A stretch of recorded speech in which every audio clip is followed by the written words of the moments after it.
Welcome back to Mission Control Houston here in the Artemis Flight Control Room. We are coming to you live once again with our 24/7 continuous coverage. And with me, I have Trevor Graff. He is one of our Artemis 2 science officers here in Mission Control. He's on the Orbit 3 shift with me, so we've been here since about 3:30 a.m. Central Time or so. Trevor is actually here making history. This is actually the first time in NASA's history that a science officer has a console position here in Mission Control. So Trevor, how does that feel? It's extremely exciting, a little bit humbling, and just really fantastic to be part of the history of one of the first 3 people to create this position and then also execute it. So I'm just getting, through my 3rd shift, and it's been an incredible learning experience, and just like I said, humbling that we're at this point and executing this awesome mission. Awesome indeed. And I know, we both started here 3 days ago being in our 24/7 operations. And one of the interesting things for me, at least, is as each day has gone on, I feel like I've gotten my swimming legs. I'm feeling a little bit more comfortable with all of the pieces. So is that the same for you? Yeah, it's the same for me. Definitely shook off the bugs the first day, and just really hit the stride today. Feel really confident, and today was a pretty exciting day because we've got our LTP on board now, our final one that the crew will execute for the lunar flyby. So that LTP is that lunar targeting package that the crew will go through and target each sequence that the science team has prepared for them. And so now the final is on board and ready to be executed for flight day 6. Awesome. So just for our viewers' reference, what we did was we launched, and we knew that we had between 13 and 26 targets or so, I believe, and depending on the day that we launched, the time. And when we did our TLI or translunar injection, that targeting package would evolve. Is that right? That's correct. Yeah, it evolved based on a lot of things, a lot of details of how the moon would be illuminated, details on exact launch times, and the targets that the science team was further refining. So the target package that just went up has 30 targets, and we're really excited to get the crew's observations and their awesome pictures. So far, so good on 30 targets. 30 targets. So super excited. That's fantastic. And I know that, as we're, less than 67,000 miles away from the moon. So we're getting closer and closer to the moon, and you're hearing the crew observe. We're hearing their chatter coming down from Orion, and you've had a huge role in getting the team trained along with your fellow science officers and science teams to get the crew ready for these moments. So now that you're hearing them sort of geek out, and we heard yesterday Christina say that Victor is loving how he's seeing Oriental. So tell us a little bit about how that makes you feel and what you're expecting more of as we get closer. Well, first of all, we're expecting the moon to get bigger and bigger in the window, and I know they're excited about that. So we had an opportunistic view of the moon yesterday that I think you're referring to, that they had some awesome words, and our science team was buzzing upstairs in our science evaluation room. Super excited. They put together a ton of good words for the crew, and we're really encouraged on, as the moon gets closer, how it's going to continue to pull out the nuance that they want in some of our science objectives, and so they're excited about that. And we're also looking forward to some of the additional things like the solar eclipse that we're going to get after our lunar observations. So they are just buzzing just like the crew are in our science evaluation room, and it's really fun to see. That is a great segue to my next question, which is related to the solar eclipse. Can you tell us a little bit about that? That happens on flight day 6, which is Monday for us here on Earth, but later in the day, right? Yeah, it's all part of that flyby sequence. And so there's a total of 5 shifts that the crew will be going through. The first 4 of them will be looking at the lunar surface. And so we have a number of science objectives to capture all the nuance that the science team has put together as part of those targets, that target package I referenced earlier. The 5th shift happens after we do the main portion of the flyby around the far side of the moon. About an hour later, the spacecraft becomes eclipsed by the moon, which is going to be pretty big out their window.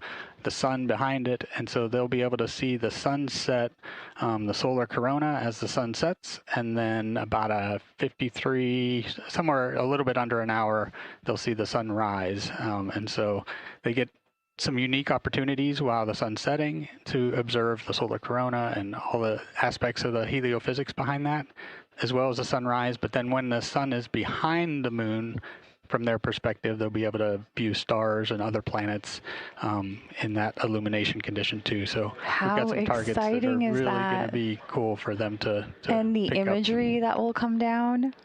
I can't wait to see that. Yeah, everybody's going to be waiting on those images. Oh my gosh, we can't wait to show those to the world. And tell us a little bit about what we can expect on Flight Day 6 on Flyby itself. I understand that the moon held at arm's length will be as large as a basketball at closest approach. Can you talk us through a little bit about Flyby?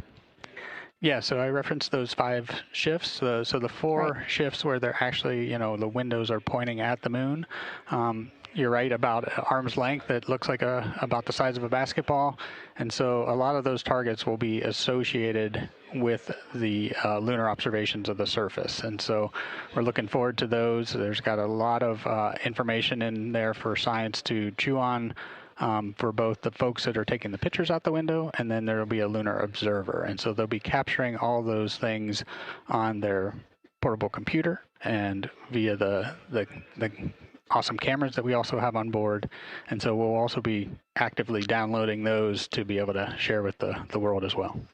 So speaking of sharing with the world, these 4 humans, these 4 explorers are going to be seeing the far side of the moon for the first time in over 50 years. So what can we expect? How do you feel about that? So many questions, but I'll let you reflect on that. Yeah, it's really fantastic for 2 points. One is the science part of that, of actually getting human eyes on these places that haven't seen it in the way that this crew is going to be able to see it. So they're going to be able to see places that they can make human observations of, that we're really excited about, in a way that's unique, because they'll be able to see the whole lunar disk, like that whole basketball out at arm's length. They'll be able to make comparisons and contrast differences between the whole disk and the locations on the moon that we're asking them to take a look at.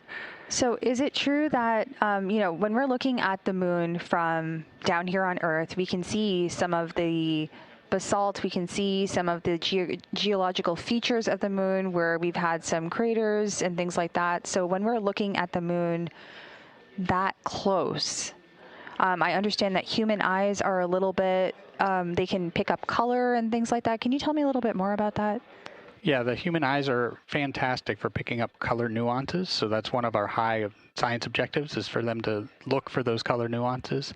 Also the topography and the illumination conditions, the different ways that they're going to have viewing angles at these targets as they fly around within a short period of time is really unique, and is the basis of a lot of our science questions.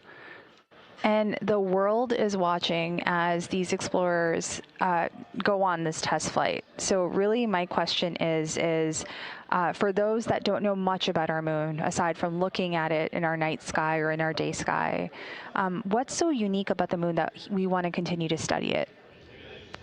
Well, the moon is this fascinating location that just hangs out in our sky, and sometimes we just take it for granted, but it is really just this Rosetta Stone, we call it, for our solar system history, right? A lot of impacts across our solar system history have, helped shape the planets that we live on and other planets in our solar system. And the moon is just this Rosetta Stone for us to go back and learn a lot about our solar system, ourselves.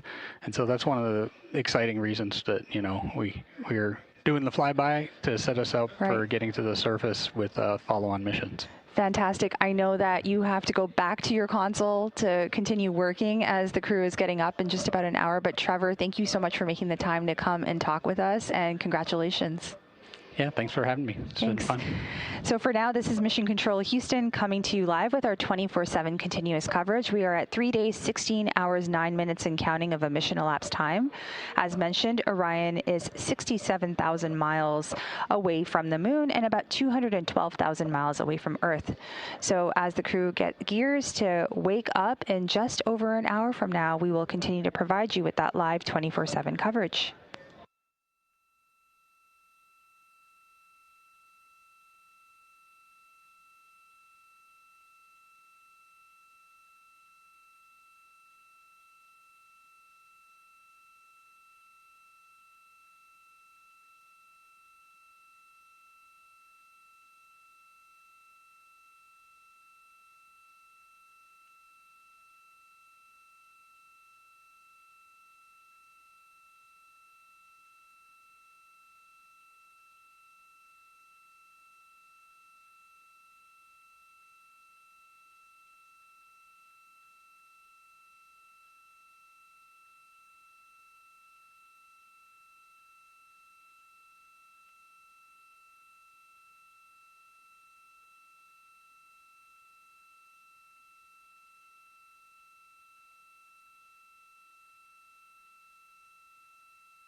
Good morning from Mission Control Houston inside the Artemis Flight Control Room at the Johnson Space Center.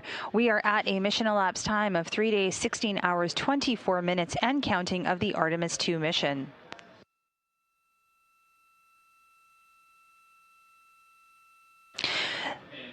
The Orion spacecraft continues to travel closer and closer to the moon. Currently, the spacecraft is approximately 67,000 miles away from the moon and 212,000 miles away from the Earth.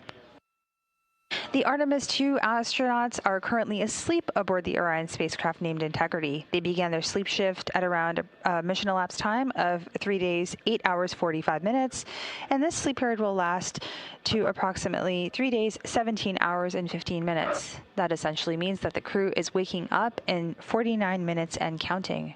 The crew did have a busy flight day 4 aboard Orion, so let's take a look back at our flight day highlights for flight day 4. For now, this is Mission Control Houston.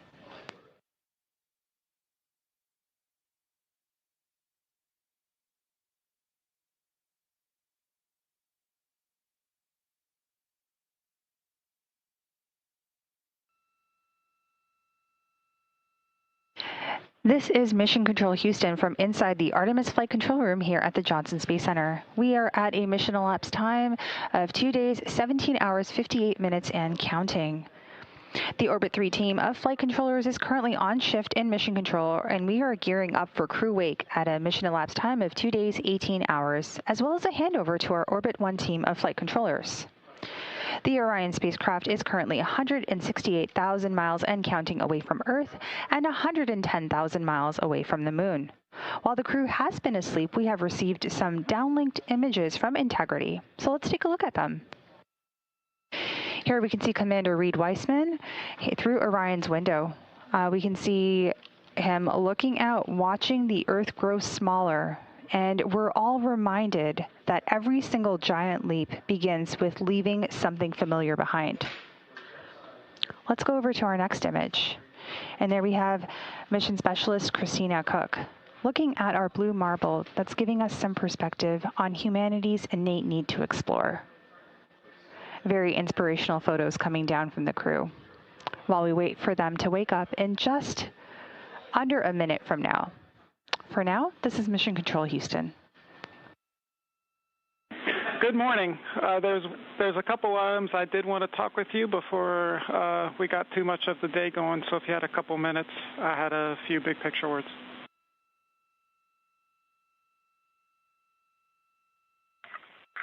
Yeah, go ahead, Mike.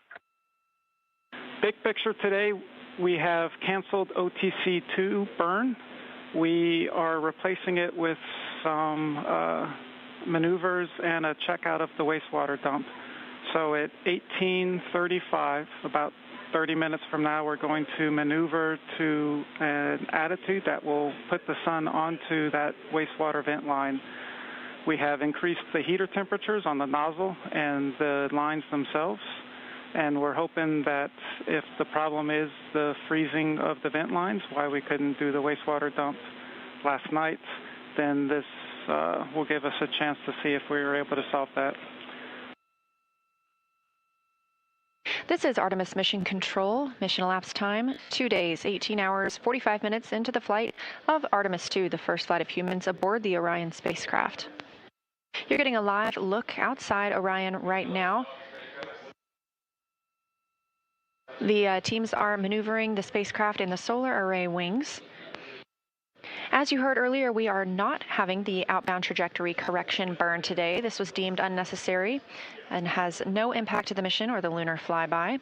The translunar injection burn put the vehicle on the correct path back on flight day 2.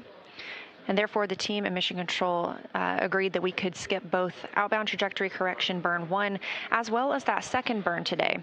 Skipping that second burn also allows the team to continue troubleshooting some of the universal waste management system issues that cropped up last night.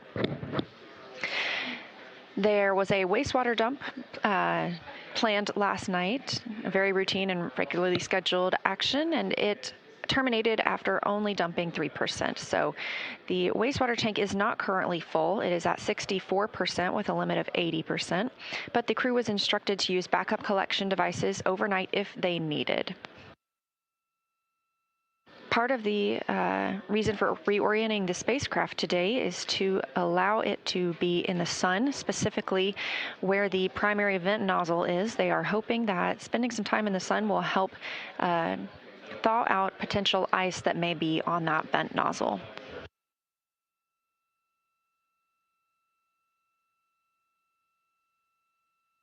Meanwhile, inside the Orion spacecraft, our crew just woke up. That wake up coming at 11:35 a.m. Central Time.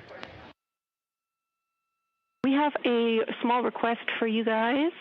With this attitude that we're using for the bakeout, we're getting the sun on the window shades, and we're a little worried about them heating up too much. We would like to request that you please remove the window shades. We understand that will make it awfully bright for you guys, and we want to encourage you to use a T-shirt in the cabin or something similar if needed to block out that sunlight. But the shades will help us with the temperature constraint on the windows.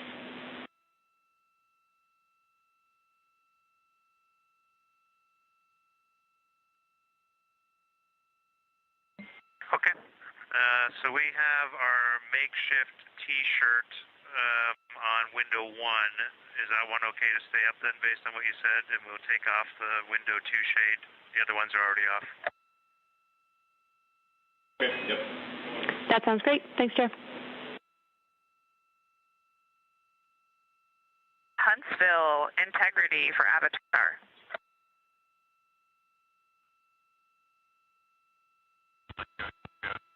And integrity, Huntsville's with you.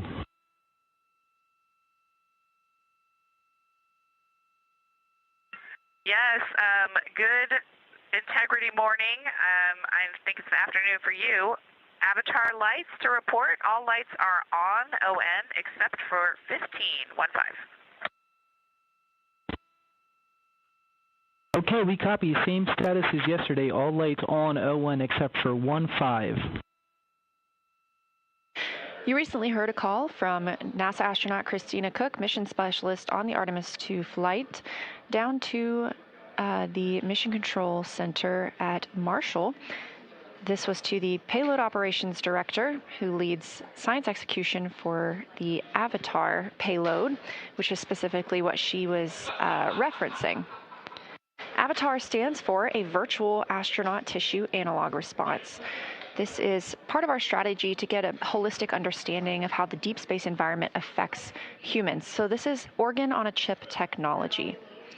It's about the size of a USB thumb drive, and it measures how individual astronauts respond to deep space stressors. These organ chips contain cells that were developed from pre-flight blood donations from the crew. For this research is to validate whether those organ chips can serve as accurate tools for measuring and predicting human response to stressors. So scientists will be comparing these Avatar findings with space station findings, as well as with those samples taken from the crew before and after the flight. Hello, Houston. We are ready for morning DPC. Just a few things. We heard a rumor up here that it is actually Saturday back on Earth. We have definitely lost track of the days. We are showing 151,476 nautical miles from Earth, and it's going up about 1 mile every second, which is still a pretty impressive rate of travel.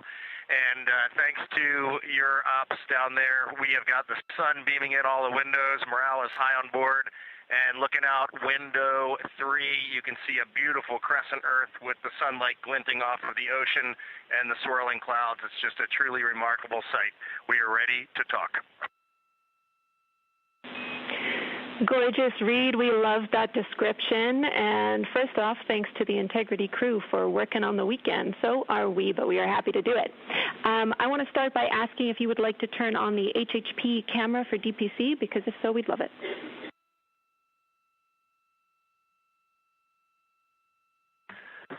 Yeah, we will work on that right now. It might just take us a minute, and I'll try to start routing the video. This is Artemis Mission Control. You're getting a live look inside the Orion spacecraft, named Integrity by the Artemis II crew. They are setting up for a public affairs event. Today they'll be speaking with NBC and CBS.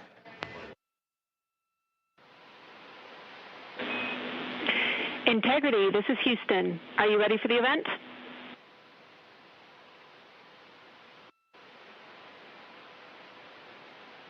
Houston, from inside Integrity, we are ready for the event. NBC News, this is Mission Control Houston. Please call Integrity for a voice check. Integrity, this is Tom Costello with NBC News. Are you hearing us okay?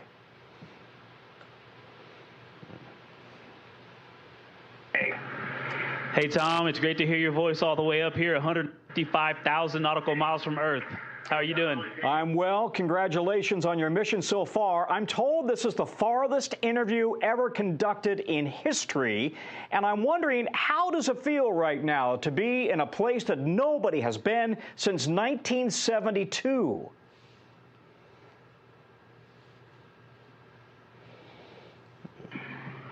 Honestly, it is unbelievable that we in 1972, just being up here and seeing how difficult this is and how hard the team is working. We do have a little bit of echo on your call. We'll try to turn it down when we're answering, but this is a magnificent accomplishment to be up here, to see the moon, to see the Earth, and to know that we are between those two celestial bodies, and you can see it when you look out the window. The Earth is almost in full eclipse, the moon is almost in full daylight, and the only way you could get that view is to be halfway between the two entities. It is truly awe-inspiring up here. I think as we go into Easter Sunday, thinking about, all the cultures all around the world, whether you celebrate it or not, whether you believe in God or not, this is an opportunity for us to remember where we are, who we are, and that we are the same thing, and that we got to get through this together.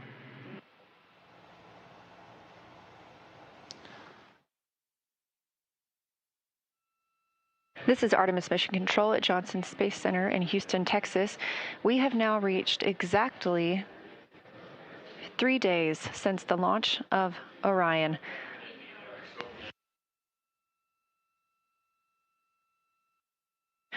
You just heard the call to the crew that the solar arrays are in motion. Ahead of taking a photo, we're looking to get a picture of the crew in the windows of Orion. Photos are the priority of this event, so we'll stand by to see if we still have streaming, but regardless, we will be very excited to share those photos with you as soon as we possibly can. Make sure you follow NASA and NASA Artemis on all social media. That would be at NASA and at NASA Artemis. Integrity Houston, our saws are in position to take this family portrait, so sometime in the next few minutes, we'd love to invite you to the windows to get it done. Thanks.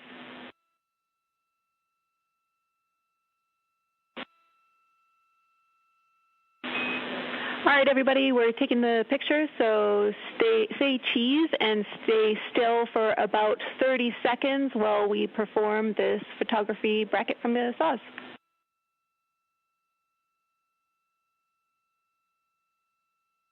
Okay, we'll freeze in 3, 2, 1, mark.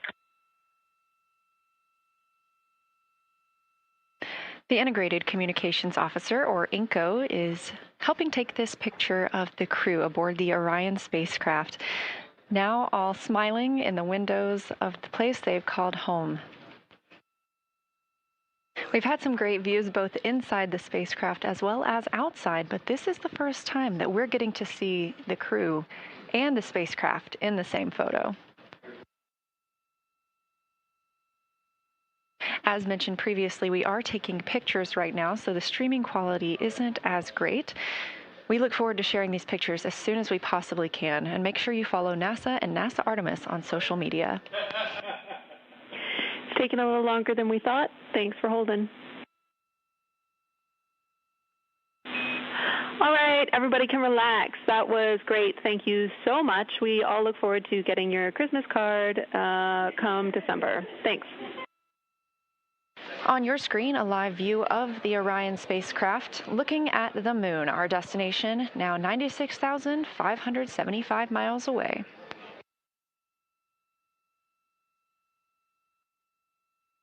On the left side of your screen is Canadian Space Agency astronaut Jeremy Hansen, and to his right, NASA astronaut Christina Cook.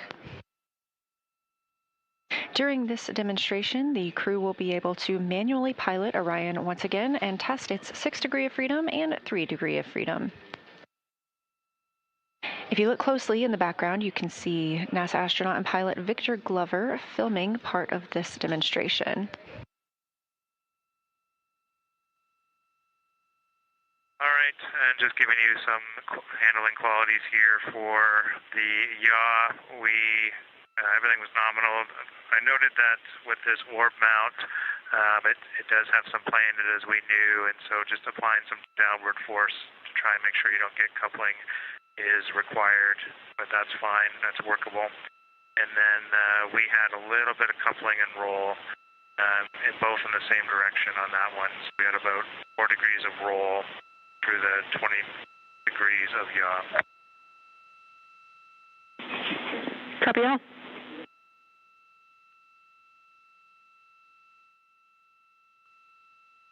Okay, we just finished the 3 DOF maneuvers. The rates all seem the same, the response seemed the same. It is difficult to tell whether you might have some cross-coupling from the RHC or if it's from the vehicle, but we were pretty convinced in the last roll one that the coupling that showed up, which was 4 degrees, was coming from the vehicle and not the RHC. So the vehicle overshot by 7 degrees once it was released from the yaw left, and then it built up very slowly, built up a rate, and it looks like it's trying to take it back to where the RHC was released, but it's overshooting again. Copy all.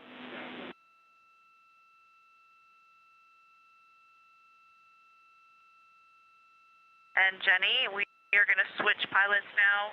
This will be myself in the seat and making comments. Copy. We're following the swap. Thank you. And currently on your screen, you can see CSA astronaut Jeremy Hansen and NASA astronaut Christina Cook swapping places as they continue through the manual piloting developmental flight test objective. Again, they are performing several different attitude maneuvers to compare 6 degrees of freedom and 3 degrees of freedom attitude control on the spacecraft. 6 degrees of freedom refers to the 6 ways that a spacecraft moves. There are 3 translational degrees of freedom: forward, backward, up and down, and left and right, and 3 rotational degrees of freedom, which are roll, pitch, and yaw. Okay, I'm going to make a comment on the pitch up. There was some roll there. I tried a different technique where I actually kind of held the orb mount at the high end of its play rather than pressing down at the low end since I was pitching up. But I think that actually made it a little bit harder to keep the roll coupling out. So for pitch down, I'll go ahead and hold it at the bottom of its play. So in this, again, in the direction, in this case, of the pitch. Copy all. And Houston, we have some Earth and Moon viewers here who are putting in requests for different motions so that they can see things in the window. We're seeing them in the camera views, and we're enjoying it. Look at those scientists go.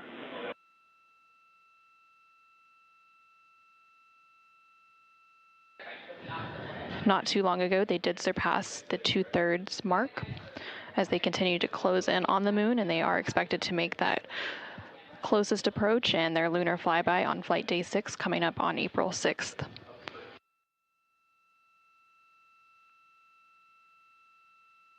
Absolutely. One of the neat things that I'm seeing right now is in the sort of largest Mare field, the one that sort of makes up most of the very western side of what you can see on the near side. There is a giant, it's much more obvious now that one of those Mares is a huge basin because it's just right now it's kind of at the 1 o'clock position, and I don't know the name of that big one. It's basically just west of where Serientatis and Tranquillitatis are, but it is phenomenal. And the moon we are looking at is not the moon you see from Earth whatsoever.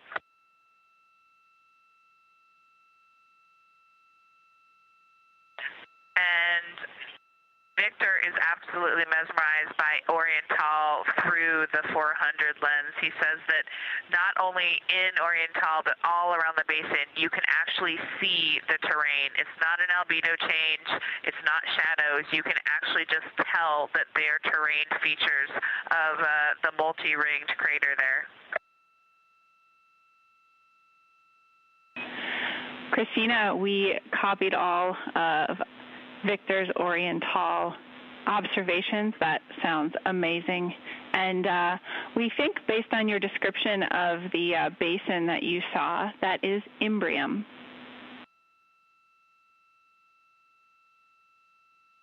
Yes, that sounds right.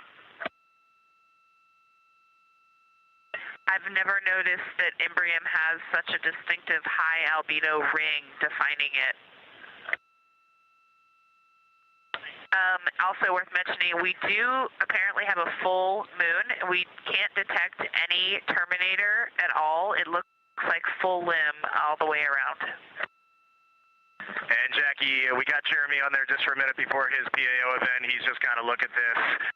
As soon as I put my hands on the 400, it's just, you know, I'm not one for hyperbole, but it's the only thing I could come up with.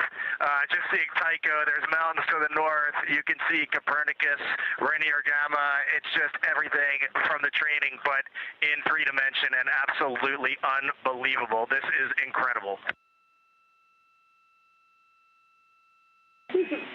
Kathy Moonjoy. And Houston, I can tell you that Christina now has the 400 millimeter, and she also is the queen of hyperbole. It's incredible. Wow. Kathy, Christina doing her best read impression at the window. Yeah, I just wanted to make one kind of correction to what I mentioned before. I do think that we have a terminator. It is on the far western edge. It's not actually a limb.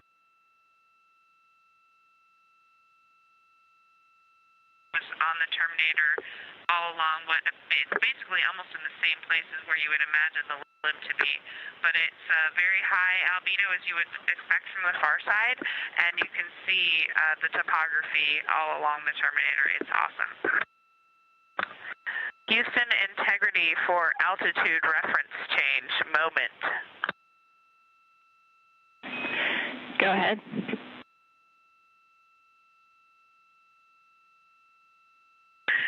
Jackie, with that incredible viewing behind us of our destination in the near term, we hereby change our DU PFD altitude reference from Earth to Moon.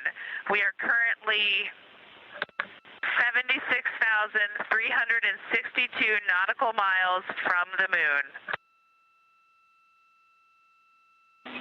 And from Earth, we had been 168,000 nautical miles. Houston, copies.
image.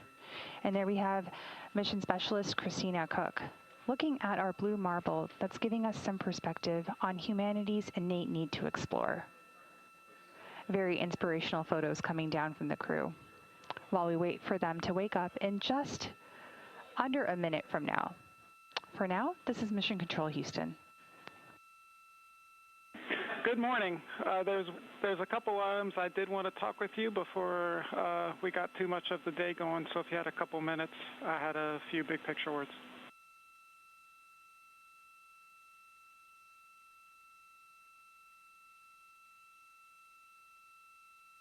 Image. And there we have mission specialist Christina Cook, looking at our blue marble that's giving us some perspective on humanity's innate need to explore. Very inspirational photos coming down from the crew, while we wait for them to wake up in just under a minute from now. For now, this is Mission Control Houston. Good morning. There's a couple items I did want to talk with you before we got too much of the day going, so if you had a couple minutes, I had a few big picture words.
This is Mission Control Houston coming to you live from the Artemis Flight Control Room here at the Johnson Space Center. We are at a mission elapsed time of 3 days, 17 hours, 11 minutes and counting, and you are seeing live views from the Orion spacecraft's solar array wings cameras of the moon.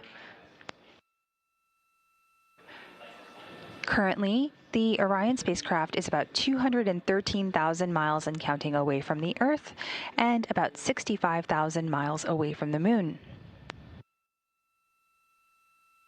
As mentioned, we are at a mission elapsed time of 3 days, 17 hours, 12 minutes and counting, and we are now seeing live views that have been switched up of our crescent blue marble, our home planet. Later today, when we get to a mission elapsed time of 4 days, 6 hours, and 2 minutes and counting, we actually will enter the lunar sphere of influence. That is when the gravitational pull from the moon is stronger than that of Earth. That's actually how Orion is able to do its free return trajectory around the moon. Now, the crew will be actually waking up in just under 12 minutes from now. And the focus for this upcoming flight day is a detailed flight test objective on the Orion crew entry and survival suits. They will do basic operations in their pressurized suit, such as eating, drinking, taking pills, etc., so we can learn more from this test flight. The team will also be practicing for entry day suit up procedures, rather. So hopefully we get great views and a lot of looks at those orange flight suits that we saw during launch.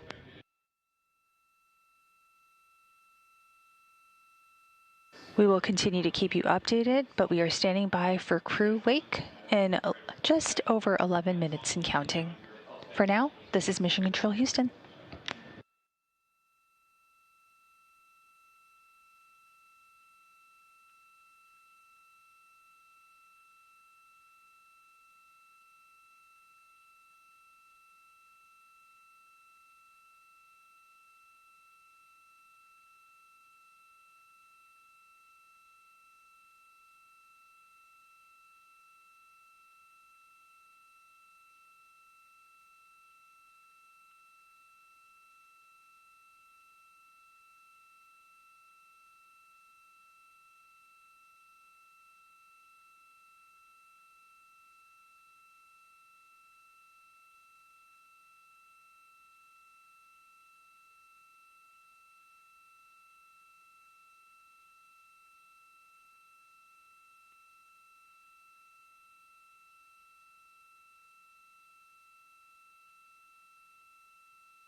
Very inspirational photos coming down from the crew. While we wait for them to wake up in just under a minute from now. For now, this is Mission Control Houston. Good morning. There's a couple items I did want to talk with you before we got too much of the day going, so if you had a couple minutes, I had a few big picture words.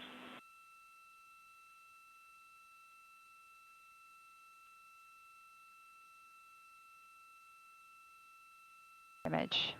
And there we have Mission Specialist Christina Cook, looking at our blue marble that's giving us some perspective on humanity's innate need to explore. Very inspirational photos coming down from the crew. While we wait for them to wake up in just under a minute from now. For now, this is Mission Control Houston. Good morning. There's a couple items I did want to talk with you before we got too much of the day going, so if you had a couple minutes, I had a few big picture words.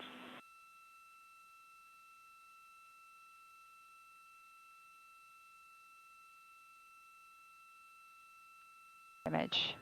And there we have Mission Specialist Christina Cook, looking at our blue marble that's giving us some perspective on humanity's innate need to explore. Very inspirational photos coming down from the crew. While we wait for them to wake up in just under a minute from now. For now, this is Mission Control Houston. Good morning. There's a couple items I did want to talk with you before we got too much of the day going, so if you had a couple minutes, I had a few big picture words.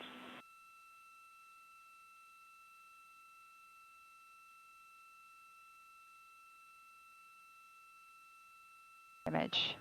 And there we have Mission Specialist Christina Cook, looking at our blue marble that's giving us some perspective on humanity's innate need to explore. Very inspirational photos coming down from the crew. While we wait for them to wake up in just under a minute from now.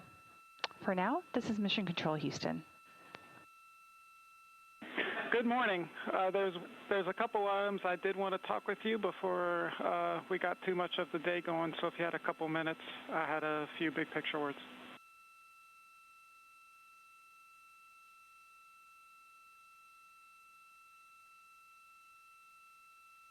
Image. And there we have Mission Specialist Christina Cook, looking at our blue marble that's giving us some perspective on humanity's innate need to explore. Very inspirational photos coming down from the crew. While we wait for them to wake up in just under a minute from now. For now, this is Mission Control Houston. Good morning.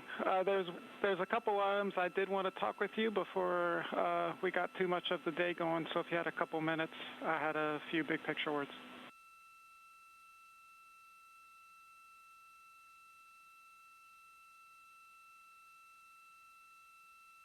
Image.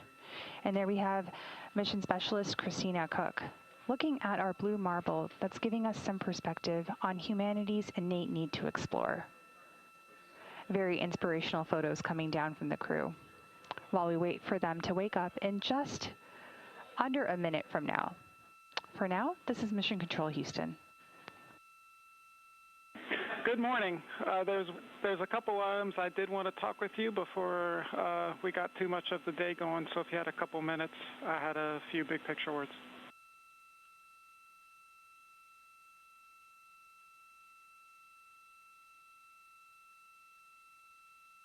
Image. And there we have Mission Specialist Christina Cook, looking at our blue marble that's giving us some perspective on humanity's innate need to explore. Very inspirational photos coming down from the crew. While we wait for them to wake up in just under a minute from now. For now, this is Mission Control Houston. Good morning.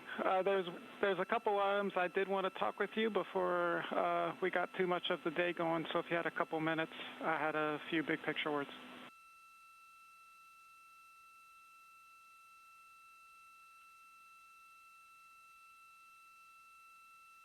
Image.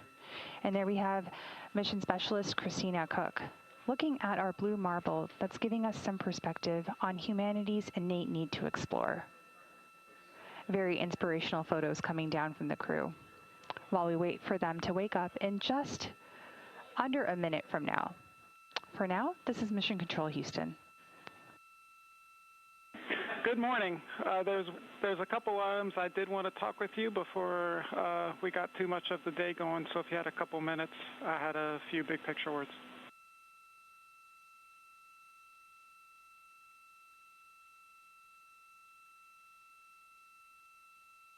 Image. And there we have Mission Specialist Christina Cook, looking at our blue marble that's giving us some perspective on humanity's innate need to explore. Very inspirational photos coming down from the crew. While we wait for them to wake up in just under a minute from now. For now, this is Mission Control Houston. Good morning. There's a couple items I did want to talk with you before we got too much of the day going, so if you had a couple minutes, I had a few big picture words.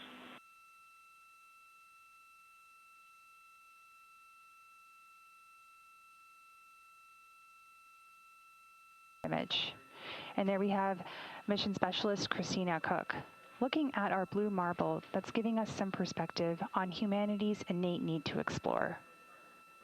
Very inspirational photos coming down from the crew. While we wait for them to wake up in just under a minute from now. For now, this is Mission Control Houston. Good morning. There's a couple items I did want to talk with you before we got too much of the day going, so if you had a couple minutes, I had a few big picture words.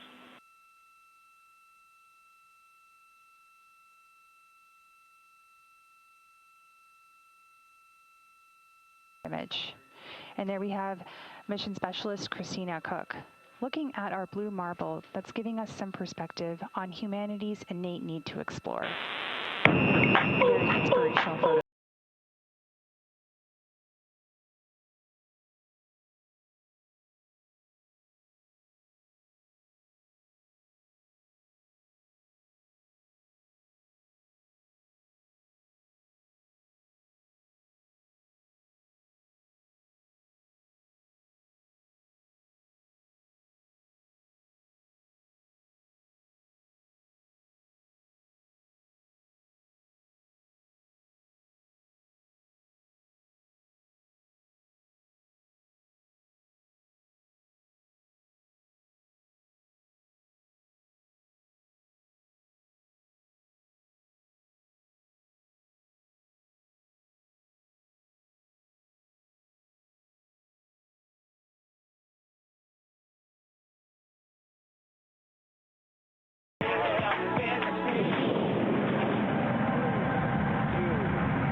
Hello, Reed, Victor, Christina, and Jeremy.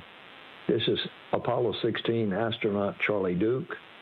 John Young and I landed on the moon in 1972 in the lunar module we named Orion. I'm glad to see a different kind of Orion helping return humans to the moon as America charts the course to the lunar surface. Below you on the moon is a photo of my family. I pray it reminds you that we in America and all of the world are cheering you on. Thanks to you and the whole team on the ground for building on our Apollo legacy with Artemis. Godspeed and safe travels home.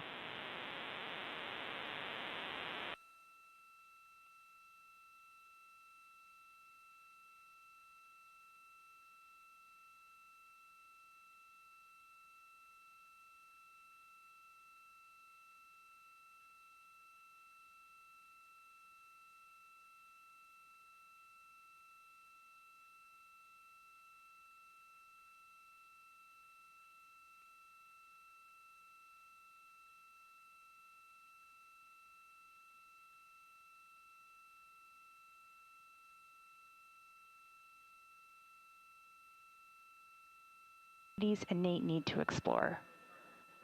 Very inspirational photos coming down from the crew. While we wait for them to wake up in just under a minute from now. For now, this is Mission Control Houston. Good morning. There's a couple items I did want to talk with you before we got too much of the day going, so if you had a couple minutes, I had a few big picture words.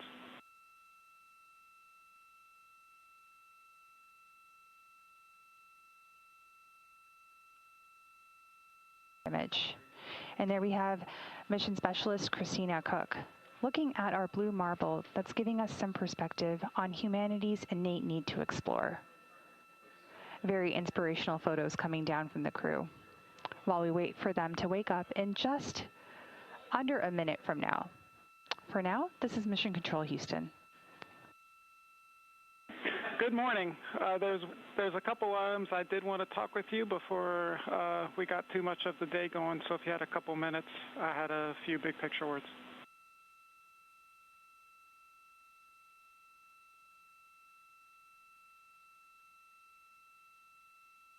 Image. And there we have Mission Specialist Christina Cook, looking at our blue marble that's giving us some perspective on humanity's innate need to explore. Very inspirational photos coming down from the crew, while we wait for them to wake up in just under a minute from now. For now, this is Mission Control Houston. Good morning. There's a couple items I did want to talk with you before we got too much of the day going, so if you had a couple minutes, I had a few big picture words.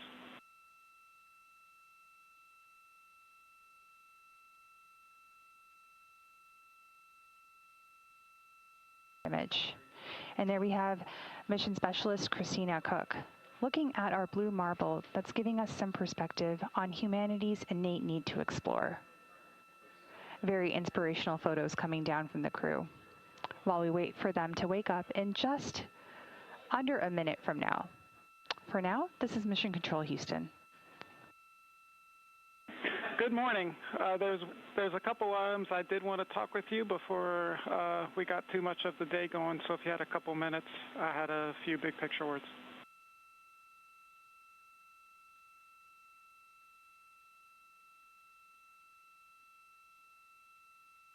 Image.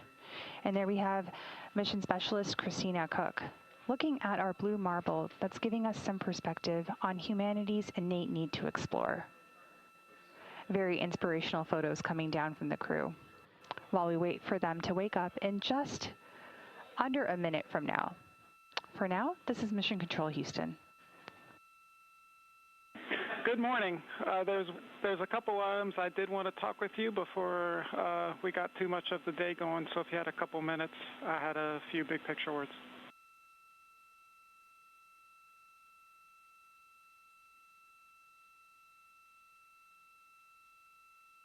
Image.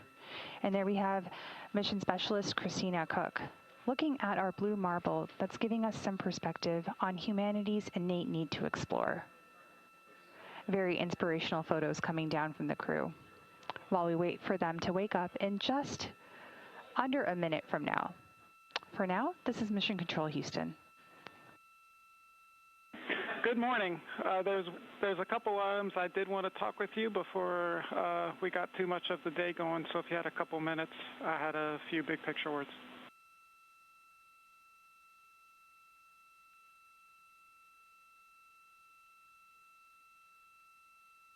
Image. And there we have Mission Specialist Christina Cook, looking at our blue marble. This is Mission Control Houston in the Artemis Flight Control Room here at the Johnson Space Center. You recently heard today's wake-up call to the Artemis 2 crew aboard the Integrity spacecraft, marking the start of Flight Day 5 activities.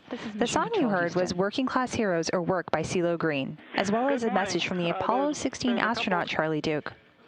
As I've reported earlier in this shift today during Orbit 3, today is the day the spacecraft enters the lunar sphere of influence. This happens during the crew's pre-sleep period at a mission elapsed time of 4 days, 6 hours, 2 minutes, and 51 seconds.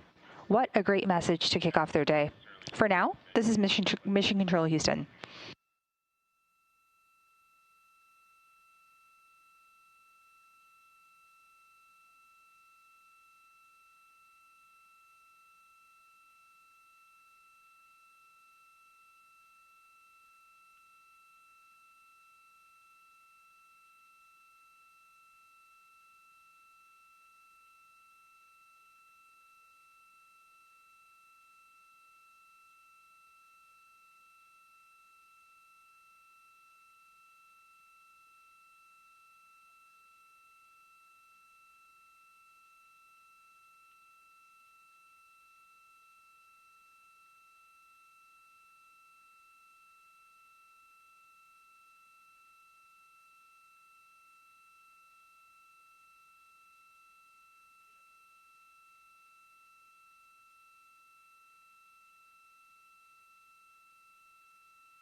image.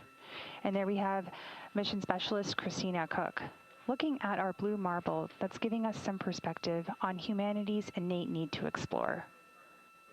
Very inspirational photos coming down from the crew, while we wait for them to wake up in just under a minute from now. For now, this is Mission Control Houston. Good morning. There's a couple items I did want to talk with you before we got too much of the day going, so if you had a couple minutes, I had a few big picture words.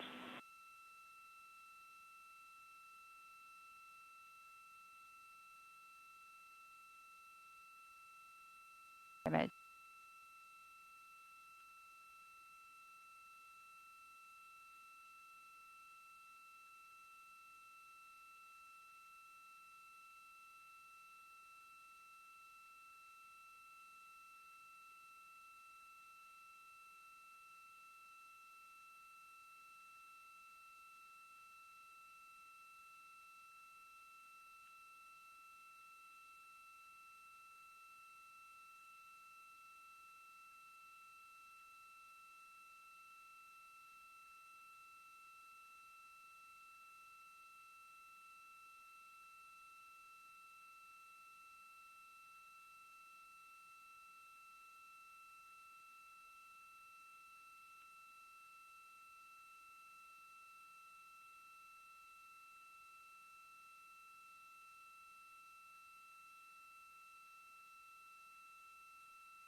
This is Mission Control Houston in the Artemis Flight Control Room here at the Johnson Space Center. At a mission elapsed time of 3 days, 17 hours, 56 minutes and counting, we are continuing to provide you live coverage of the Artemis 2 mission.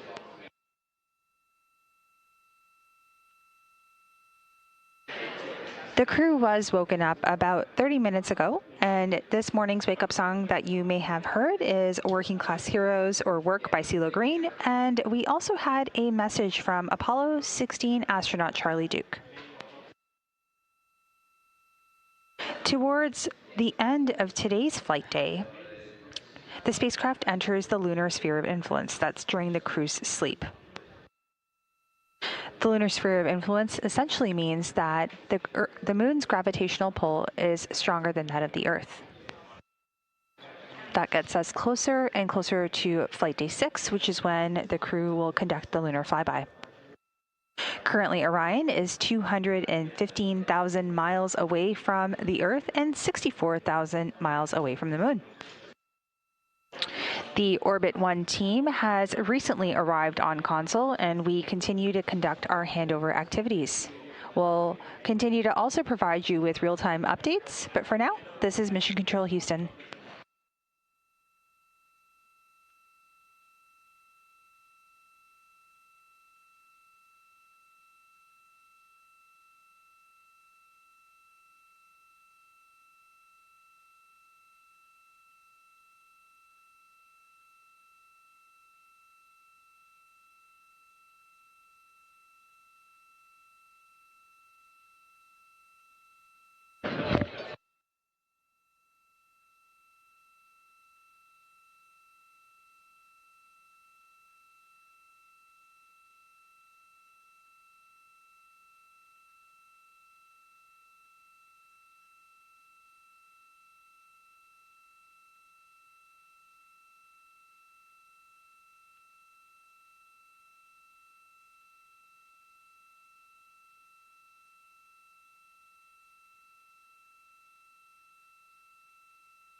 This is the Artemis Flight Control Room here at the Johnson Space Center. We are coming to you live with our 24/7 continuous coverage. At a mission elapsed time of 3 days, 18 hours, 11 minutes, and counting, the crew was woken up just not too long ago. The Orbit 1 team has come on console, and we are conducting handover activities as we speak. We'll continue to follow operations here in Mission Control. I'm Nilofer Ramji, and going to be handing over now to our Orbit 1 commentator, Leah Cheshire Mustachio. She'll take you through the next few hours as we kick off Flight Day 5 of the Artemis 2 mission. And later, our Orbit 2 commentator, Anna Schneider, who will know, she'll know when the crew enters the lunar sphere of influence. So really exciting day ahead, but for now, we leave you with live views from the Orion spacecraft of our moon.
truth gon' surface every time, even when no dancing with my shadow in a room full of gold, trying to count on my regrets like the stories I told.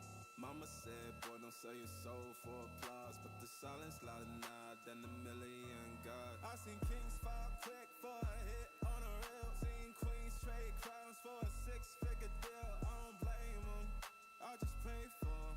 We all one mistake from the cage out of graveyard, living like a movie, but the credits never roll. They gon' crop you out the frame if you ever lose control. Talk truth, they call it hate, but the fake love louder than an ache. Every scar got a sermon in it, every L got a learning in it. I ain't perfect, I just pin it how I lived it. If the game rigged, then I still pivot. Mirror, mirror on the wall, tell me who gon' rise and fall. I've been running from my flaws, still I'm standing 10 feet tall. Mirror, mirror, don't you lie, I can see it in my eyes. Truth gon' surface every time, even when no mirror, mirror on the wall.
Say it louder, say it louder. Feel the moment, feel the power. Bring the animal back to life. Houston Integrity for City 1. Bring the energy one more time. Go ahead, Reed. Good morning. You can take control. You can turn this all to something beautiful. Hey Mike, you all can access PCD1. I did compose quite a large number of emails yesterday, so I've tried a couple different ways, including the mission summary notes to salvage those, and then I'll just hope that we have some success today. But go ahead and get on PCD1 and let us know when we can have it back. All right, Reed, we will put in work right now, so we're going to hop on PCD1.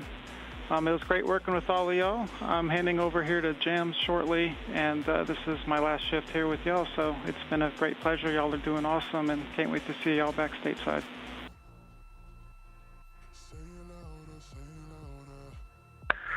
Thanks, Mike. Absolutely excellent. If you want to do one final count check, we can switch over to any OE that you want. We can do as many as you want. And then one parting word, if you could please contact Frank Rubio and have him tell my kids to start emailing the other crew members here so that I can at least talk to them. That would be a huge, huge help. Thank you. Hey, Reed, that's a simple thing. I'll make sure it gets done. Have a good one.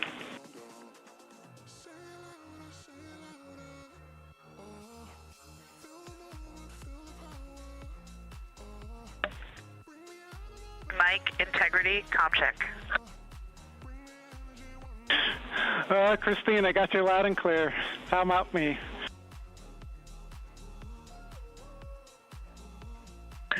Yeah, buddy, we have you the same. It's been great working with you. Thank you for all the help and support. For sure. Y'all have been amazing. I've loved every minute of it.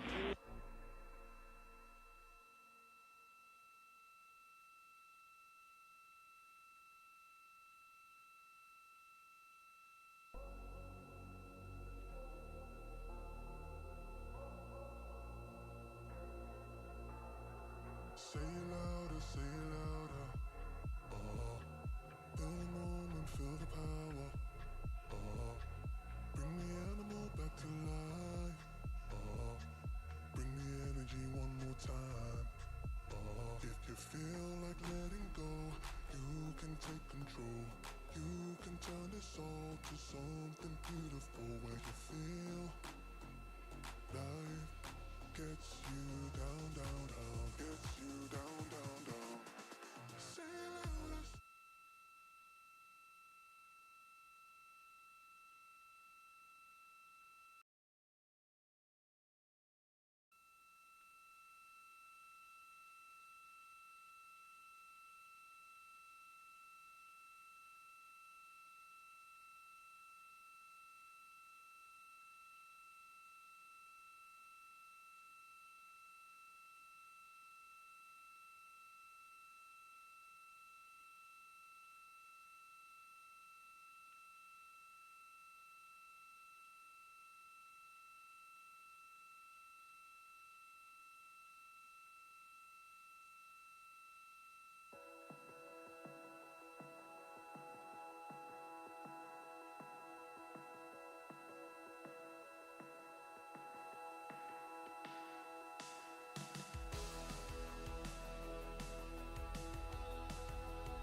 Good morning, good afternoon, happy Easter to all of you who celebrate, and welcome to the Artemis Mission Control Room here at Johnson Space Center in Houston, Texas. We are starting Flight Day 5. The astronauts just woke up at 11:05 a.m. Central Time. Currently, the teams are handing over from Orbit 1 from the Orbit 3 team to the Orbit 1 team led by Jeff Radigan here in Mission Control. It's going to be a busy day for the crew with their Ox suit demo in which they will be donning their spacesuits rapidly as if they were in an emergency. Currently, Orion is over 63,000 miles away from the moon, 215,000 miles away from our home planet Earth. We are MET, mission elapsed time, 3 days, 18 hours, and 28 minutes.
Hey, give us a couple minutes. We're going to send a few commands to get that docking camera ready, and we'll come right back here shortly to let you know.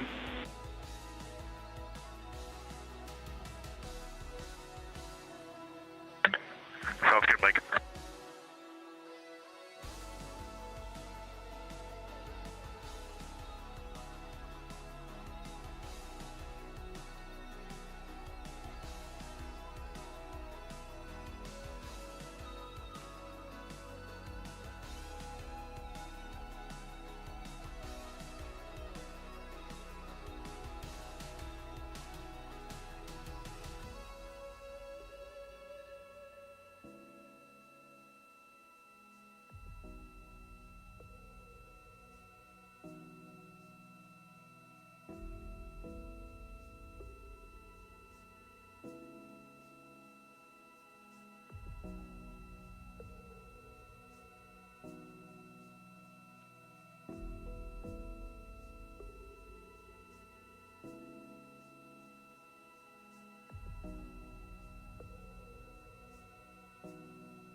Integrity crew, you are go to shut down the docking cam.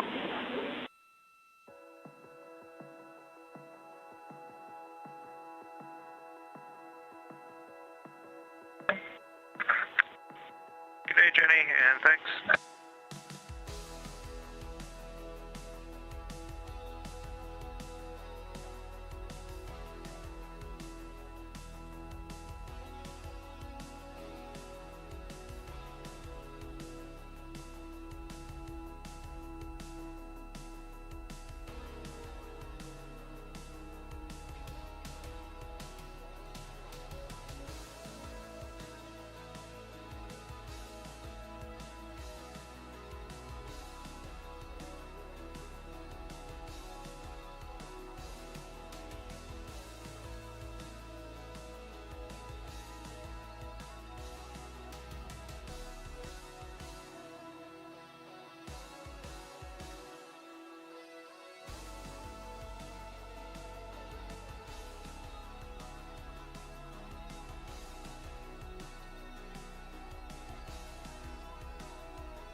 This is Artemis Mission Control at Johnson Space Center in Houston, Texas, with a mission elapsed time of 3 days, 18 hours, and 56 minutes since the launch of Orion and our Artemis II crew.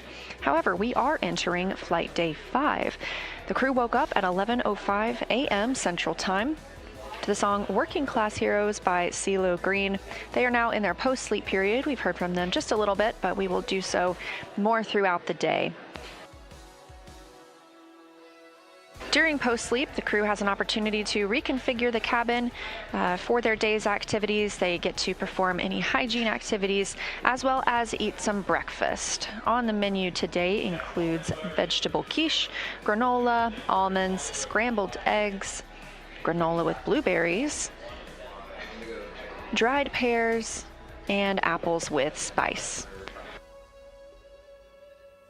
A reminder that we don't have refrigeration on Orion, so all of the meals that are being flown are rehydrated using the potable water dispenser. Each package of food lists how the astronauts are to fill up with water, what temperature, and for how long or what amount of water that they will need to rehydrate that food. There's also a small food warmer about the size of a briefcase and can heat food up to 155 degrees Fahrenheit.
Integrity crew, we are rolling Orion by 20 degrees to improve optical comm.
Those communications you just heard called to the crew were from Capcom Jenny Gibbons. She is a Canadian Space Agency astronaut and backup Artemis II astronaut. She'll be the voice you hear speaking with the crew from the ground today. That information was about the optical communications system, letting the crew know that they are going to maneuver the spacecraft to get better pointing for that optical communications. This OPCOM system allows the team to transmit science data, procedures, flight plans, communications, and more as a link between Orion and Mission Control.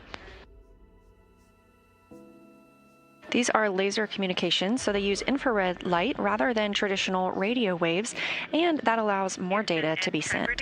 You are welcome to come on board.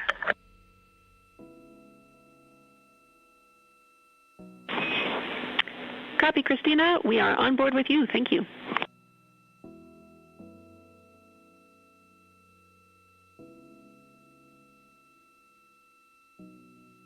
You're looking at a live view inside the Orion spacecraft, now just 61,919 miles away from the moon, the destination of this flight and where they will arrive for the flyby tomorrow.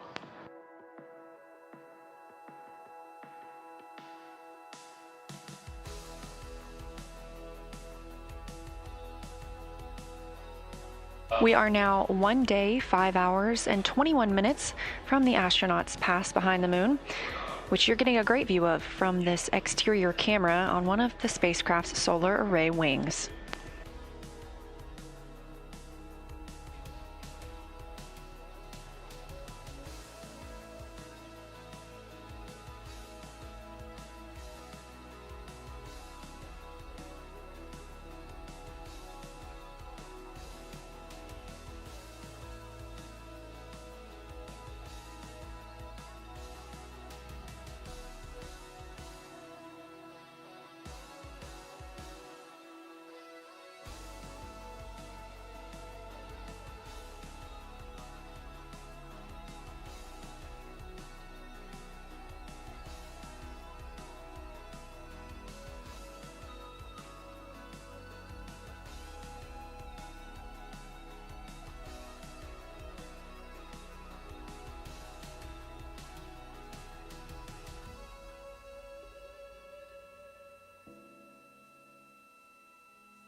As we get a live look inside the cabin, closest to the camera, NASA astronaut Christina Cook, and behind her, Canadian Space Agency astronaut Jeremy Hansen, his first flight to space. We are entering flight day 5. The crew is still in their post-sleep period and configuring the spacecraft for the day's events. Teams on the ground are collecting information that they will relay up to the crew during their daily planning conference.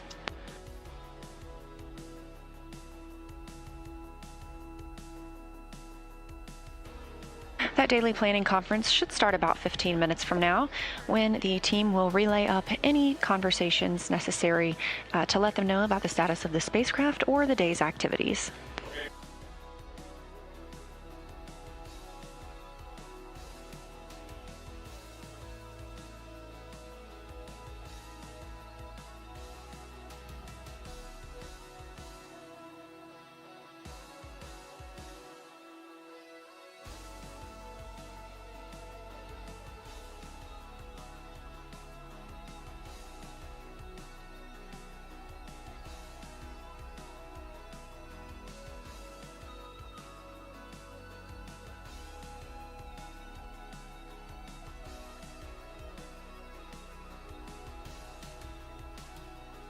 As you heard, the teams on the ground sent commands to maneuver the spacecraft for better optical communication opportunities.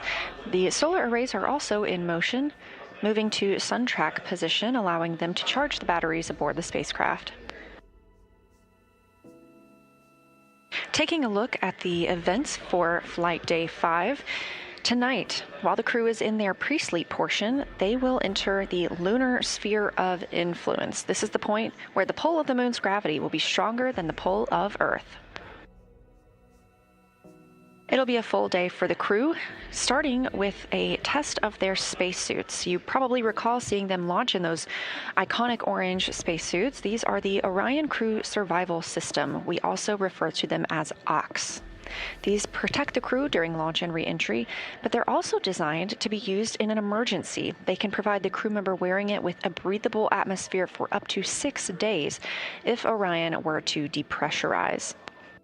Of course, as this is the first flight of crew aboard Orion, this is the first time humans have worn these suits in space. So this crew is testing their ability to quickly don or put on the suits and pressurize them. They will also then install their seats and get into those seats while wearing the suits. They'll take a moment to eat and drink through a small port on the spacesuit's helmet and conduct other tests while suited.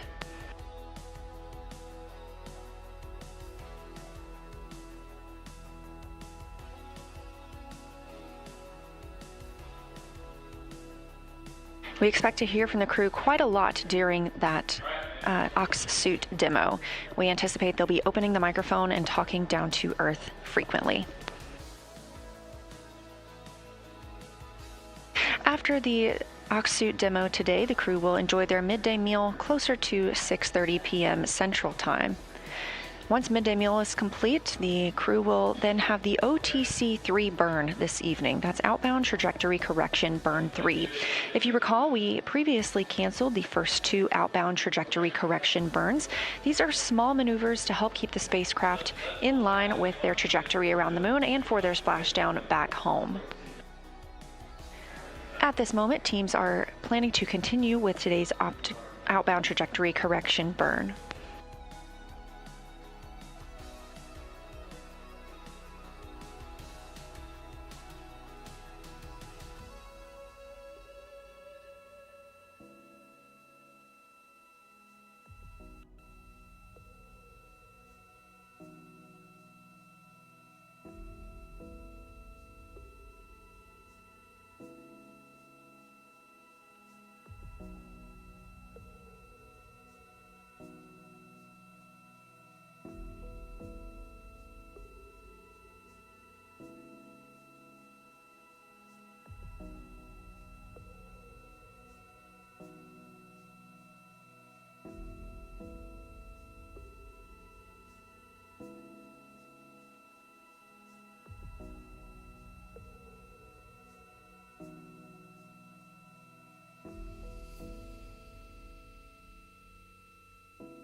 and integrity. Can we start using PCD-1, or are they still using it?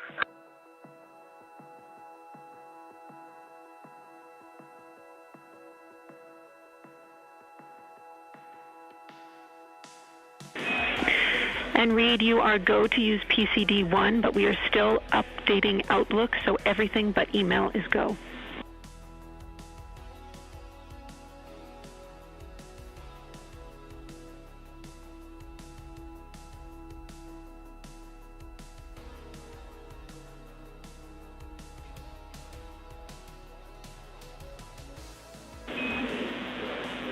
And Reed, while I have you, I wanted to let you know that we are not receiving the video stream anymore.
Hey, Jenny, how's that?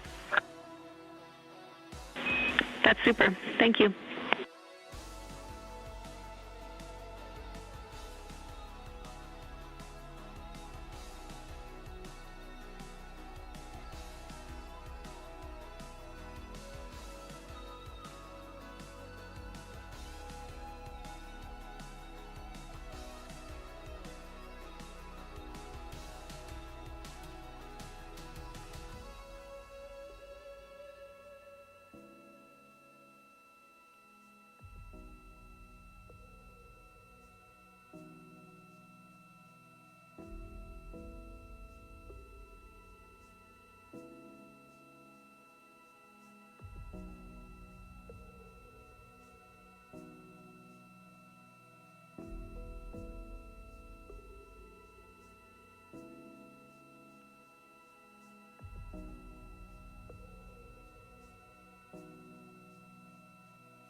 A great look at life inside Orion as the crew members prepare their day. Again, we're standing by for their DPC, their daily planning conference.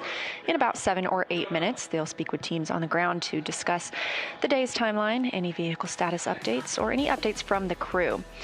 There in the bottom of your screen, Commander Reed Wiseman brushing his teeth.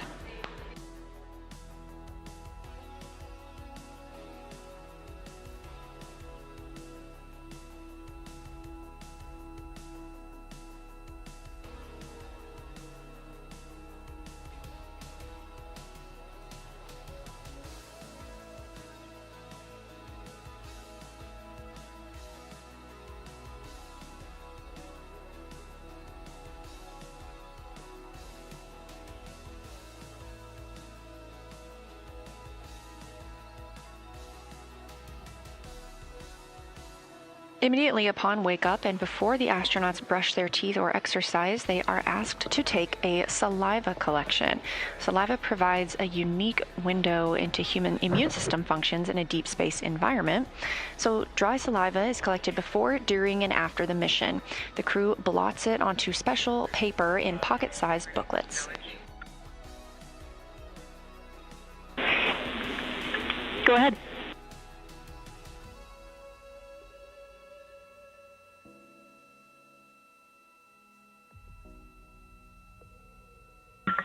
Yeah, low priority. Can you please tell me a good stow location for the 2 lens caps? I looked up lens cap in the packing plan and wasn't able to find anything. Thanks for the help. Low priority. Copy, Christina. Ivy is looking at it. As we've seen throughout the mission, the crew will call down when they need to find something or when they need to store something. Everything aboard the spacecraft is tracked so it can be easily accessible or easily stowed and found later.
good morning and happy Easter to everyone down on Earth.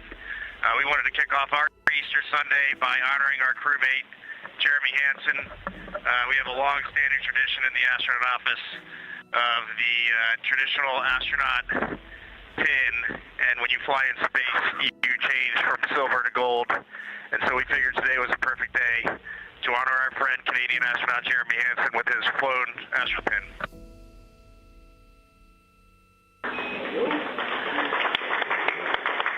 Wow, that sounds like it took a lot of people to make this little representation that we have in the office, this tradition, come to reality for me. So a lot of gratitude for all those people. It's a pretty special experience.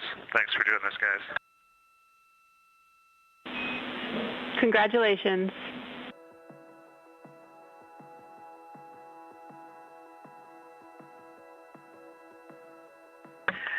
Well deserved. It's an honor to fly with you, Jeremy, and to be here when you get your gold astronaut wings.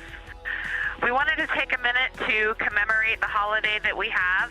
This time of year is something that many religions and many cultures hold dear. It's a time of emotions such as joy, as well as solemnness, honoring what's going on both in our world and in our religious beliefs. Another aspect of that is our family traditions, and I know for me, if I was on the Earth right now, I would be with my family in Houston, the Monte Rosas, and we would be hiding confetti eggs in the backyard and watching two very sweet little girls go try to find them. So to commemorate that on board, we did hide a few eggs around the cabin. They were the dehydrated scrambled egg variety, but we're all pretty happy with them. That's wonderful. We'll keep an eye out.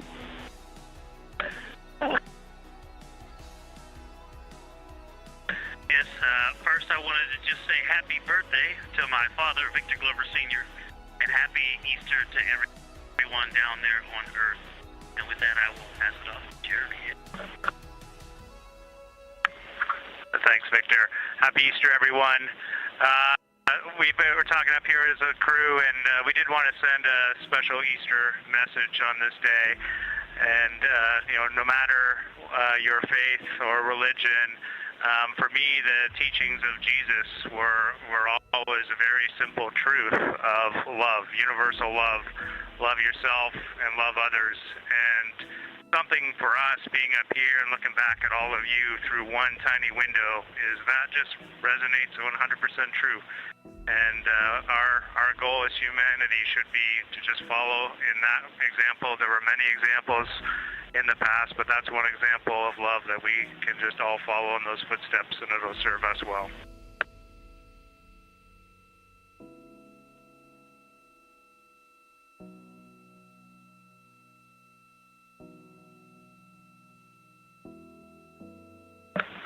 And with that, Houston, we are eager and ready to start our exciting day of suit ops with you all. And we don't have any specific comments yet, but ready to hear what you've got for us. Thank you, Integrity. A lot of gratitude for that message down here, and it's wonderful to see Jeremy get that pin. So thank you for sharing with us. Today is a big day. We're all tracking that down here, as I'm sure you are up there. Today, let's take our time. We will remember that slow is smooth and smooth is fast. While you are suited, we plan to have you voxed unless you request otherwise, and we will be silencing caution and warning from the ground. I have a few procedure deltas for you when you are ready.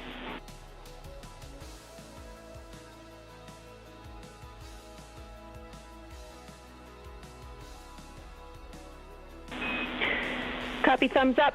Today, during your suit up, we would ask that you cap the gas trap after all 4 crew members are connected to cooling.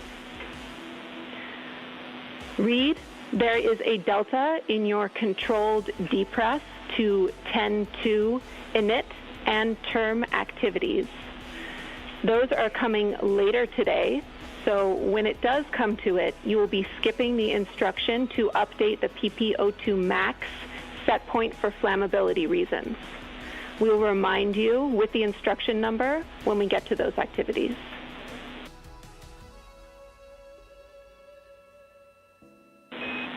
Copy, thumbs up.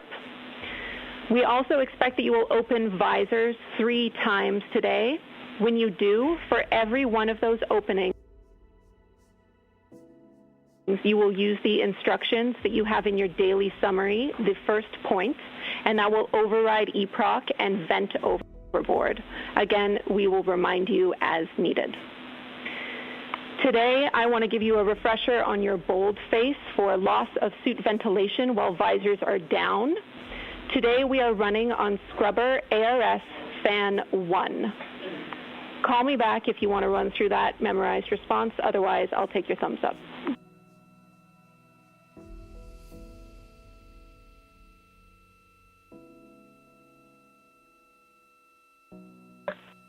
We just went through a quick brief up here. We think we're good. Thank you. Copy. We also will have a summary from our administrator's interview and comments. Those will be uplinked to you in a crew message. The goal is to have that available for you after the DFTO. Around that point, before your midday meal, we're also planning another sync. We have a couple of other items for you, but we'll pass them after the DFTO. They're for the remainder of the day. Finally, you can stow the lens caps, Christina, in F1 large AGA general use brown label.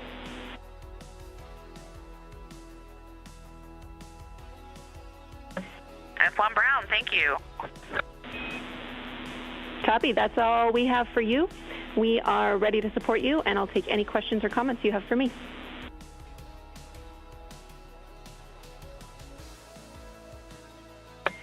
Okay, just 2 things on Avatar today for Huntsville.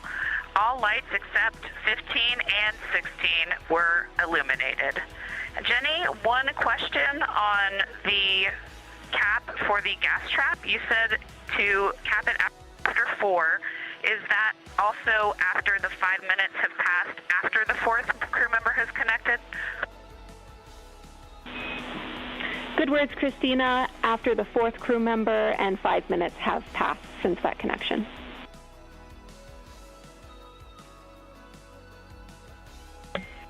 Copy all. And Christina, Huntsville copies the Avatar call. Thank you.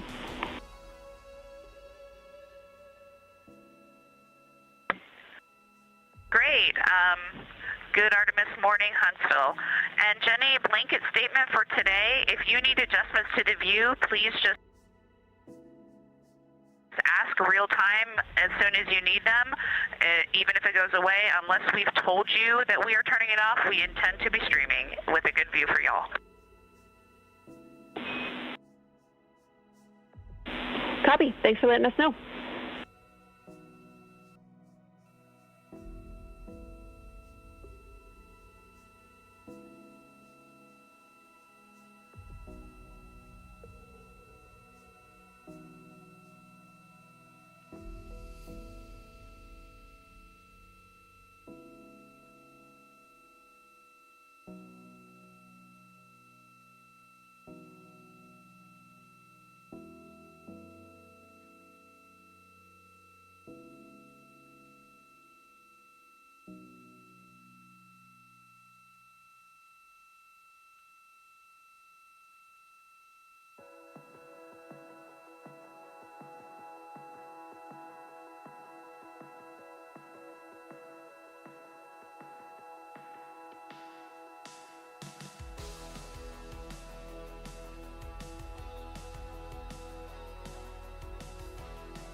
Houston integrity for docking cam. Go ahead.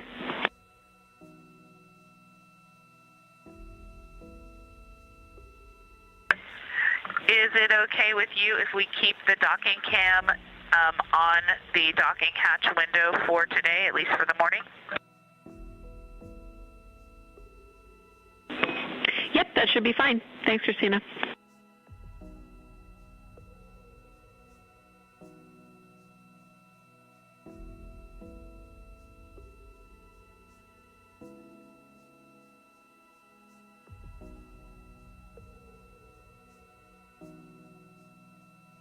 After waking up at 11:05 a.m. Central Time today and entering their post-sleep period, the crew has just completed their DPC, their Daily Planning Conference.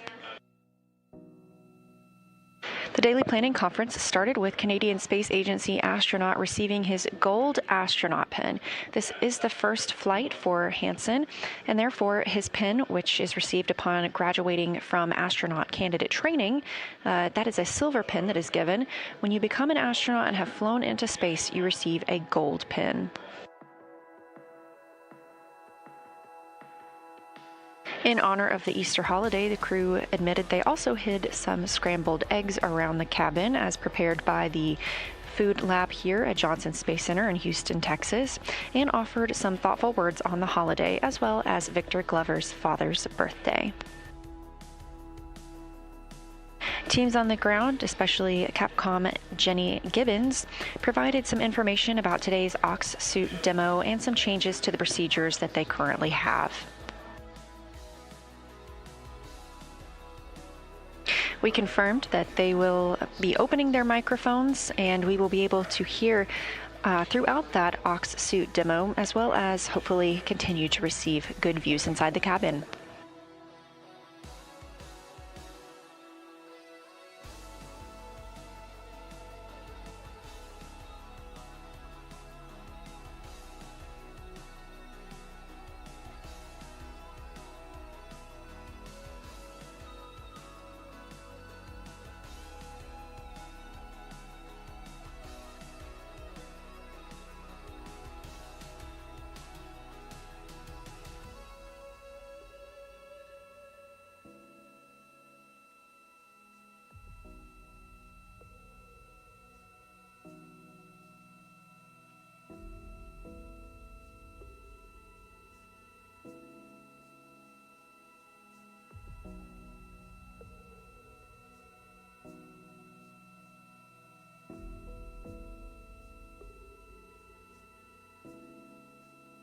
Houston integrity for an undergarment reminder.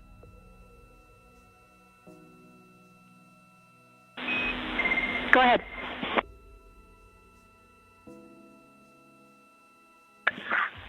Hey, James, remind us, these are our entry undergarments, but we do have an additional mag on top of the one we will wear today. Is that correct?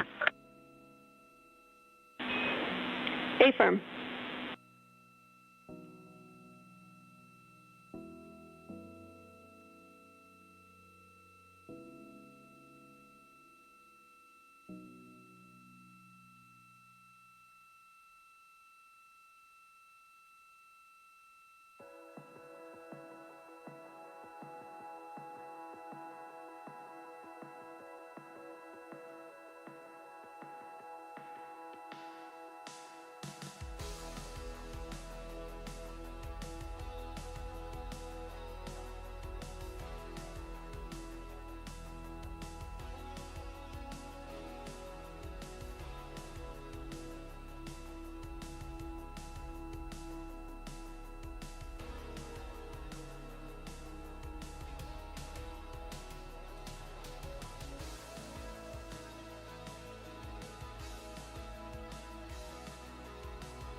Houston integrity, AGA readings when ready.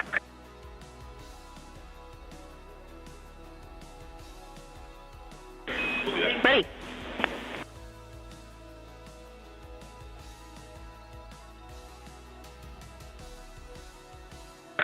Good morning, Jenny. You have a CO2 2.6, O2 20.7. Cabin pressure is 13.9 psi. Temperature 74.4. Sounds great. Thanks, Victor.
Houston integrity for Nat Geo 360 camera question.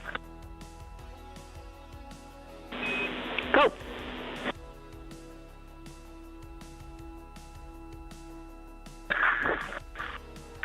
Jeremy's our expert on this, and he's unavailable at the moment. We have a little red box in the lower left corner of the display with a white X in it.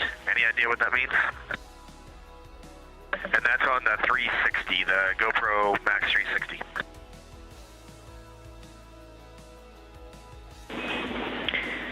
Checking.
Integrity Houston for Nat Geo 360 camera question.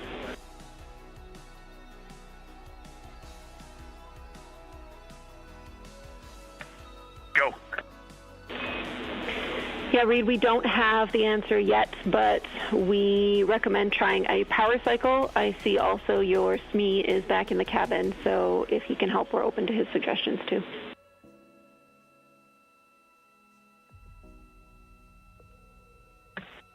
All other indications are good. I think we're good. We're going to press it. It is recording, and the red light is blinking. Time is counting, and it's in time-lapse mode, so I think it is looking good. Sounds good to us. Thank you.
Houston, integrity for GoPro Max.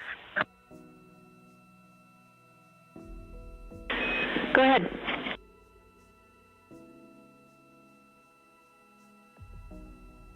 For your awareness, our SME did figure it out. The battery was not fully seated. It was running off of power, so it was fine, but for future reference, that's what that symbol means. Nice. Thanks for letting us know.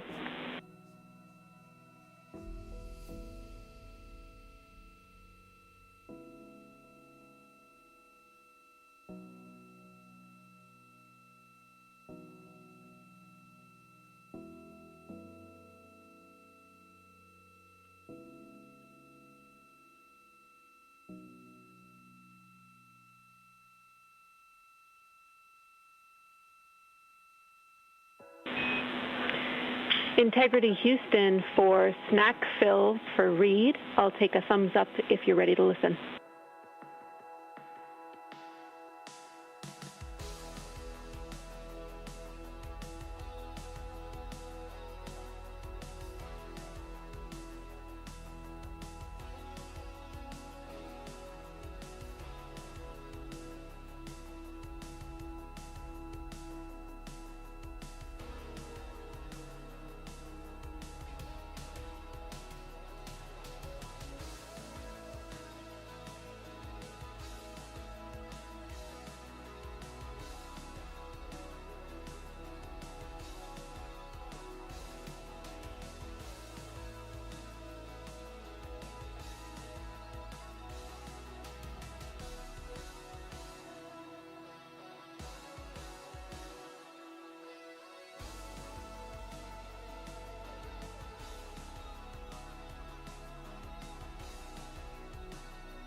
Jenny, go ahead for snack.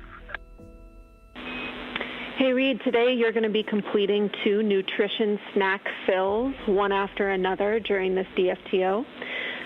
We have some notes that you can also fill some hydration snacks, but those are just for crew comfort, both if you get thirsty and if Christina or Victor need a drink while they're consuming some pills from the pill tool.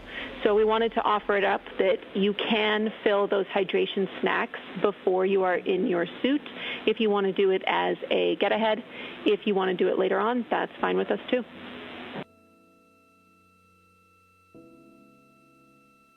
So I can do 4 hydration snacks now, and then the regular snacks during the DFTO. Affirm, we want to make sure the nutrition snacks are during the DFTO. Otherwise, up to you.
Jenny, can you remind me what the snack water fill time is at this cabin pressure?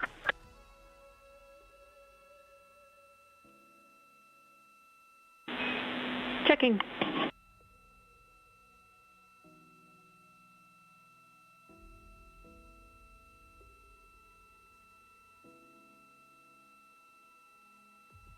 This is Artemis Mission Control. The team aboard Orion continues to set up for today's Ox Suits demo. That's Orion Crew Survival System. Those orange suits that you saw the crew launch in, those are also the ones the crew will return home in. They will be donning those or putting those on today in a rapid manner as if there were a depressurization event in the cabin.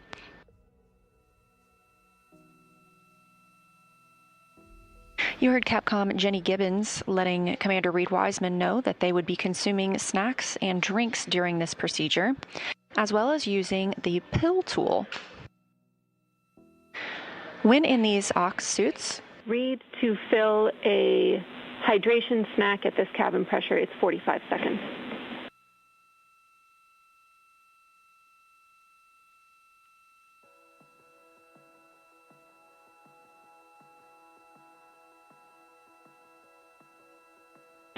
Copy, thumbs up.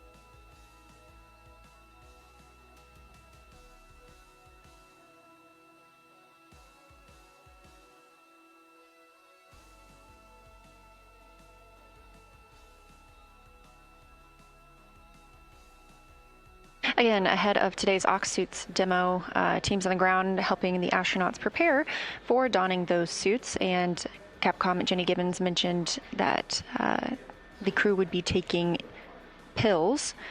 These are placebo pills, and they will be delivered through a pill stopper or a pill tool. The pill tool is inserted into a small port in the helmet. These suits are designed so that the crew could live in them for up to 6 days and live in a breathable atmosphere if the cabin were to depressurize.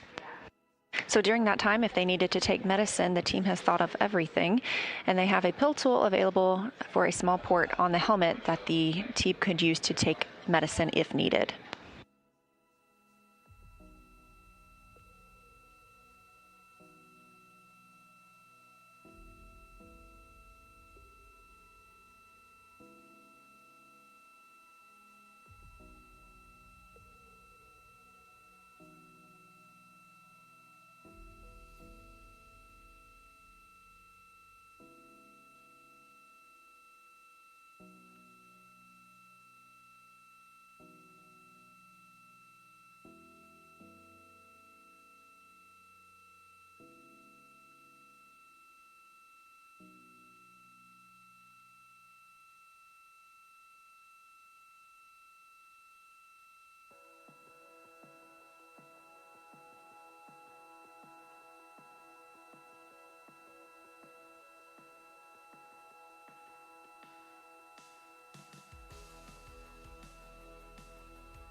This is Artemis Mission Control. We are mission elapsed time 3 days, 20 hours, and 9 minutes into the flight of Artemis 2.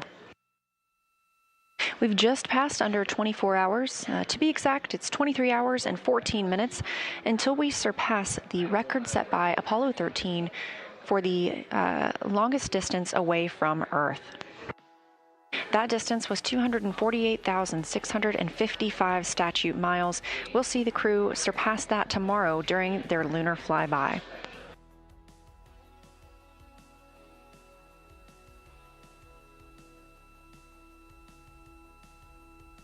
Inside the cabin, the crew is preparing the spacecraft for the OX suit demo.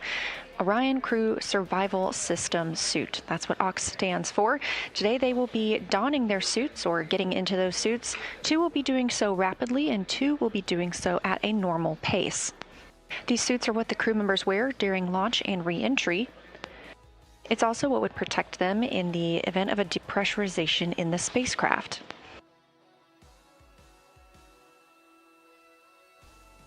They'll conduct a lot of activities while in these suits. As you can see, they're starting to pass some drink bags that they may use during that time frame.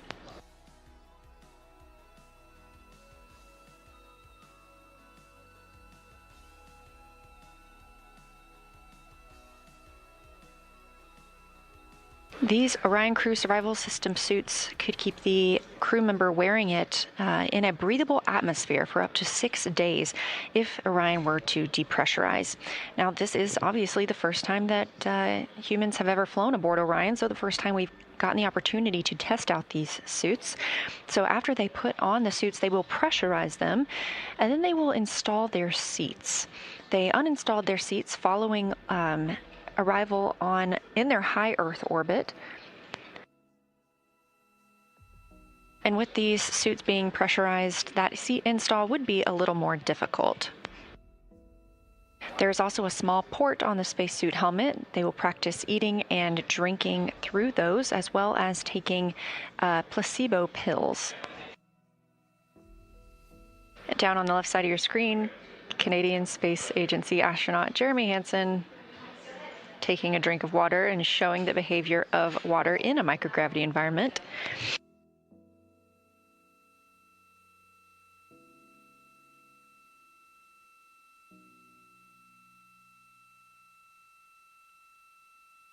All right, Houston, 4 water stacks are filled with a little bit of comedy here, and we're getting ready to settle in for the DFTO. Houston copies.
This is a visualization of the Orion spacecraft on the Artemis 2 mission. You can see this for yourself at any time by visiting nasa.gov/track-Artemis.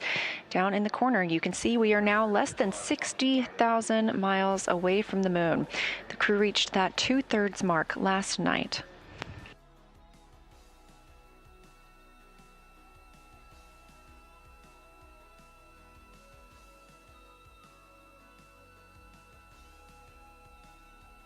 In addition to today's Ox suit demo, we are also expecting the outbound trajectory burn 3. The first 2 outbound trajectory correction burns were deemed not necessary by the team. We are on a good trajectory thanks to the translunar injection burn. We will be executing the OTC-3 burn today.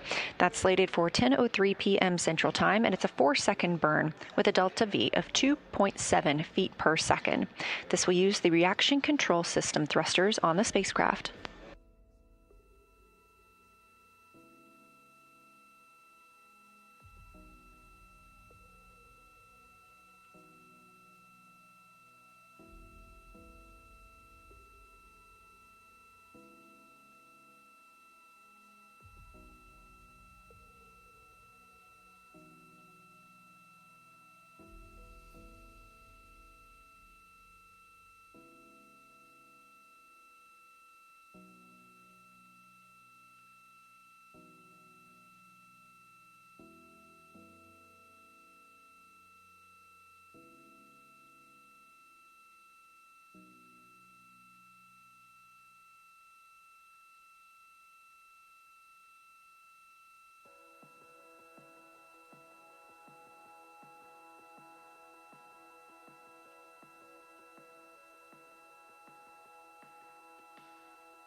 security crew comment.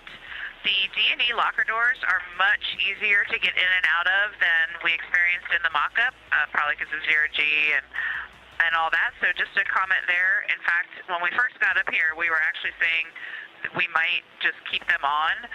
We have elected so far this mission to not install the nets over D&E because we are in and out of there so much, and we were able to use the CTBs themselves for foot restraints. Great data. Thank you.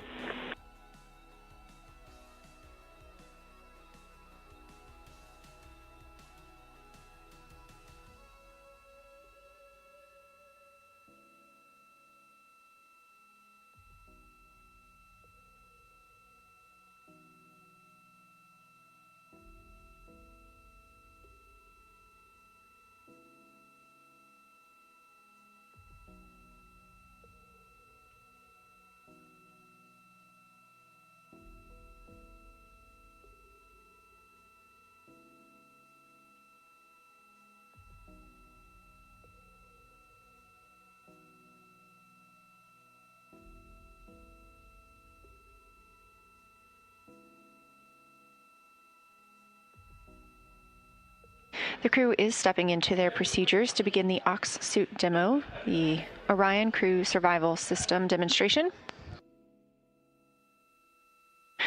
The beginning of this is just cabin configuration. That means closing the hygiene bay door, removing the bungee where their stowage has been. It also means stowing or unstowing and routing umbilicals as needed.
data point is the D1, E1, D2, E2 doors are all identically labeled, but, well, I guess they're not, but the D1s have to go, well, D1 and E1 have to go under the seats, and D2 and E2 have to go down at the bottoms, and I think we goofed that up to start.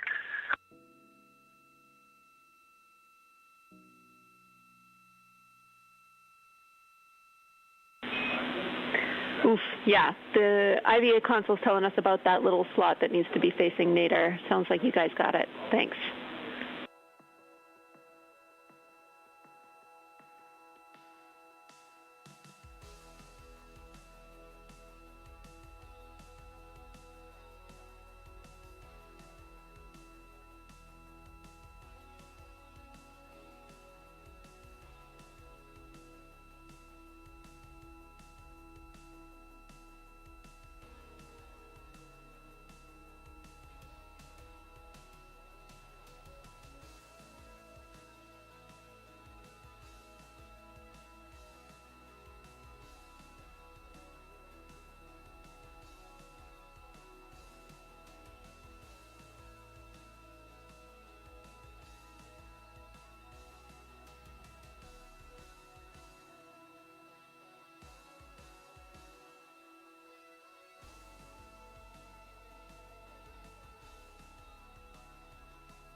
Houston Integrity, another stowage note for boots.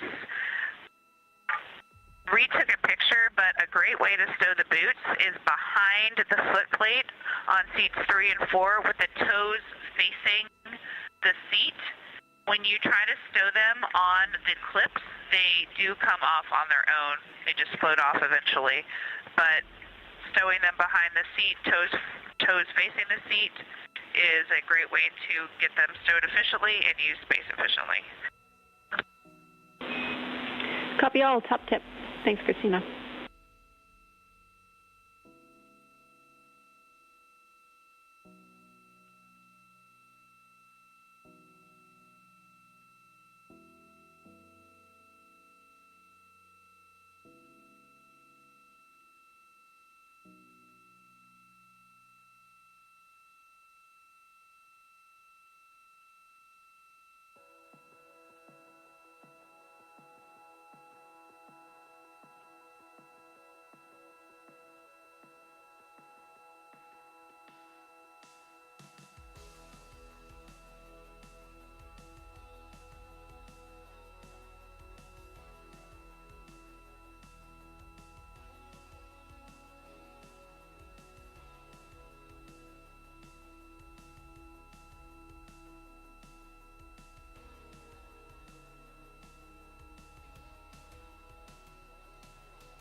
Houston Integrity, we would like to request that you all read up the contingency seat settings. We think that would be how we would be doing this if needed.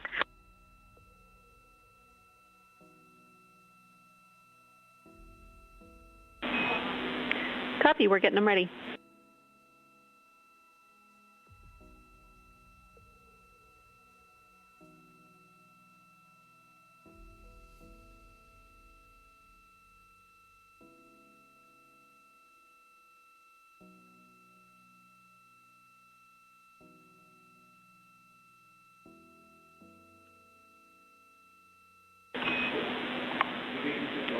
All right, Integrity, I have your contingency seat settings required. Where do you want to start?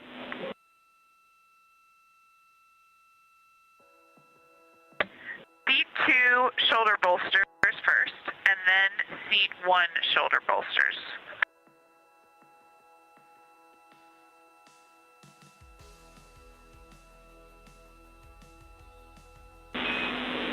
Seat 2 and Seat 1 shoulder bolster pit pins are in slots 17 and 18 for both.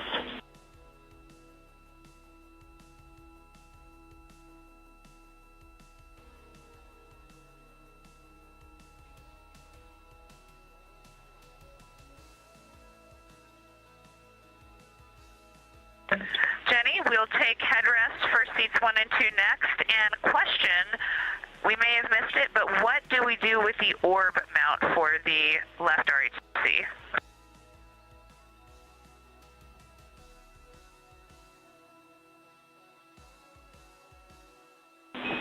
You'll be temp stowing the orb mount. If you want a locker location, we can get one ready for you. And the headrest post position for seats 1 and 2 are both 9.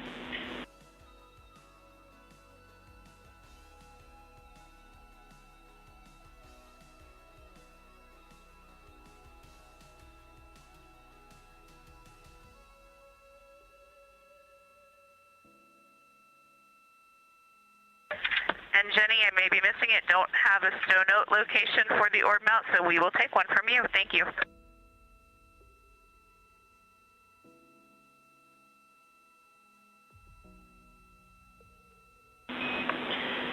F1 large, labeled AGA General Use Brown.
You're looking at a live view inside the Orion spacecraft named Integrity at the Artemis 2 crew as they are getting into their OX suits demo. OX stands for Orion Crew Survival System.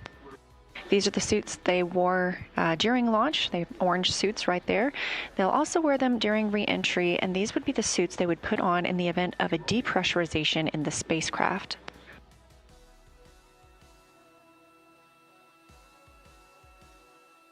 Today's test is going to allow the crew members to don or put on their spacesuits. 2 will do so at a nominal or normal pace.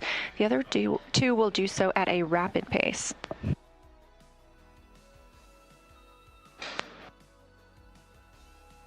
Currently, they're working on installing 3 of the seats. Once they have donned their suits or put on those suits, the crew will then install seat 3. They want to do that while the suits are pressurized to understand how they would do so in the event of a depressurization if the seats were not already installed.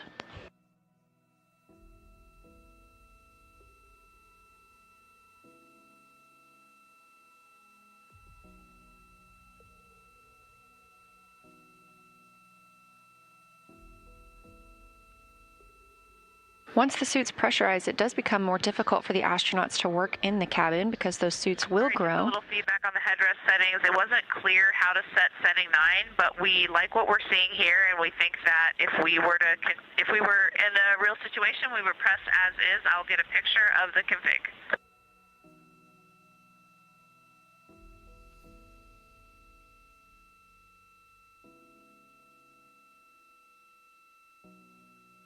You'll hear the crew call down feedback on several of the steps they have listed. Earlier, we heard good feedback on how Commander Reed Wiseman had stowed their boots. This is all to help prepare for future missions in writing procedures for astronauts who will fly around or to the moon on future Artemis flights.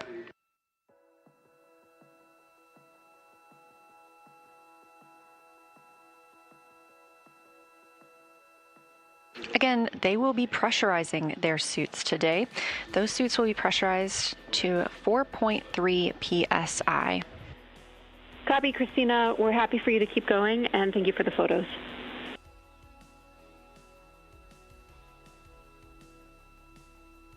Those suits will be pressurized at 4.3 psi above a 10.2 psi cabin, so they'll be experiencing 14.5 psi in total.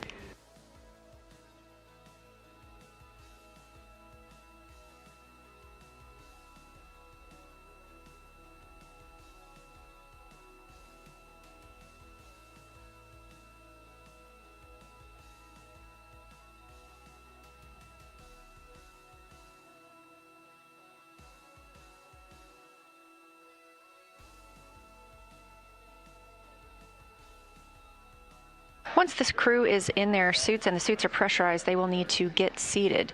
This is a difficult task while pressurized. It may look very simple, but it can be exhausting due to that suit being pressurized and expanded, as well as the umbilicals being connected.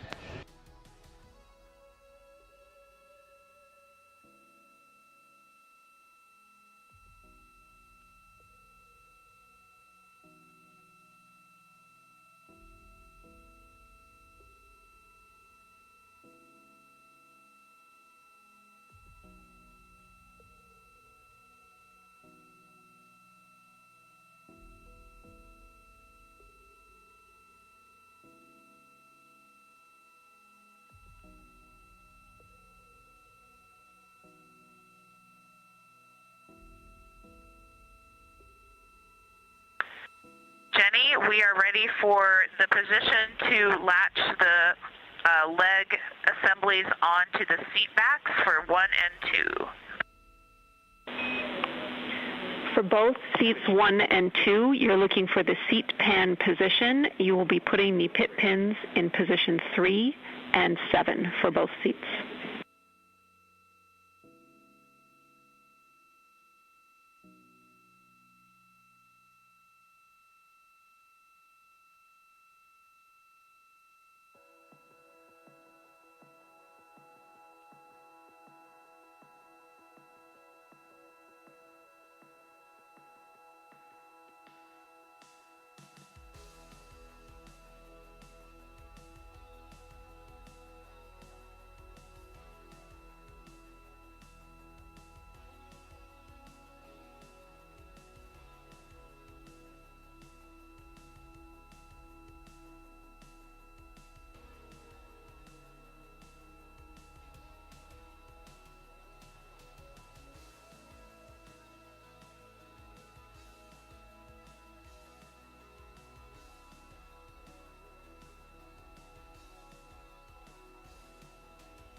As you can see, the crew is now installing the foot restraints for 2 of the seats.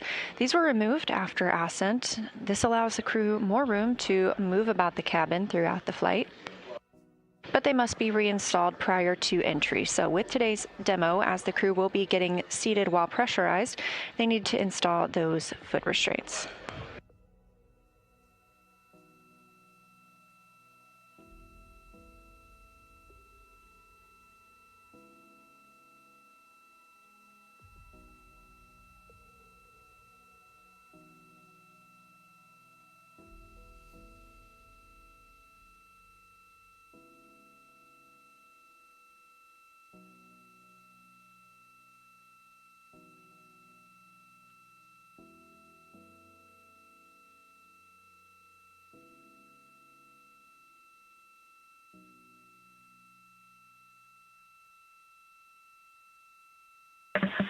And Jenny, we are going to leave the foot pans all the way in for now for suit on. Copy.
Jenny, we'll take shoulder bolster settings for C4.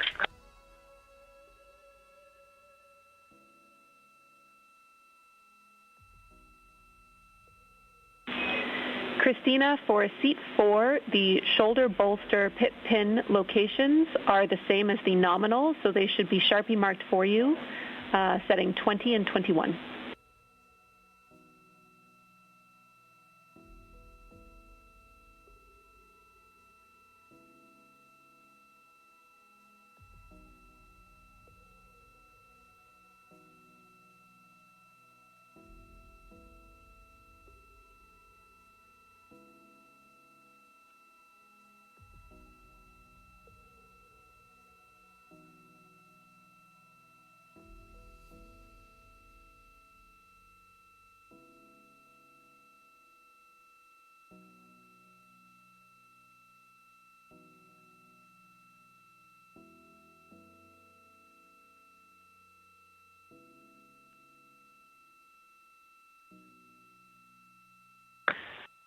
Houston, we will take headrest settings for seat 4, please.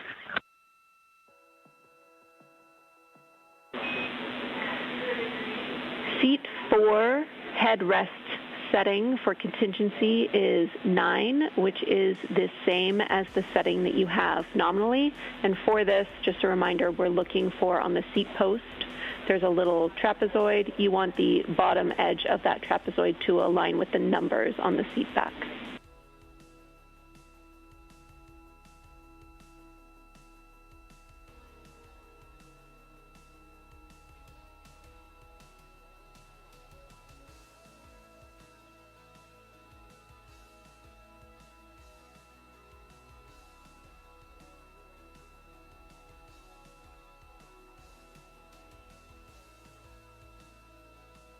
And jams for seats 1 and 2, we, based on that call you just made, thank you for the landmarks, we think our seats are currently set to 11. Seat 1 and 2 seat back posts are at 11, and we launched that way. We're going to leave them that way for now.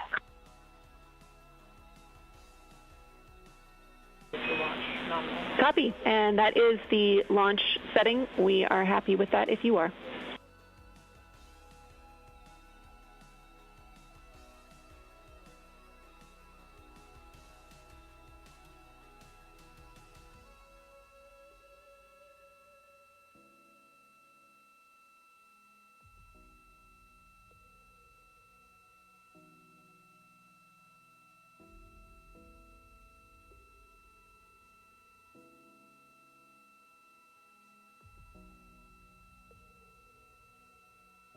Hey, Jenny, we've deployed the post, and apologies, wasn't quite ready to, turns out, absorb all those numbers. So the bottom of the trapezoid aligns with which line?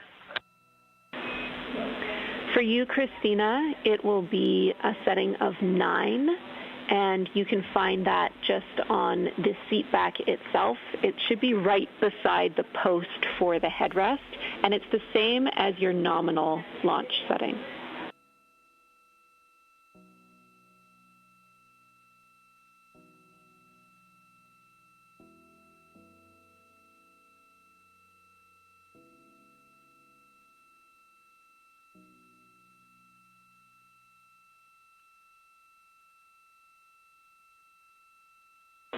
Copy, thumbs up.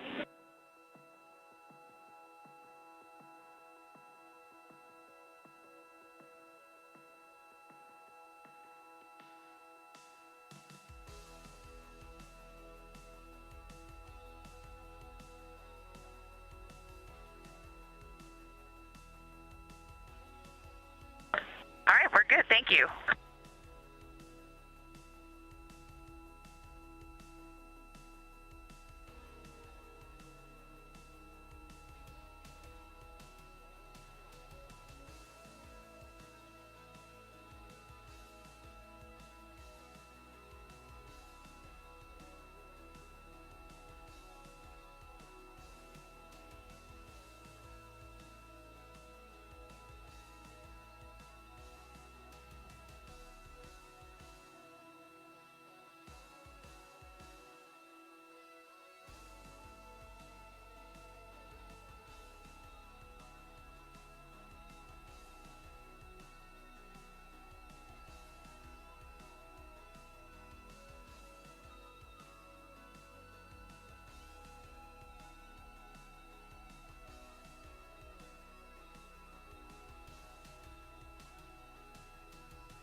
Jenny, for installing the headrest. We're looking for the right Sharpie mark. Do we understand that the lower part of the headrest mounting bracket should align with the Sharpie mark on the post?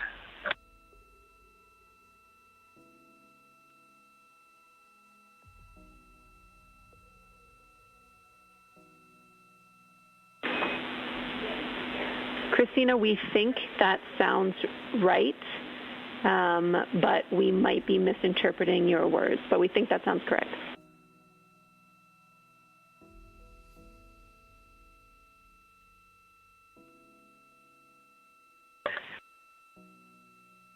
Okay. Yeah, I think we feel comfortable with it, and you did say that both of my settings were launch settings, headrest and post, correct?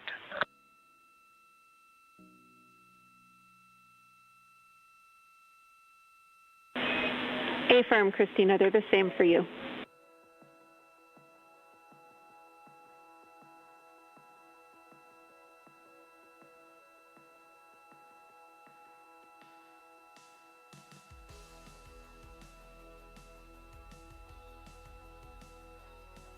If you're just joining us, this is Artemis Mission Control at Johnson Space Center in Houston, Texas.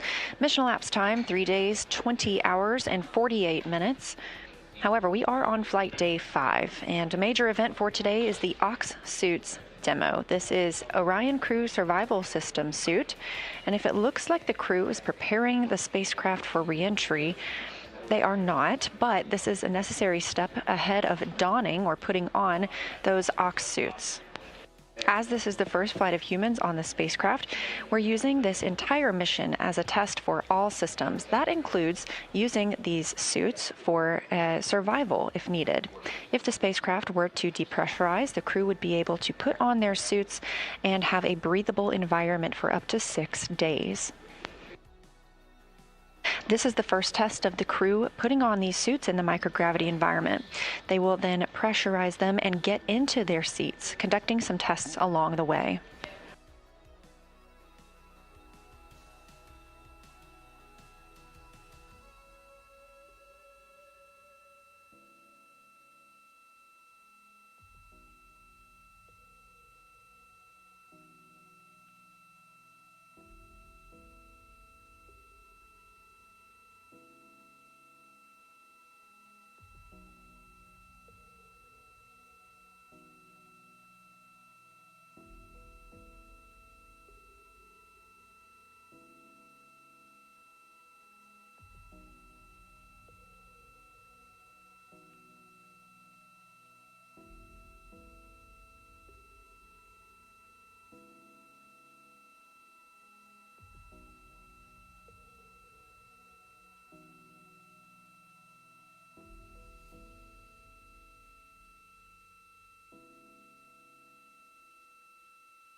Hey, Jenny, can you check the WAP and make sure the WAP is still connected? We just had, we crimped the Ethernet cable when we removed the seat 3 seat pan.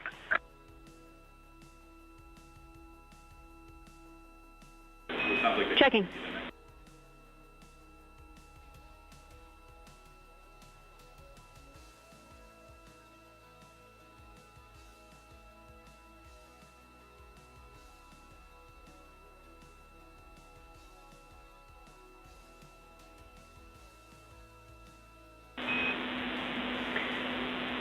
And Reed, we see a nominal connection to the WAP. Everything looks good. Thanks for letting us know anyway.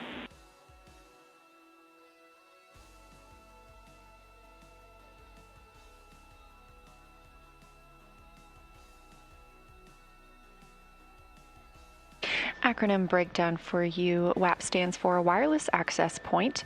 The crew is continuing to set up for the Ox Suit demo. That's Orion Crew Survival System.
Houston, integrity for seat restraints. Go.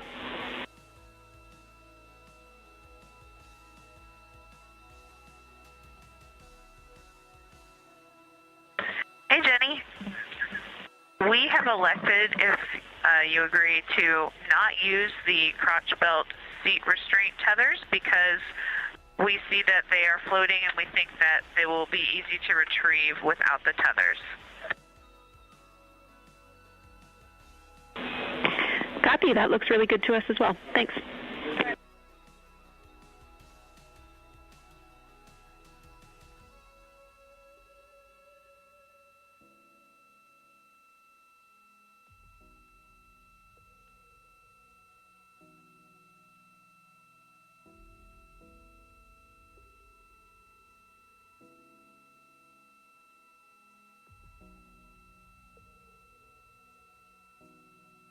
Inside the Orion spacecraft right now, the crew continues to step through their procedures during the Ox suit demo. This is Orion Crew Survival System. NASA astronaut Christina Cook is taking pictures of the configuration of the seats so far. Again, on this test flight, everything is being carefully documented so that it can be used in reference and for planning for future missions aboard Orion.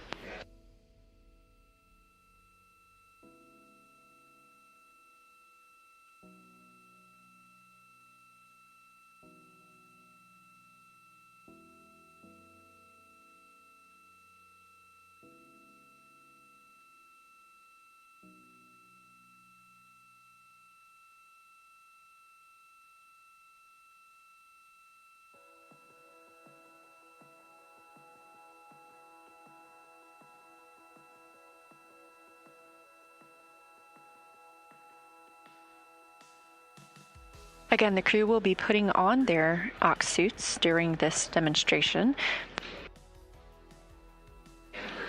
Nominally, or on average, they would only wear these during launch and re-entry, but for this mission, we are testing out what they would need to do if there were a depressurization in the cabin.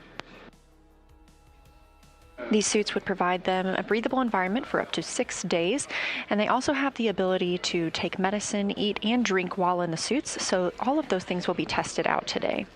Now, once they put on these suits and pressurize them, they will expand a little bit, and it'll make it a little more difficult to move about the spacecraft. That's why this test is so critical to help team members write future procedures for future crews.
everyone. Quick note on how the harness straps are sent up. If you can see, when they were sent up, both of these were all the way flush with this, and it made it pretty hard to start the pull out to make them be adjustable. It would be great if they're just separated and maybe flown in a config like that. Copy and noted. Thank you.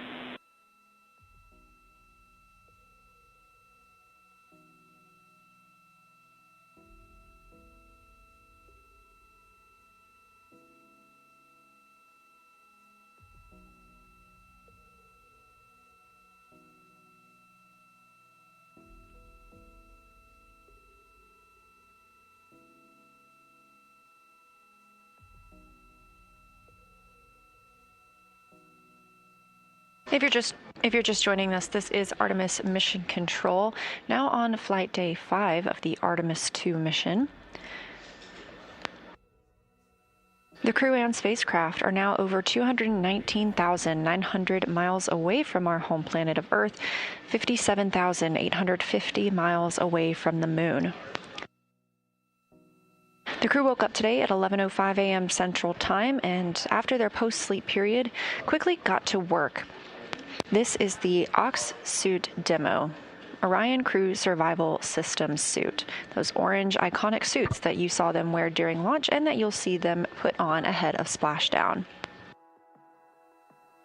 This demonstration is to test how the crew would get suited and seated if needed in the event of a cabin depressurization. This demonstration is expected to take up most of the crew's day ahead of the midday meal, with that midday meal coming around 6:30 p.m. Central Time. In the remaining half of the day, the crew members will obviously have their midday meal. They will also get into some burn monitoring operations. We are expecting the outbound trajectory correction 3 burn today at 10:03 p.m. Central Time. Outbound trajectory correction burns are small maneuvers using the reaction control system thrusters on the spacecraft.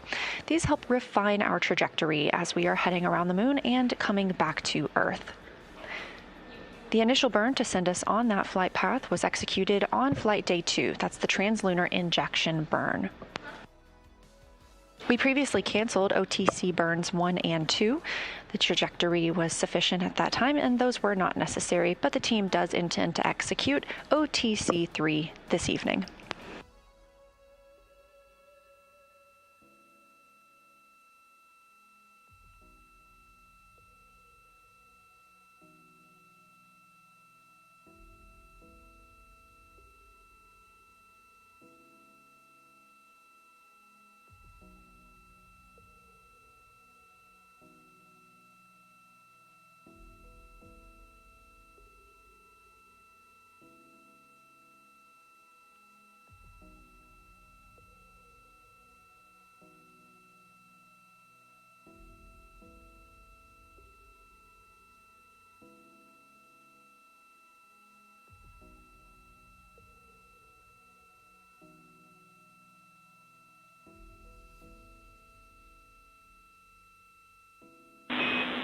We see that in the video. Thanks, Christina.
Hey, just to update you, Jenny, we finished all the seat config stuff. We're grabbing out the snacks now and continuing.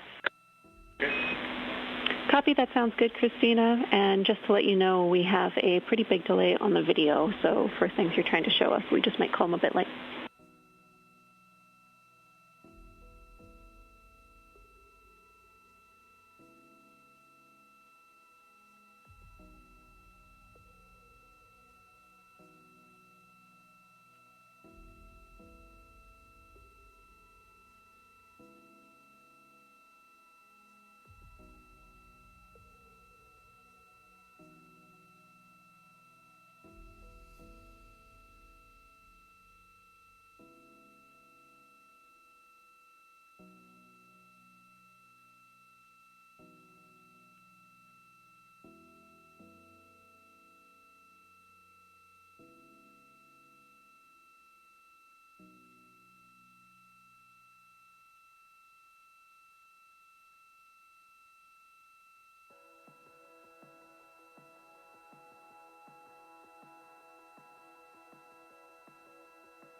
Houston, integrity for timeline sync.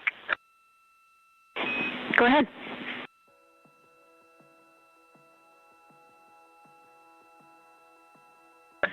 Jams, we are nearing the time of having y'all go off board so that we can get into our suits.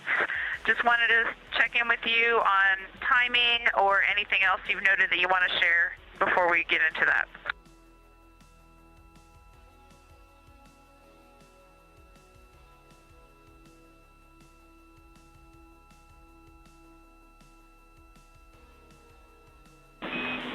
Thanks for letting us know, Christina. That syncs with everything that we've been tracking. We just want to update you that we don't believe that we will do any objectives at the lower pressure, so at 3.7 PSID at your suit delta pressure. And we're also looking at adjusting the objectives during the first set as well. So we'll continue to talk about that. And in the meantime, you're a go to continue.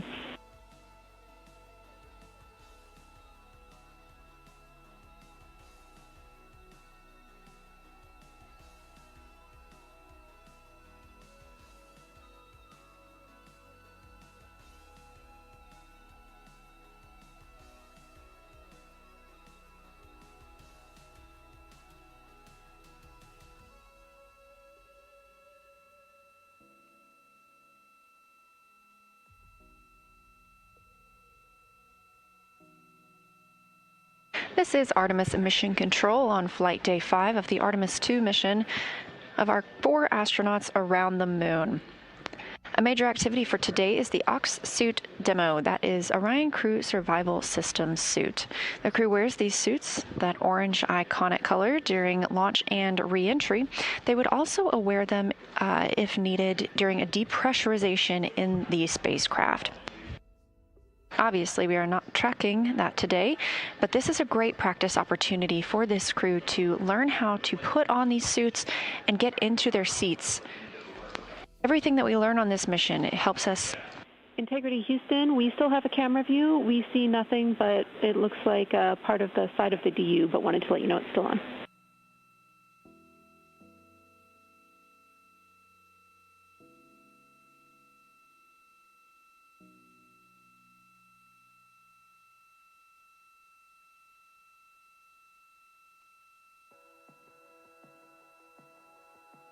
Everything we learn on this mission, including the steps taken today, help us prepare for future crewed missions aboard the Orion spacecraft.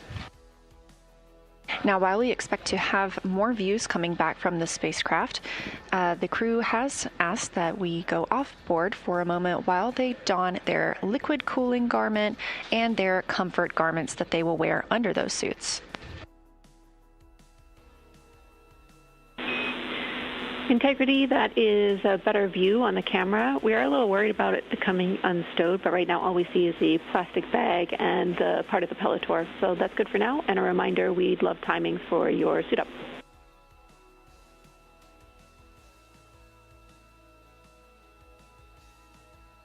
On your screen in the black is Capcom Jenny Gibbons, Canadian Space Agency astronaut and backup Artemis 2 crew member. To her right, Capcom Tess Caswell.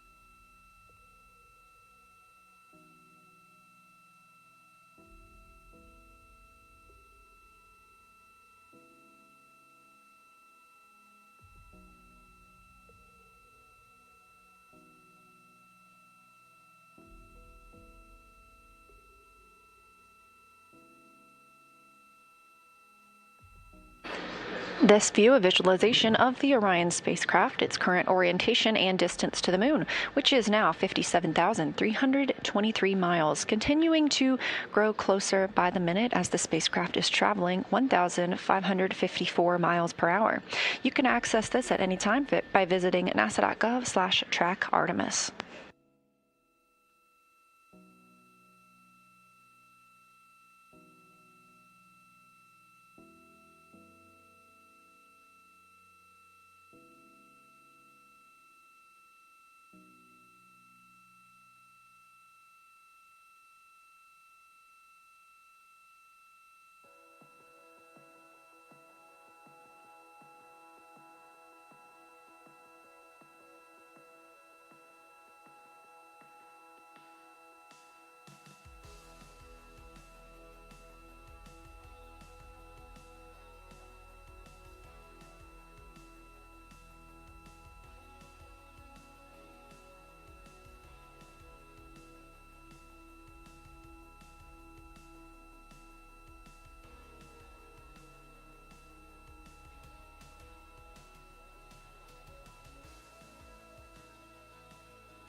A recap of who we have flying aboard the Orion spacecraft for the Artemis 2 mission. We have Commander and NASA astronaut Reed Wiseman, Pilot NASA astronaut Victor Glover, Mission Specialist 1 NASA astronaut Christina Cook, and Mission Specialist 2 and Canadian Space Agency astronaut Jeremy Hansen. Currently, the crew members are getting into their OX suits, those Orion Crew Survival Systems suits. This is part of the demo during which those suits will be pressurized and also have leak checks.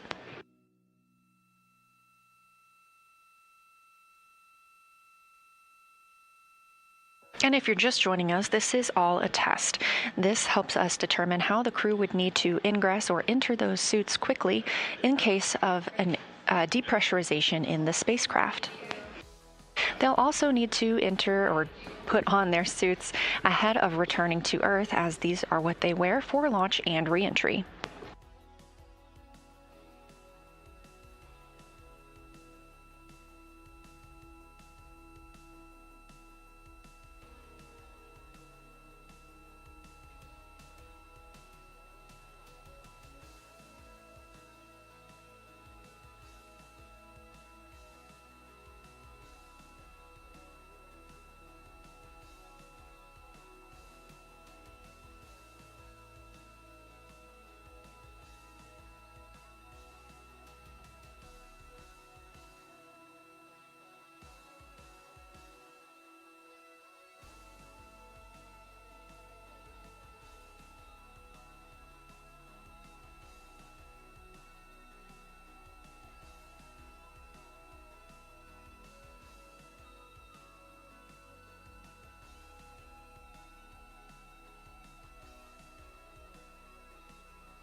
Houston Integrity. We are bringing you back on board. Let us know if you don't see it. We haven't dawned, but we think that we're okay with you all watching the full dawn from comfort garments.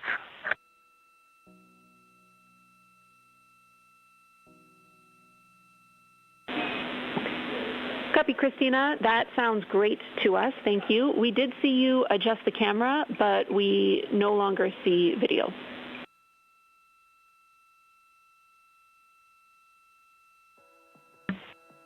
That's being worked. Thank you. And with that, if you agree, we will allow you all to determine suit donning start and complete time for the rapid and nominal.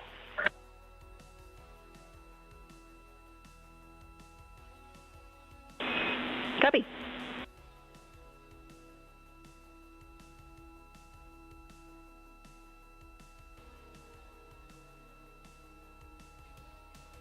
As you heard from NASA astronaut Christina Cook, the crew are now in their comfort garments, and they will continue putting on or donning their OX suits, Orion Crew Survival System suits. All right, crew, we have video.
As you can see inside the Orion spacecraft, it is significantly more crowded than we've seen over the last few flight days. The crew has reinstalled some of their seats, and they will begin getting into their Orion Crew Survival System suits. 2 of them will practice this at a rapid pace, and 2 will practice at a normal pace. Again, this is all in preparation for future Artemis missions. It's all preventative in case the crews would need to don or put on these suits while in a depressurized environment.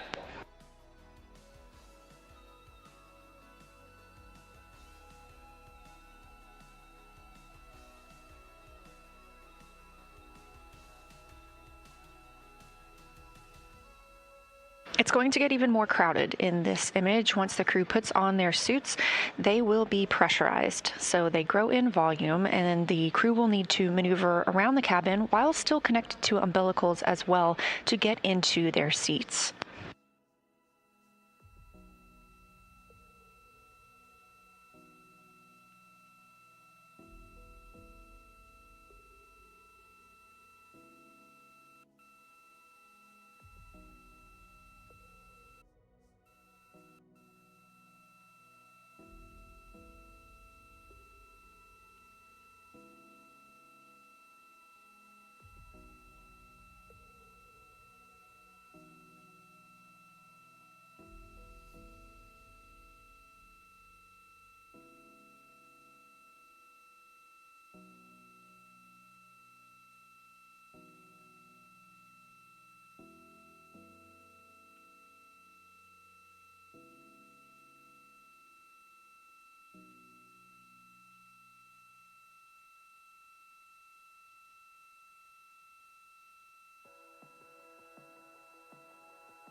Currently in the Orion spacecraft, you can see crew members starting to put on their OX suits. That's Orion Crew Survival System. Those are the iconic international orange suits that the crew wears during launch and re-entry, and they would put on in the event of a cabin depressurization. So today is a test to understand how the crew needs to put on these suits in a cabin depressurization situation. This test helps us refine procedures for future crews that fly on Artemis missions. These suits are developed by the OX team, again, Orion Crew Survival System. They are monitoring today from the Mission Evaluation Room, also known as the MIR, at the chess console. That's Crew Habitation Equipment Support Systems. This console provides expertise on the crew systems and equipment that the astronauts are using throughout the flight.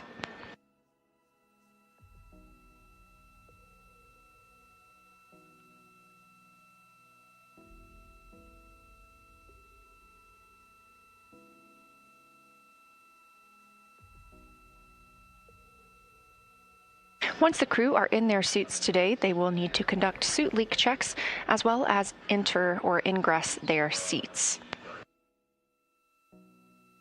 They'll have some additional tasks like drinking and eating while in the suit, as well as taking placebo pills through the pill tool.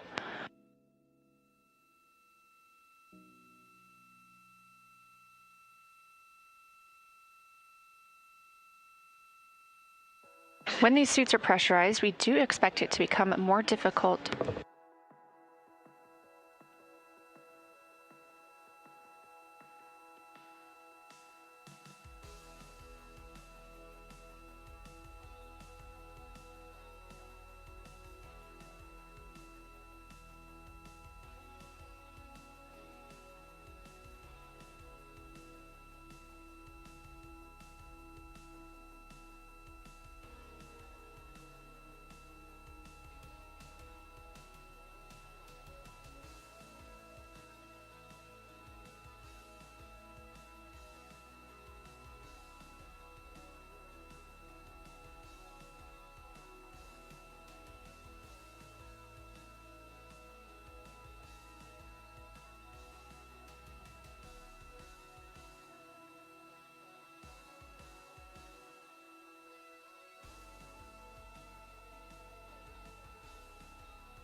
Again, once we get the crew into these suits and they are pressurized, they will also be on umbilicals.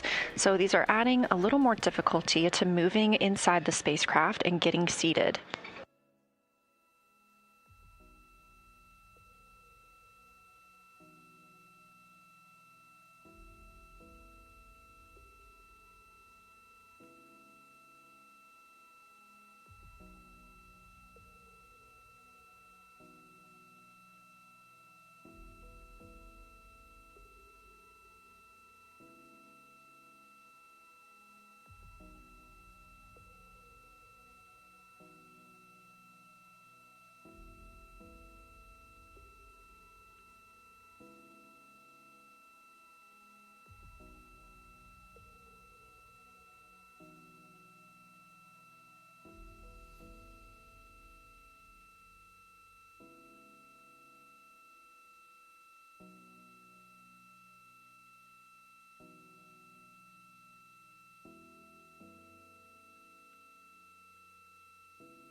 Integrity Houston, we're following along on video. A reminder, when you are moving about the cabin, we want the strain relief carabiner attached, so your umbilical to your suit, and we would also like Cobra buckles fastened for, at minimum, the 2 free float leak check crew members.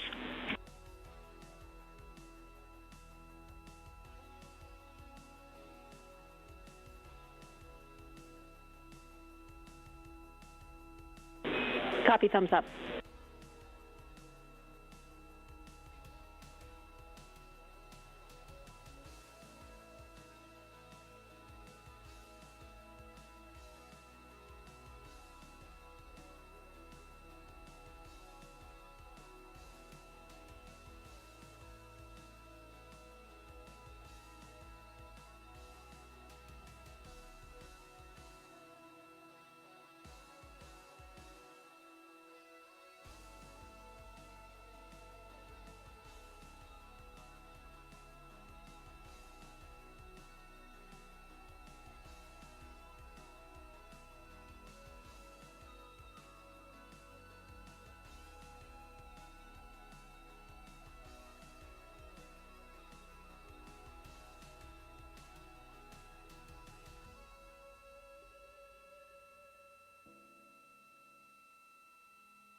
Houston, integrity comm check, seat 1.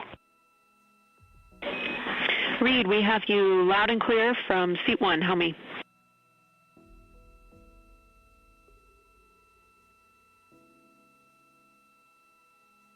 Loud and clear.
Houston, integrity comm check from seat 2.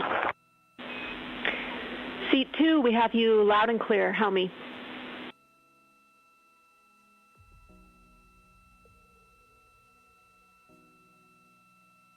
I have you the same.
Houston, integrity, seats 1 and 2, rapid on complete.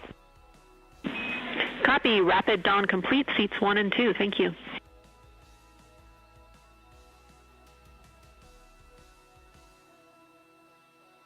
That call coming from Commander Reed Wiseman, NASA astronaut aboard the Artemis 2 mission, down to Capcom or capsule communicator Jenny Gibbons. The crew is conducting their OX suit demo. That is the Orion Crew Survival Systems suit. And as you previously heard, a voice check from NASA astronaut Victor Glover, the pilot on the mission. He is in his seat.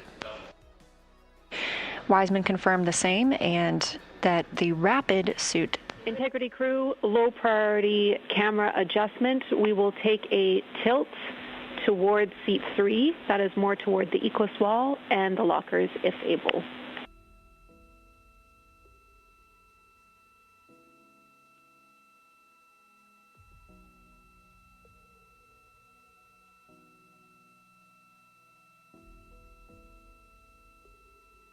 Again, as part of this demonstration, 2 crew members were getting into their suits rapidly, and 2 were getting in at a regular pace.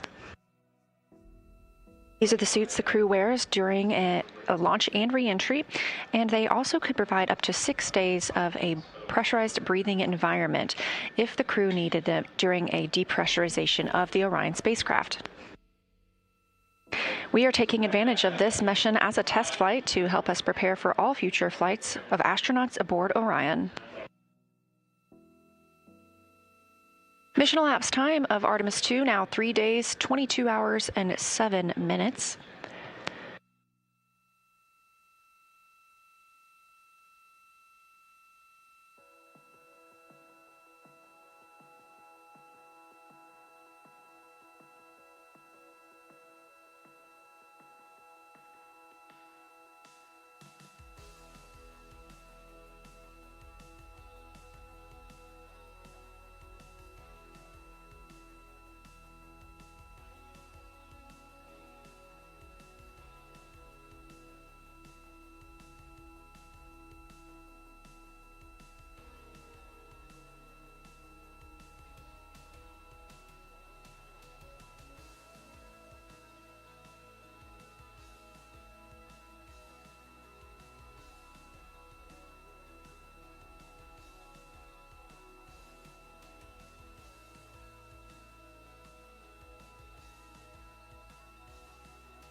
In addition to today's suit donning demo, The crew also is scheduled to see the outbound trajectory 3 burn. That's going to be at 10:03 p.m. Central Time.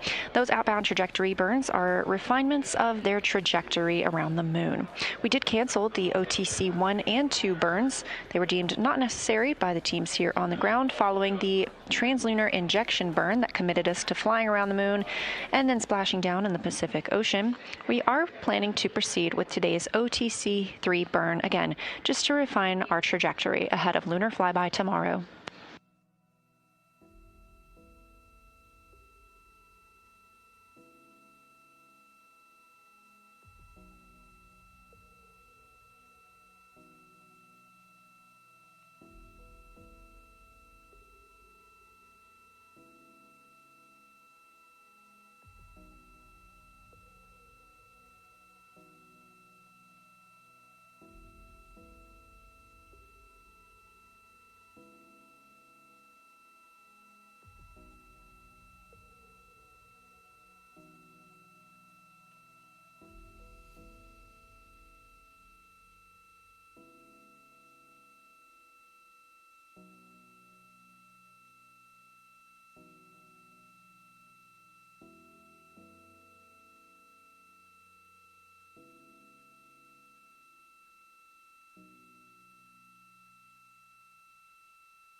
And Houston, we'd like to just get a big picture sync across the crew right now. Absolutely, go ahead.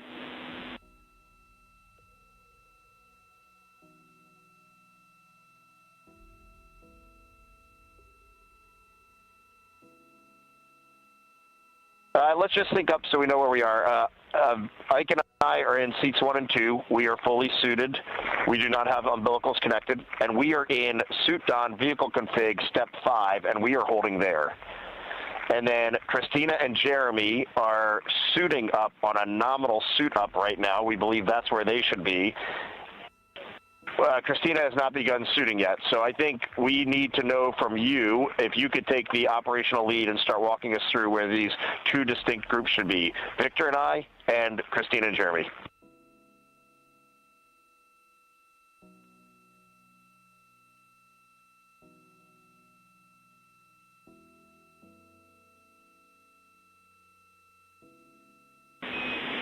Copy, Integrity crew. You are all where we expected you to be. Jeremy and Christina can continue pressing with the nominal suit on, and we will have you and Victor pick up with commanding umbilicals to perform the first leak check with 2 crew members.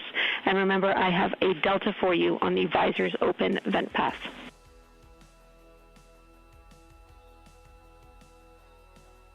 We will always vent overboard today. Stand by. Good words.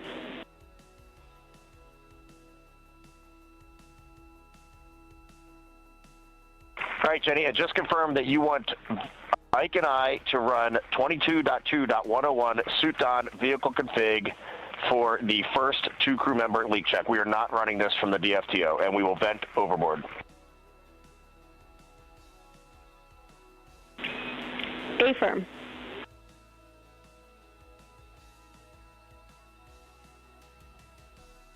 Okay, thank you.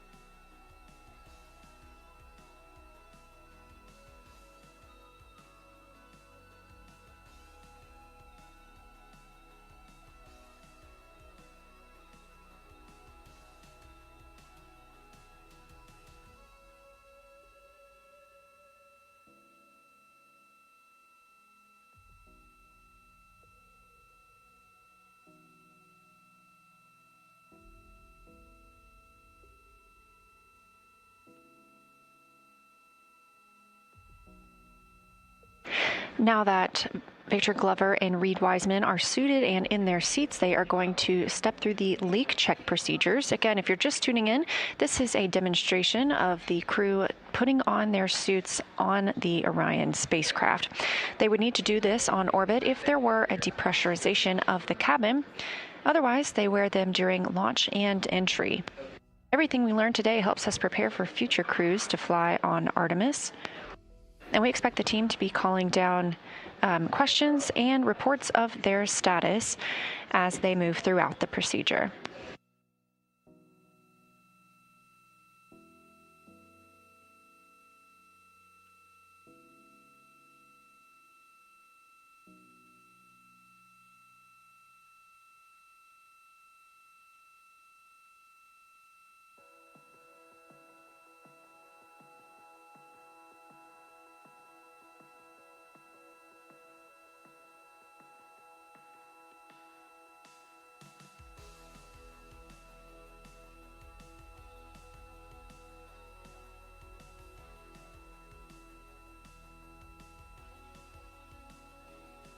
With Reed Wiseman and Victor Glover suited and in their seats with leak checks beginning,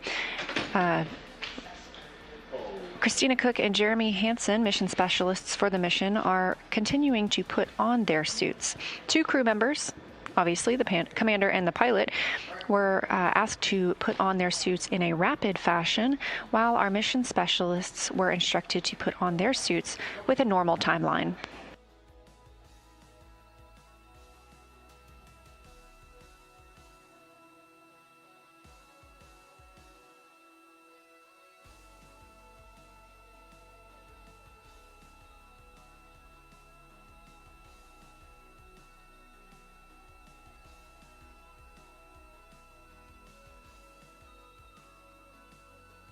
Today we are going to be pressurizing the suits to 4.3 psi, on top of the cabin being at 10.2 psi.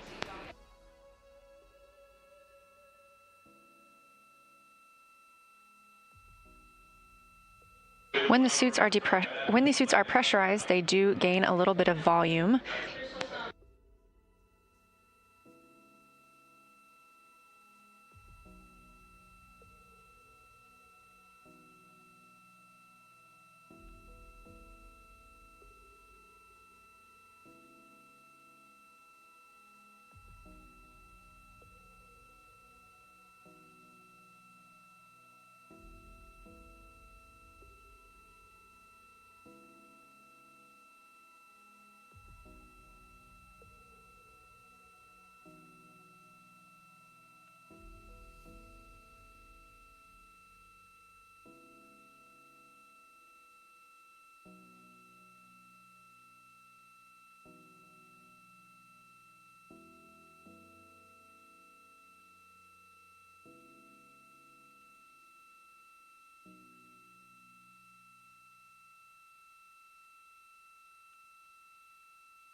You're looking at a live view of Artemis Mission Control here at Johnson Space Center in Houston, Texas. This is the Orbit 1 team on console. Houston, seats 1 and 2, leak check complete. We see the same.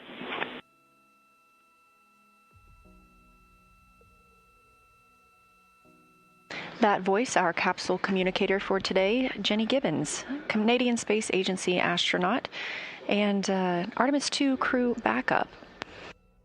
To her right is Tess Caswell, fellow Capcom. Houston, just confirm for me and Victor, the next step is to go back to step 5 and suit on vehicle config and hold for seats 3 and 4. Affirm Reed, once Jeremy and Christina are suited, we will have them join you for the next leak check. Your procedure path is correct.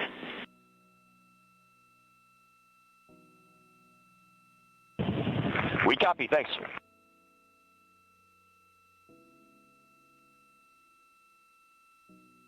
Flight Director Jeff Radigan in red on your screen, leading the Orbit 1 team. Just heard communications from Commander Reed Wiseman aboard the Orion spacecraft, calling down that suit leak checks are complete for he and NASA astronaut Victor Glover, pilot of Artemis 2. Meanwhile, aboard the Orion spacecraft, mission specialists Jeremy Hansen and Christina Cook continue to get suited ahead of getting in their seats for their own leak checks as part of this demonstration.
Jenny, do you need something different on HHB? I think I can reach it from here and try to re-aim it.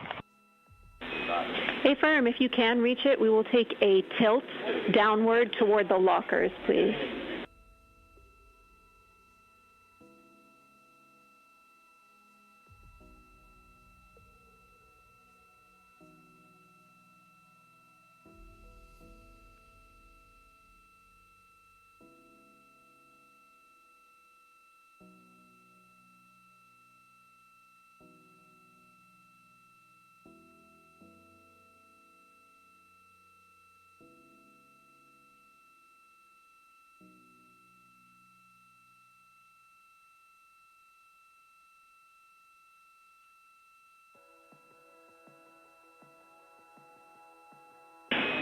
Reed, we like that view. Thank you.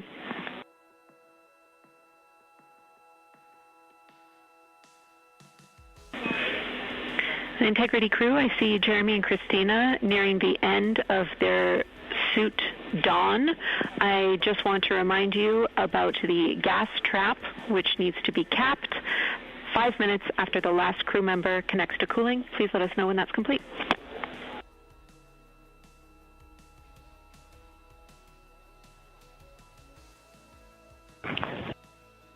We got you covered, Jenny. Thanks for the reminder.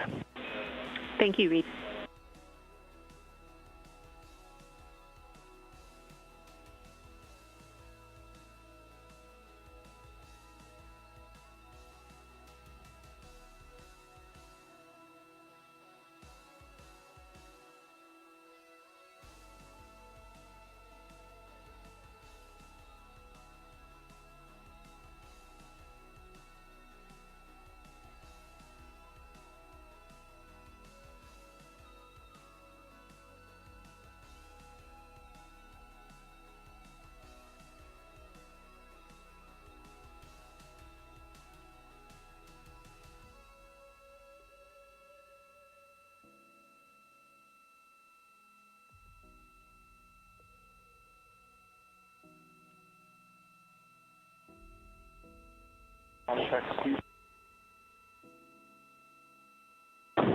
Houston, seat 4, comm check.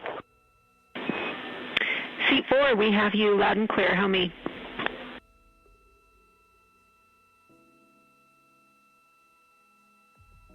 I have you the same.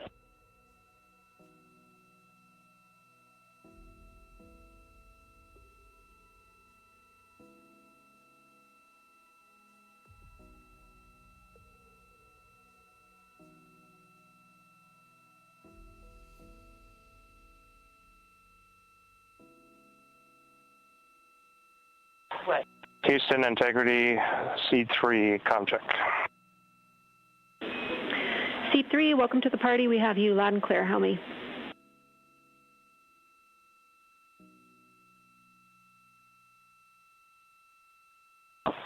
Loud and clear, Jenny.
This is Artemis Mission Control with a mission elapsed time of 3 days, 22 hours, and 29 minutes into the flight of Orion.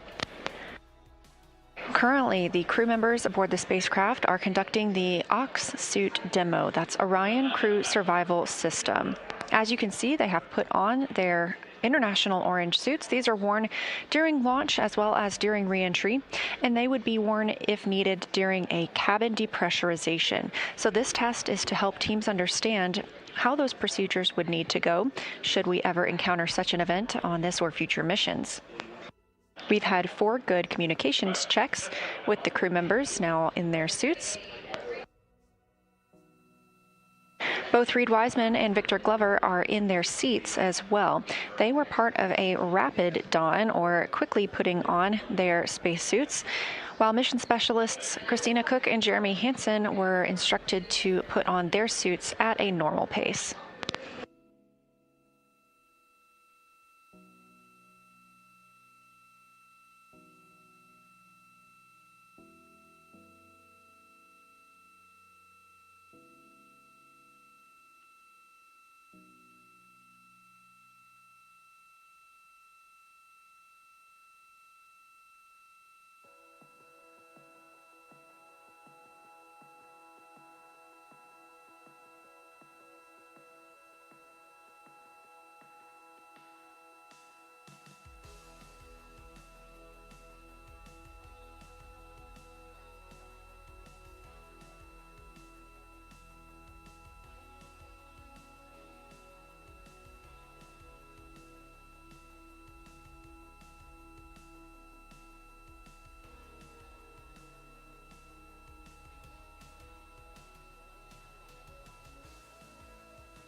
right, Houston, we've been on cooling for 5 minutes, so we're going to swap the QD. Copy, thank you.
Houston Integrity, we have all PCDs stowed, so Jenny, you got the lead.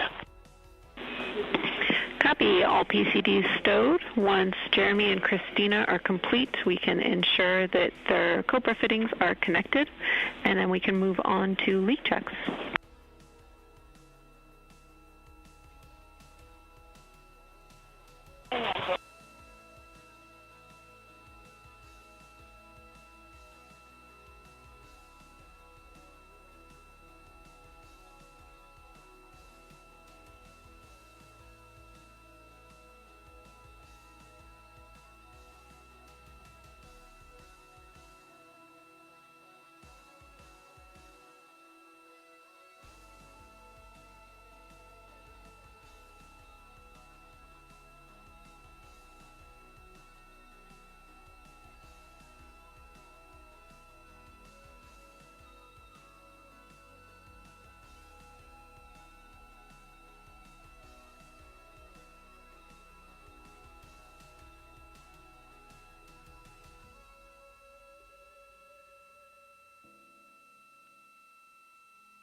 This is Artemis Mission Control. The crew aboard the Orion spacecraft, Reed Wiseman, Victor Glover, Christina Cook, and Jeremy Hansen, continue through the Ox suit demo. That's the Orion Crew Survival System suit. Those orange suits you see the crew in now. Both Commander Reed Wiseman and pilot Victor Glover have ingressed or gotten into their seats. They have also performed comm checks and suit leak checks. Mission specialists Christina Cook and Jeremy Hansen donned or put on their suits in a normal speed, whereas our commander and pilot were asked to do so at a rapid speed. They have also completed communications checks.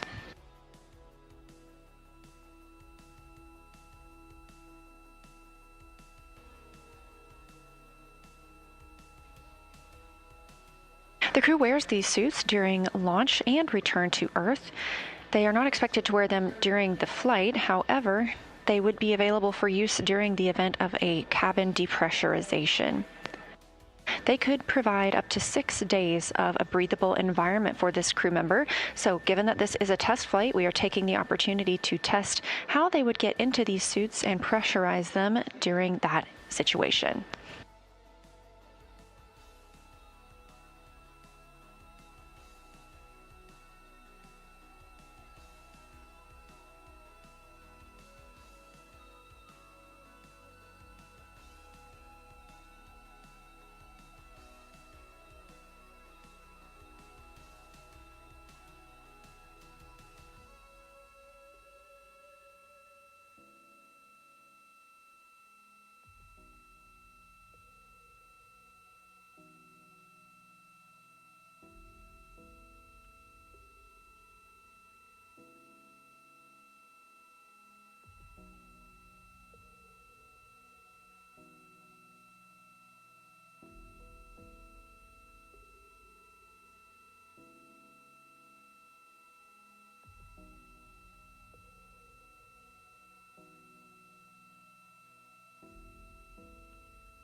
As you can see, those suits are pressurized a little bit, how they've expanded.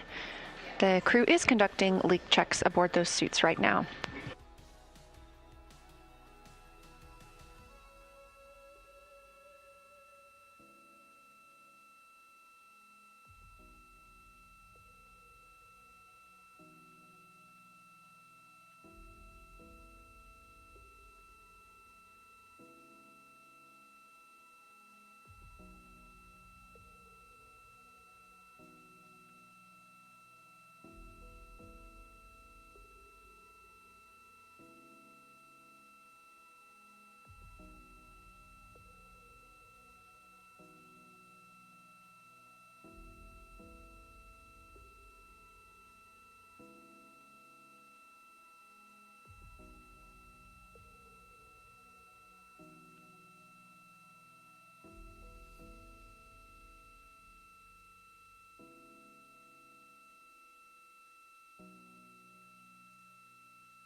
Houston, all 4 suits, leak check complete.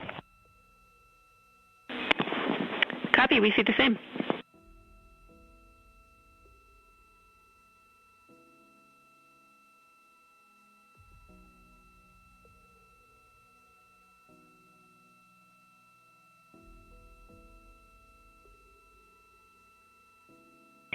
And Jenny, I think now you want us back in the DFTO procedure, correct?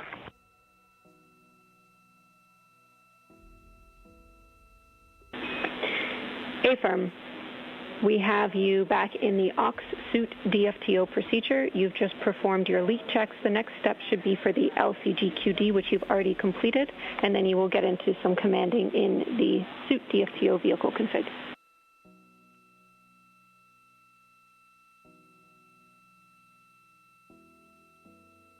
Yeah, what step in aux suit DFTO should we be in?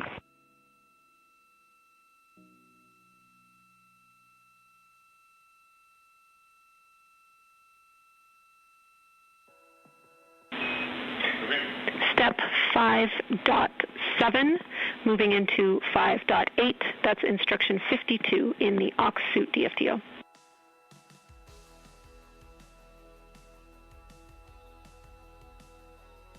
Okay, we're in 5.7. Copy. That's a good spot.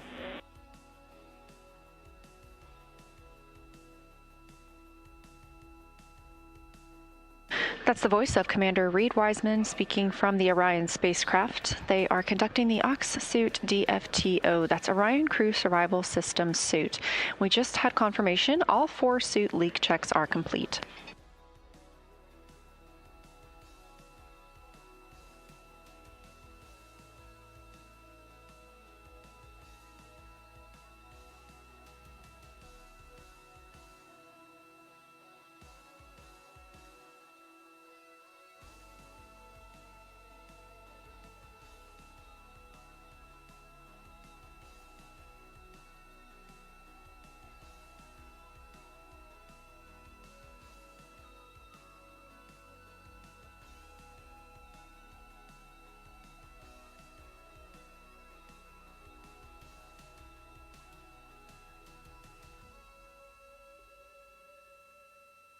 All right, Jenny, we are in 5.8. We're going to 22.2.199, steps 1 through 12. That's the right place to go. Thank you.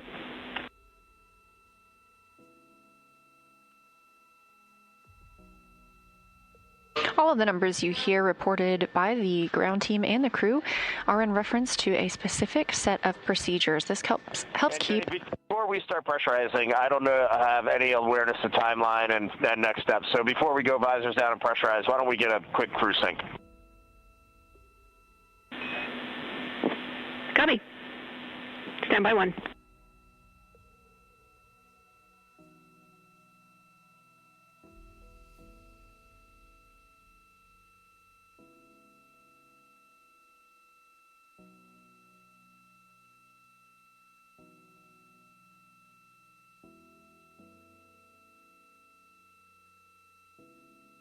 Again, all the numbers you hear, the crew calling down or the ground calling up, keep everyone on the same timeline as they are referencing the same set of procedures throughout this demonstration.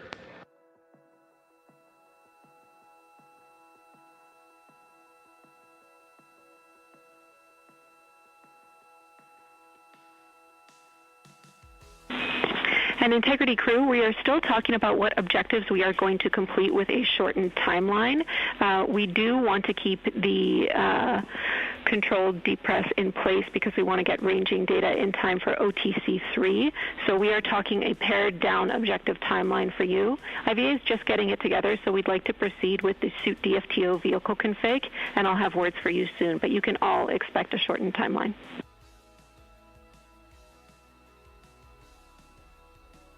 Okay, we're getting into 22.2.199. Copy and concur.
Integrity Crew, Houston, we are having some discussions here on the ground and coming up with your forward timeline. We want to make sure you're not waiting for us and you are ready to proceed with visors closed when you are ready.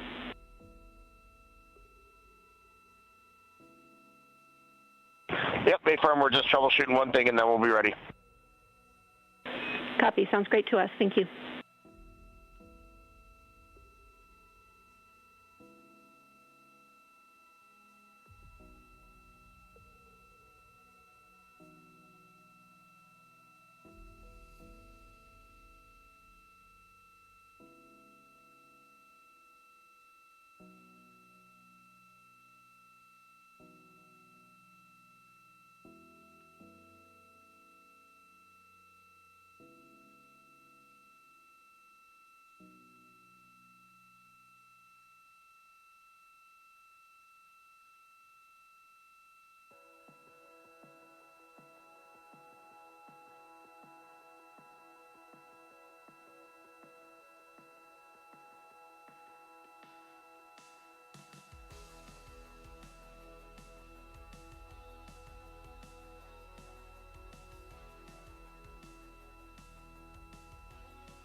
All right, Houston, we're picking up in instruction 21 now.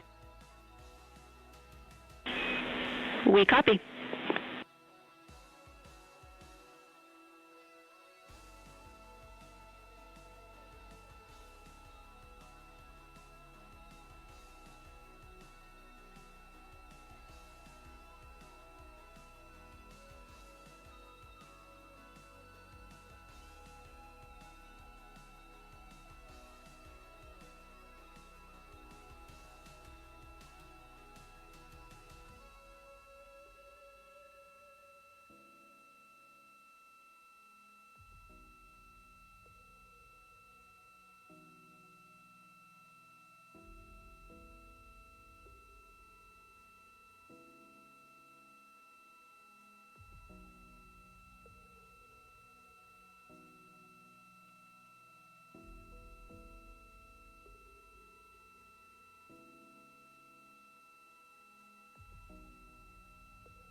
This is Artemis Mission Control at Johnson Space Center in Houston, Texas, with a mission elapsed time of 3 days, 22 hours. 3 days and counting up to 23 hours. The crew aboard the Orion spacecraft is currently in one of their main timelined activities for today. That's the OX suit demo. OX stands for Orion Crew Survival System. Those are the orange suits you see the crew in now. They're also the suits that they wore on launch and that you'll see again in re-entry.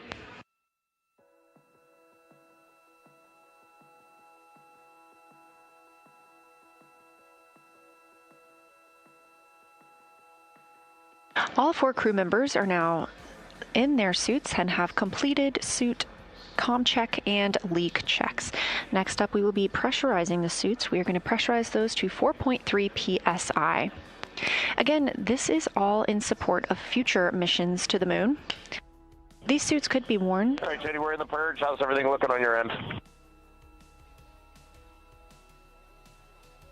It's looking great. Continue.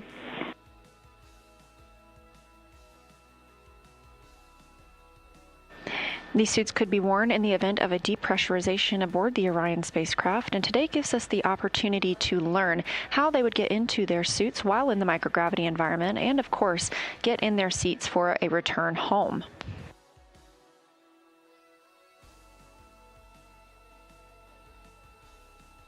Also on the timeline for today is the OTC-3 burn. We expect that around 10:03 p.m. Central Time today. This is a small burn with the reaction control system thrusters on the spacecraft, and OTC stands for Outbound Trajectory Correction. We schedule these throughout the mission in case we need to refine our path around the moon and on the way back home. We canceled the first 2 outbound trajectory correction burns, deeming them not necessary ahead of today. We are going to keep the OTC-3 burn on the timeline for this afternoon, ahead of tomorrow's lunar flyby.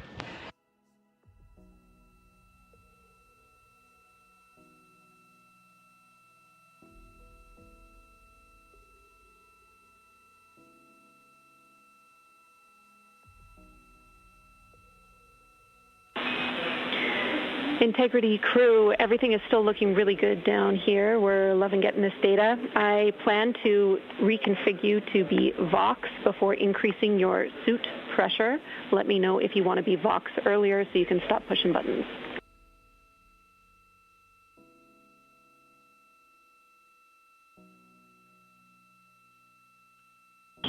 We'll continue in this mode for now until the pressure goes up.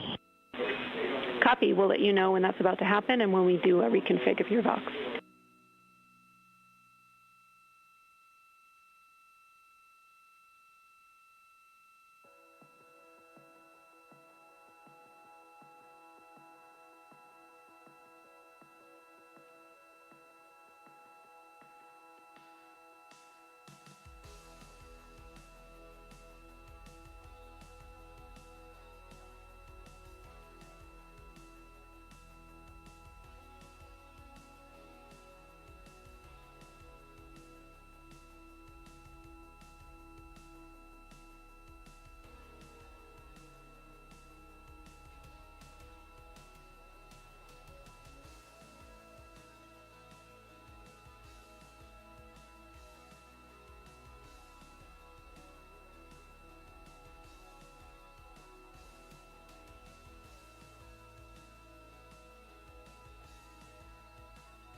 In Houston, our suit Delta P is dropping in the purge here. Is that expected? Checking.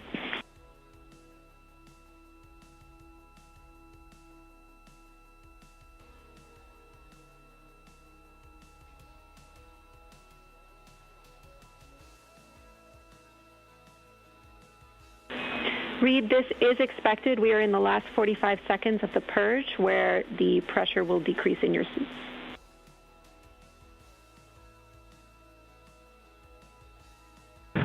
Okay, we're in finishing up 3.2 now, moving to step 4. Copy, we see you there.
And Jenny, in step 4.3, performing the purge to the cabin. Confirm you want this short purge, short cabin sequence. Affirm.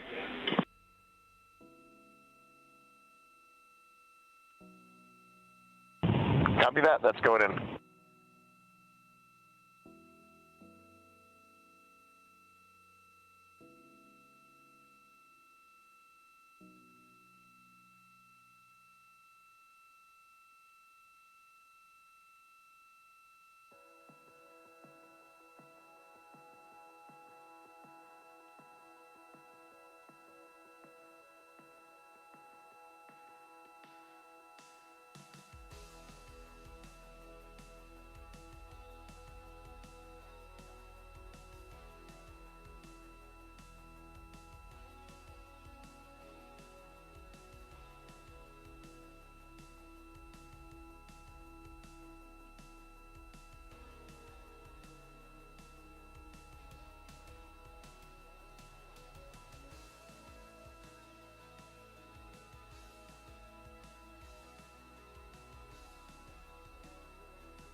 Integrity crew, 2 minutes left on the purge.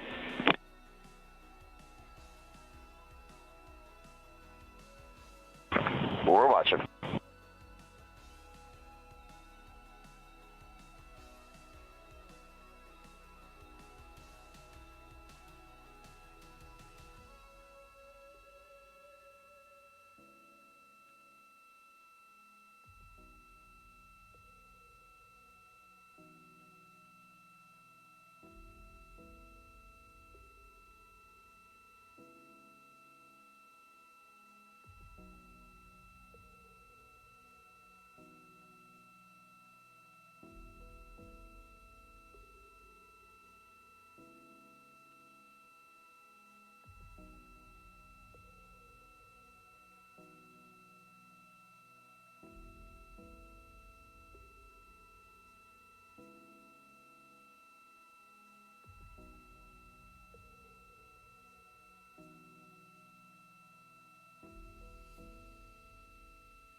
Houston, we're in 4.6, checking with you prior to proceeding.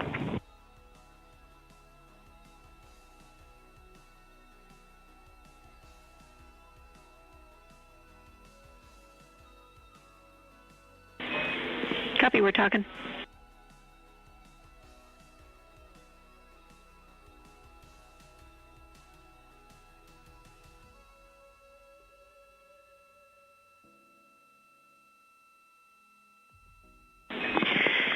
And Integrity, we need a minute or two here to talk the forward plan. We expect to just take a couple minutes more, but I'll be back with you shortly.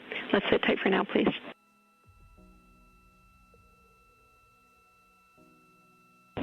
Sounds good.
All right, Integrity crew, thanks for your patience. We've had a discussion down here, and we have decided to defer the controlled cabin depress to 10-2, which was after the suit DFTO, to later in the mission, so that we can prioritize getting our objectives done while you are suited and pressurized. When you are ready, we plan to take you to Vox before proceeding with the next step. And I want to let you know that when you're uncomfortable commanding, please let us know and we will take over, else we expect to take over by step 10 in this procedure.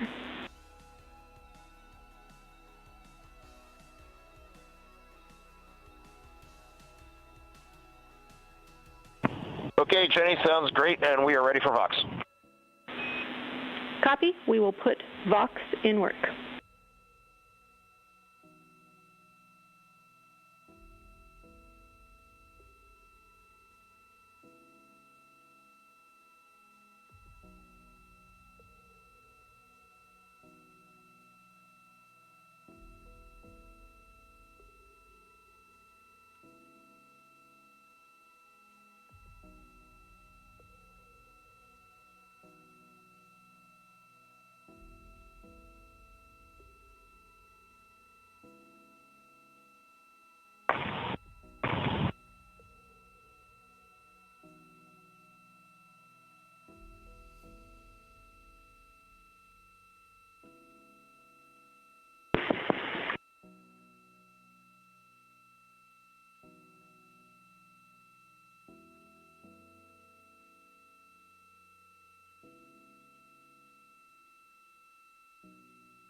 All right, Integrity crew, you are voxed and go to continue with the procedure. Pick up in step 5.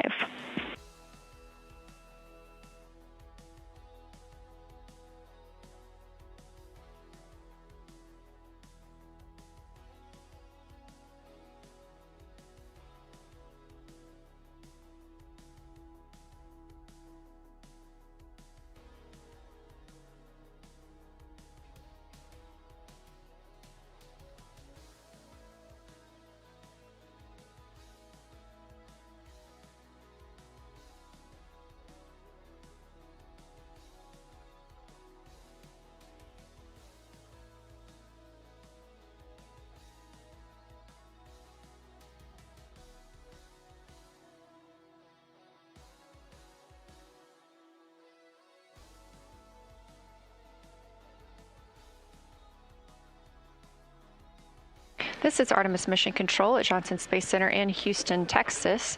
Currently, the teams on the ground are increasing pressure in the Orion Crew Survival System suits.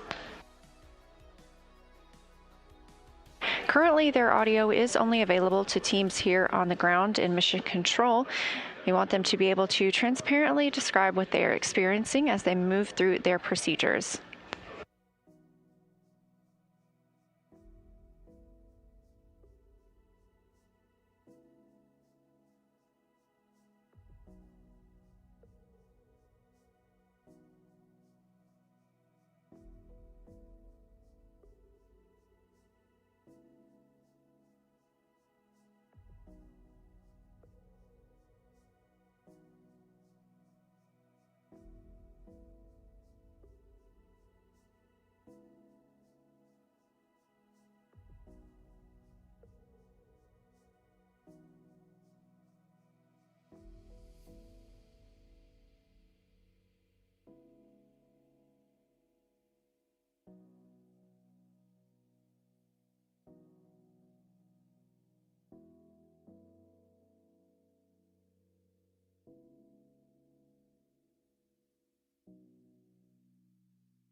As you can see, our 4 crew members aboard Orion are currently seated and, they are currently suited. 2 are in their seats. That would be Commander Reed Wiseman and pilot Jeremy Hansen.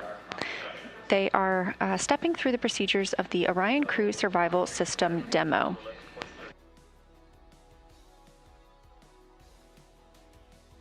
This is to test how the suits would perform if we were in a depressurization event and the crew needed to get into their suits in order to have a breathable environment.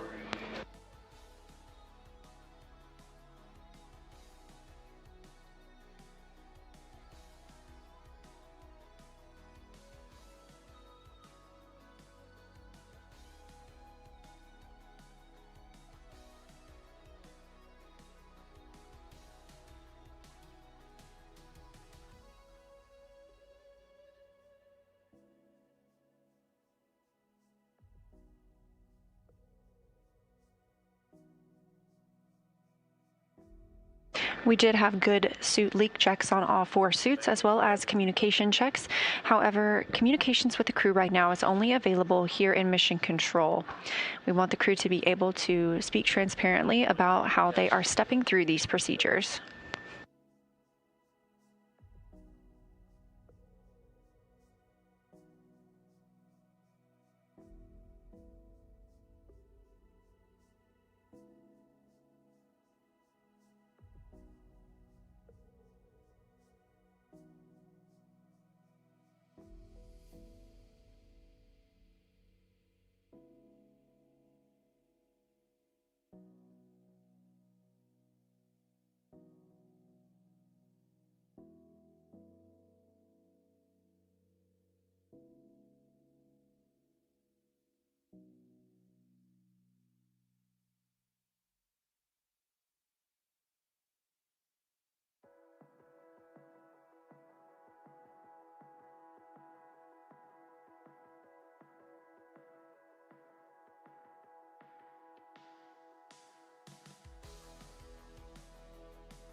As part of this test, we have vented some of the cabin pressure overboard. It is now 11.0 psi inside the cabin.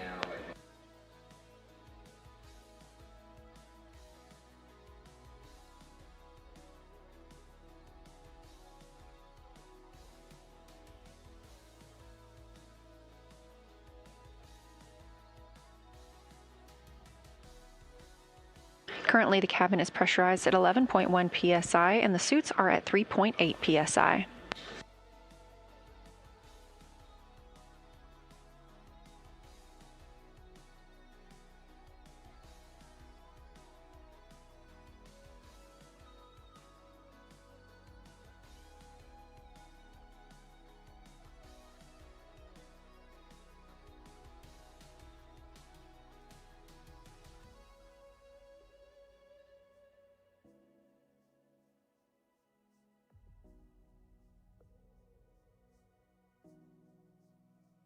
When suits are pressurized, it makes it more difficult for the crew to work in the cabin. Therefore, they agreed that the ground is able to take over commanding in the spacecraft.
Again, today we are conducting a demonstration of these crew survival system suits. Now that the suits are pressurized, it can be more difficult for the astronauts to maneuver about the cabin. They are obviously also connected to umbilicals, which make another hurdle into moving around the spacecraft.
As previously mentioned, we are in the Orion Crew Survival System suit demonstration.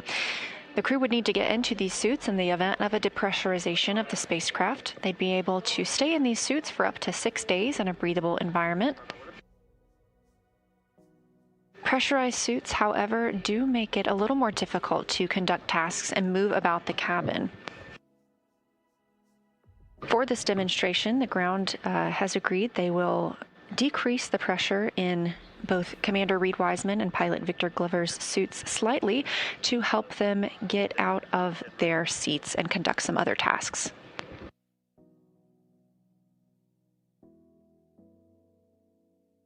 Again, you're not hearing their communications right now. That's just coming to Mission Control Houston to allow them to speak, to allow the astronauts to speak openly with the flight controllers here.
This is Artemis Mission Control, now 3 days, 23 hours, and 36 minutes since the launch of Orion atop the Space Launch System spacecraft.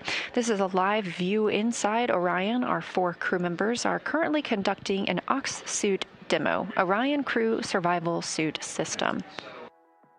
These are the suits that the crew wears during launch and will wear again during re-entry, and they would have the opportunity to use these if needed during a cabin depressurization. Being in these suits would provide the crew with up to 6 days of a safe breathing environment. Being that this is a test flight, it's our first opportunity for the crew to get into these suits while in a microgravity environment.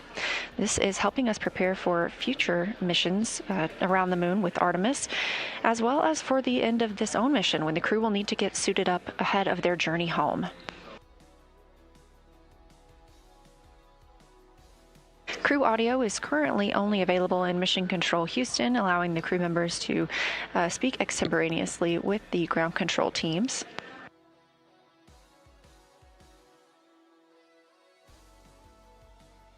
There are some plans for the crew to conduct tasks while in their suits today. Currently, the team is lowering the pressure slightly in Commander Reed Wiseman and Pilot Victor Glover's suits to allow them to more easily get out of their seats. When suits are pressurized, it does make it more difficult to move about the cabin and accomplish some of the tasks we're looking to do today.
Here in Mission Control Houston, teams continue lowering the pressure inside Commander Reed Wiseman and pilot Victor Glover's suits during this demonstration test.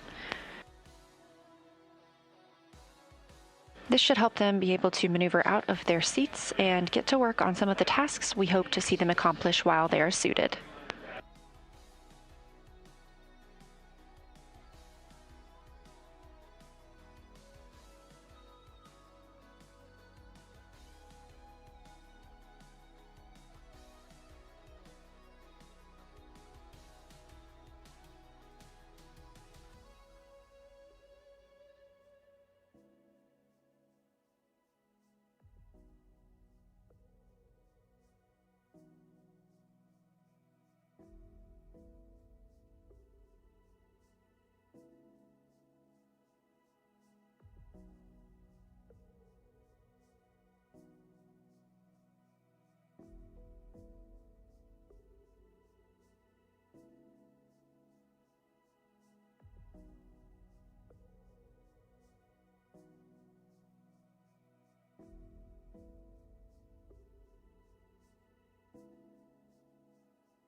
You're looking at a live view inside the Orion spacecraft.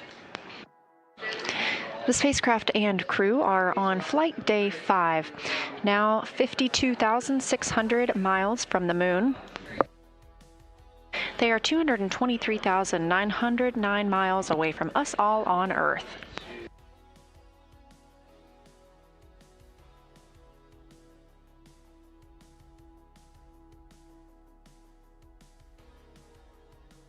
Currently, our crew members are stepping through the Orion Crew Survival System suit procedures.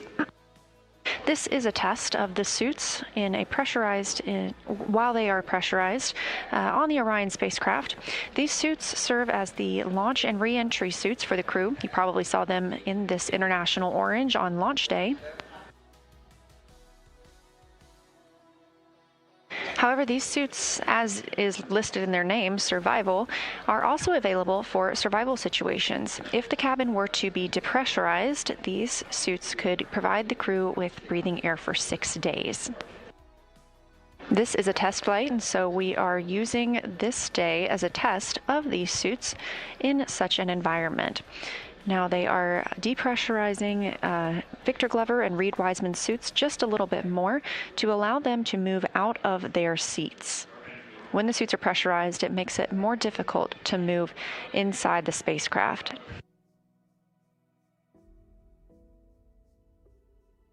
We have some other tasks we hope to see the crew complete today, including using the pill tool.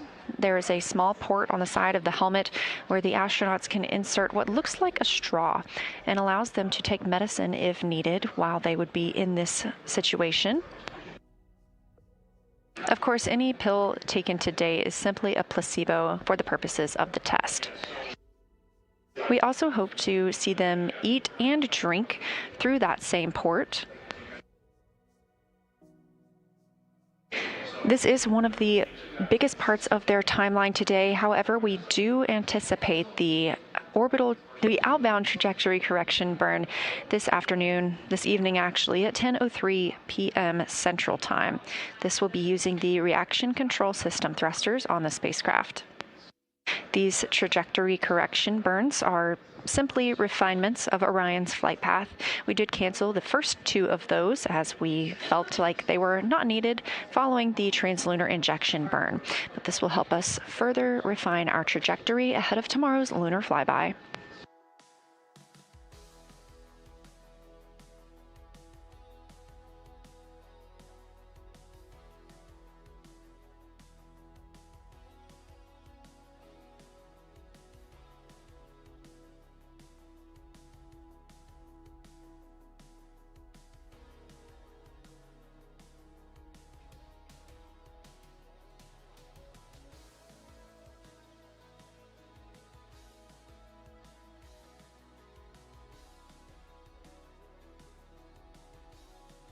Crew communications right now is only coming to Mission Control Houston. As we are testing this out for the very first time, we want the crew to be able to share transparently what steps they are moving through and what they're experiencing while in these suits. Once this demonstration is complete, we will make sure to put their audio back on the broadcast.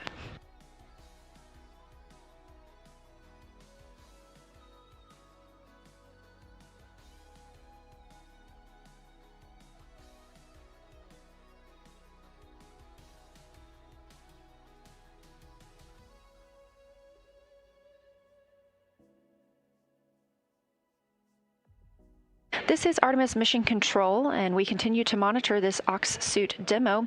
Meanwhile, teams at Johnson Space Center and Mission Management are preparing for today's mission status briefing.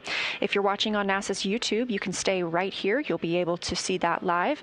If you are interested in solar array wing views, you can tune in on our other stream. That's where commentary will continue. Again, standing by, that mission status briefing is scheduled to start in 4 minutes at 5:30 p.m. Central Time.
Artemis 2 mission is a test mission of the Orion space capsule. Artemis 2 will be the first time we put humans on this rocket. We're going back to the moon because it's the next step in our journey to Mars. We were always going to the moon. Pushing ourselves to explore is just core to who we are. That's a part of being a human. And liftoff. We shall return. Continuing to test out every bit of Orion. Coming back to Earth, 7 miles a second. When humanity sets big goals, we can bring together genius from around the world. You have the best people on planet Earth putting this vehicle together. That's what's up. To innovate for the benefit of humanity and to inspire the world through discovery. And here we go.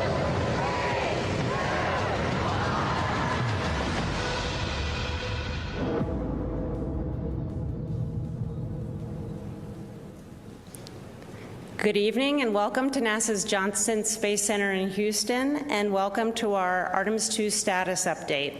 I'm Rachel Kraft with NASA Communications, and we're joined this evening by several NASA leaders to share an update on how the test flight is going overall as the crew gets ready to fly by the moon. They are Dr. Lori Glaze, who leads NASA's Artemis program, Rick Henfling, Flight Director for the mission, and Kelsey Young, Artemis 2 Lunar Science Lead. We'll have some opening remarks from each of our participants, and then we'll go ahead and take questions both here and in the room and on the phone line. And as a reminder to those who are joining by phone, you can press *1 to enter the question queue. And with that, we'll start with Lori. Great. Thank you so much, Rachel. And thank you to everyone that's joining us today and for your continued interest in Artemis 2. Our mission continues to go incredibly well. Our crew is healthy as we prepare and gear up to fly by the moon tomorrow. We're all extremely excited for tomorrow. We got a couple of great images that I want to share with you today, along with all of the great stuff that's available online. But we've got a few things I wanted to share this evening. We have a short video with some of what yesterday included. If we could pull up this video, it's got a lot of cool information in it. Can we see that? This is Artemis Mission Control. You're getting a live look inside the Orion spacecraft, named Integrity by the Artemis 2 crew. This is a magnificent accomplishment to be up here, to see the moon, to see the Earth, and to know that we are between those two celestial bodies, and you can see it when you look out the window. The Earth is almost in full eclipse, the moon is almost in full daylight, and the only way you could get that view is to be halfway between the two entities. It is truly awe-inspiring up here. And Houston, we have some Earth and Moon viewers here who are putting in requests for different motions so that they can see things in the window. We're seeing them in the camera views, and we're enjoying it. Look at those scientists go. And Jackie, we got Jeremy on there just for a minute before his PAO event. He's just got to look at this. As soon as I put my hands on the 400, it's just... You know, I'm not one for hyperbole, but it's the only thing I could come up with. Just seeing Tycho, there's mountains to the north. You can see Copernicus, Rainier Gamma. It's just everything from the training, but in 3 dimension, and absolutely unbelievable. This is incredible. Kathy Moonjoy. And Houston, I can tell you that Christina now has the 400 millimeter, and she also is the queen of hyperbole. It's incredible. Wow. Kathy, Christina doing her best Reed impression at the window. I love that. And I also really love how they talk about being able to see in 3 dimensions. Just helps remind us all that what we can do with our amazing human eyes is be able to see in stereo vision and get that depth perception. It's just wonderful to hear them talking through what their observations are. And I'm sure you'll hear from Kelsey about how well they've learned all their training, being able to tell us exactly the features they're looking at. We also woke up the crew today with a short a message from Apollo astronaut Charlie Duke cheering them on, and I think we get to listen to that here. Is that available?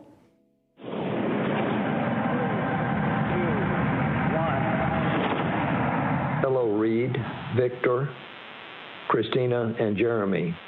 This is Apollo 16 astronaut Charlie Duke.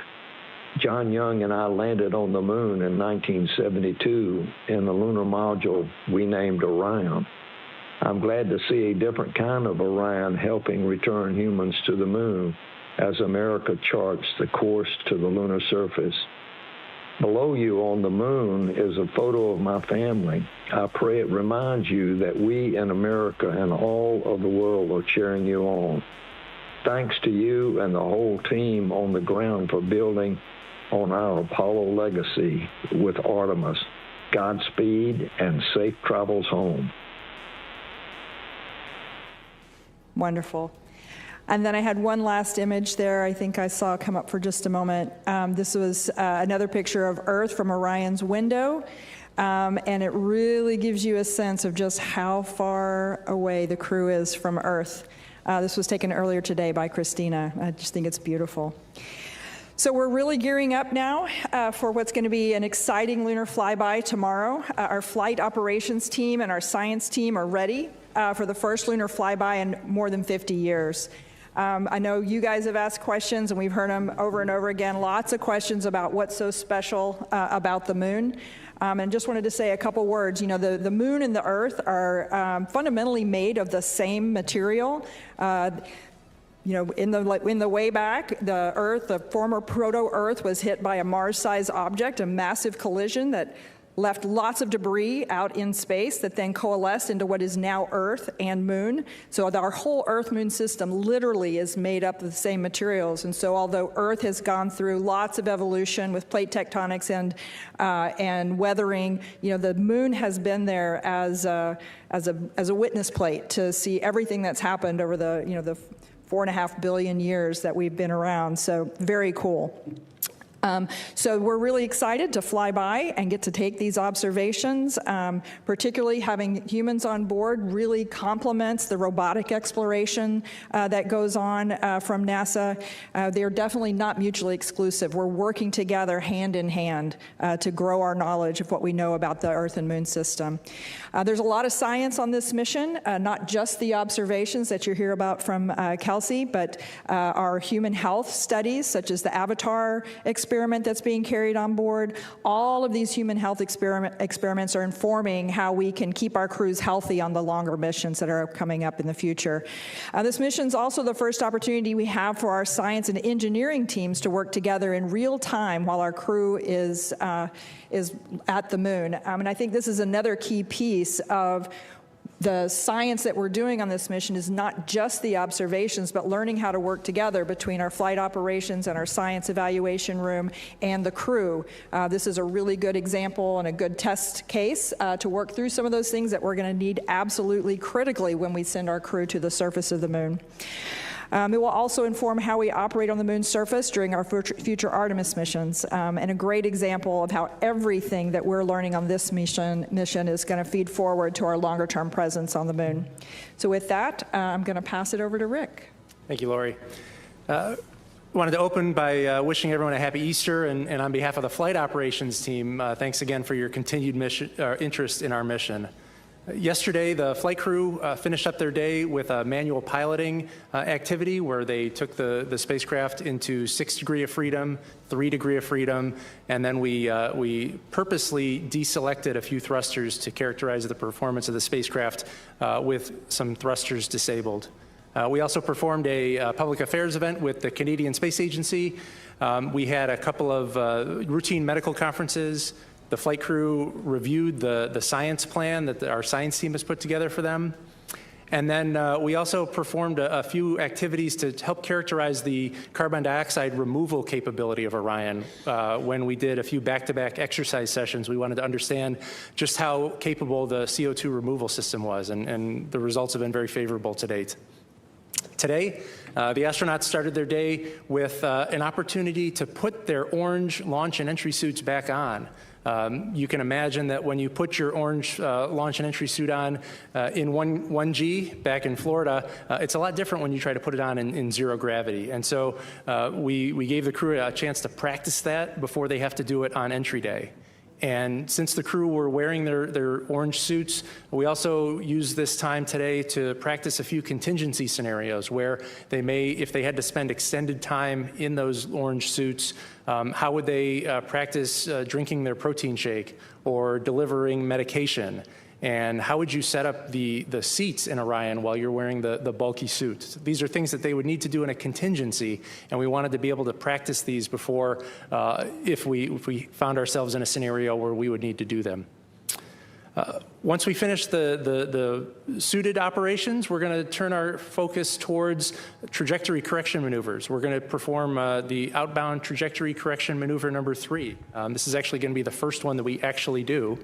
We found that Orion was on such a pinpoint trajectory that we didn't need to do the first 2 correction maneuvers.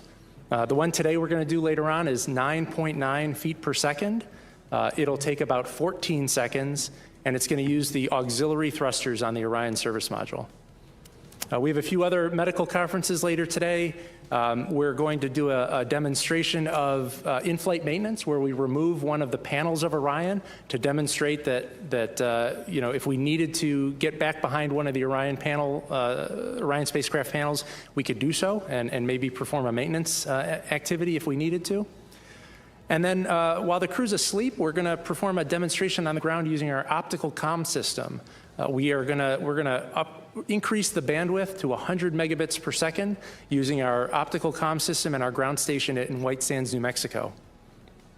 The most exciting portion of the overnight hours here on Earth is going to be when Orion enters the lunar sphere of influence at 12:40 a.m. Eastern Time.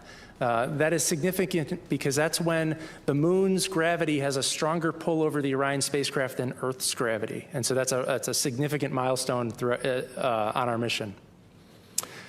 I also wanted to comment a little bit about my console activities. I worked the past 3 days as the lead of the planning shift on console and mission control, and I just wanted to highlight the exceptional job that those teams are doing a few hundred yards away here in mission control. The planning team is in charge of making sure all of the operational products are ready for the flight crew when they wake up in the morning. They're also in charge of executing some test objectives and activities to gather data on how Orion performs as it heads out to the moon. And I just wanted to highlight just what an exceptional job that team's been doing. And one of the highlights of working the planning shift, we saw the photo that Lori showed a few minutes ago. We gathered around the console when we downlinked that image, and the planning shift is the group of about 10 people who get to see that image for the first time. So before any of the public got to see those images that you saw on social media, my planning team working the overnight hours while the crew's asleep, we were the first ones on planet Earth to see those images. So it's a pretty special time. I wanted to end my remarks with showing a video of some remarks from our pilot, Victor Glover, which I thought were particularly poignant and were worth repeating. And so let's go ahead and play that video. In all of this emptiness, this is a whole bunch of nothing, this thing we call the universe. You have this oasis, this beautiful place that we get to exist together. I think as we go into Easter Sunday, thinking about, you know, all the cultures all around the world, whether you celebrate it or not, whether you believe in God or not, this is an opportunity for us to remember where we are, who we are, and that we are the same thing and that we got to get through this together.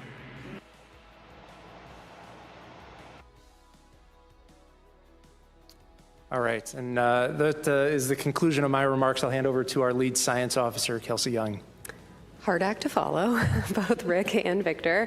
I will say, you know, I think the copy Moonjoy is going to be like my new motto, copy Moonjoy. Speaking of which, we are coming up on the flyby tomorrow. We're getting really, really excited to hear the crew observations. We've heard some observations, Lori highlighted them, from when the moon was much smaller out the window than it's going to be tomorrow. And even those observations had a lot of science value that's already got our lunar science team churning in the background. So really excited for several straight hours of those tomorrow, and I'll talk today about what that's going to look like. In the last 24 hours since I was last here, our lunar science team completed the lunar targeting plan, which is essentially the plan, the piece of software that the crew will follow during the several-hour flyby. If you could actually bring up the screenshot of that lunar targeting plan.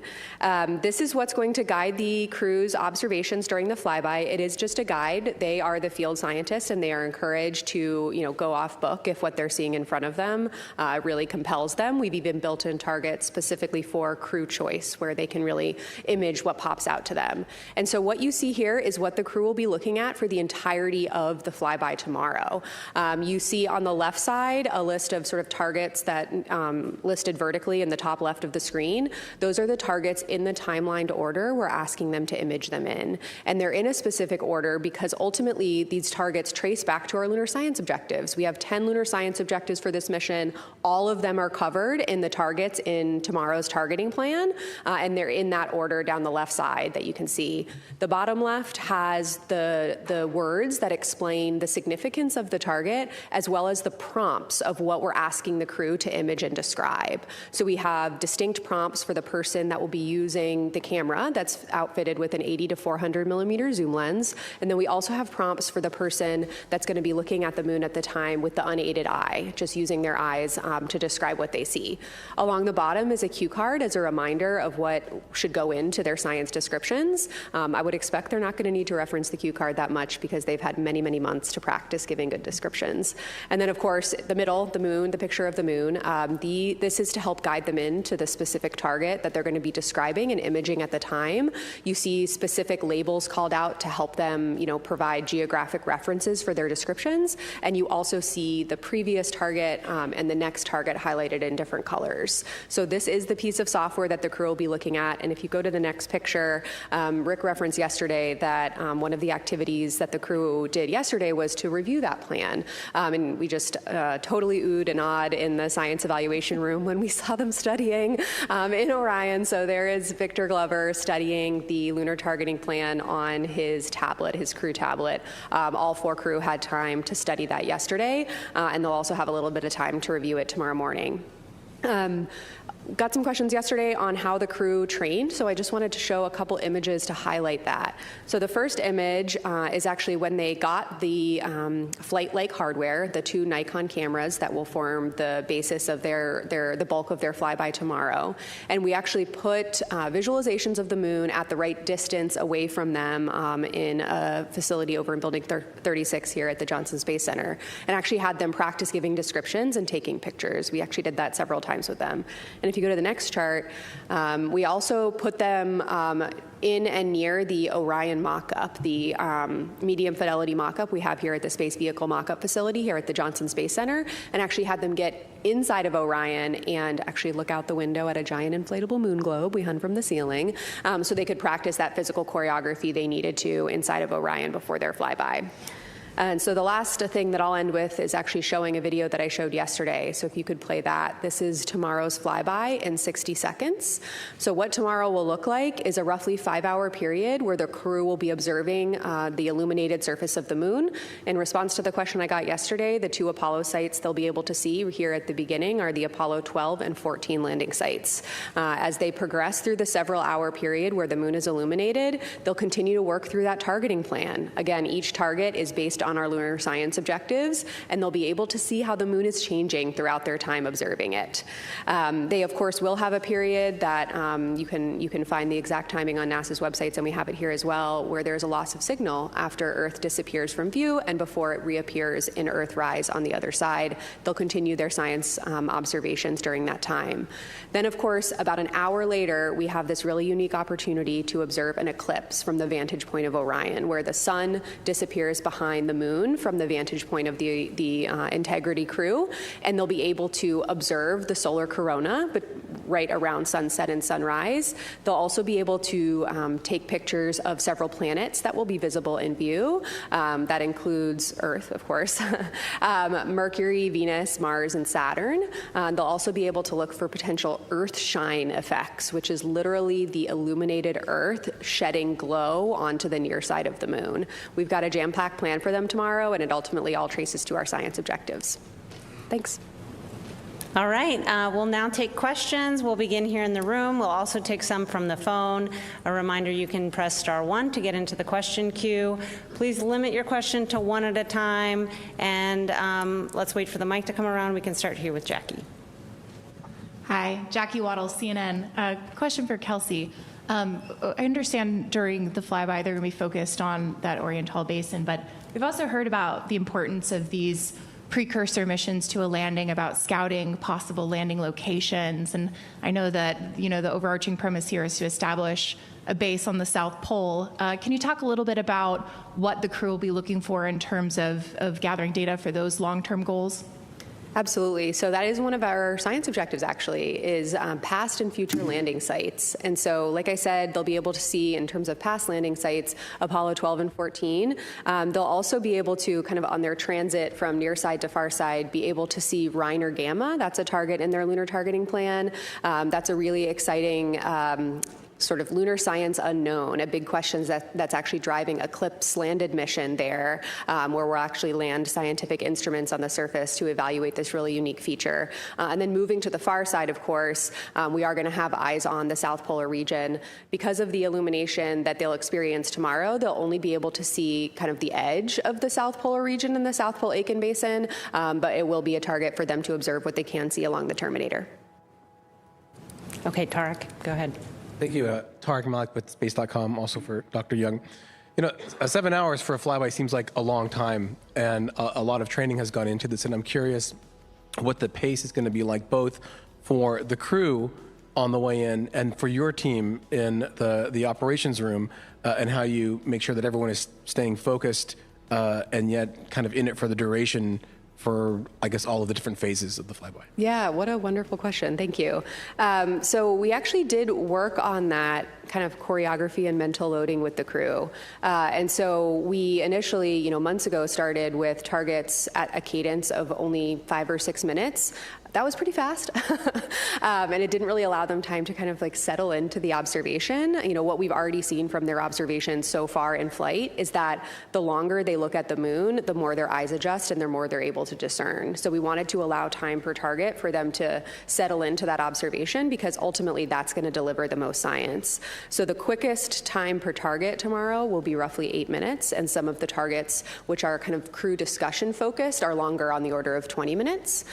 They also, how the sort of flyby choreography will work is, for that first 5-hour period, they will work in pairs. So Reed and Jeremy will observe first, while Victor and Christina are doing other tasks and also helping the pair at the forward windows. And then just over an hour later, they'll swap. And so in that way, they kind of can keep fresh with what they're doing. In the middle of each block, so when Reed and Jeremy are at windows 2 and 3 observing the moon, they'll actually swap who is doing the imaging and who is doing the unaided eye descriptions. So they're really able in this first big 5-hour chunk to really mix it up and work through the targets kind of one by one. I will say, our science officer team did practice it as well for that number of hours, with the representative target length. So we really got a sense for kind of what they're going to be experiencing.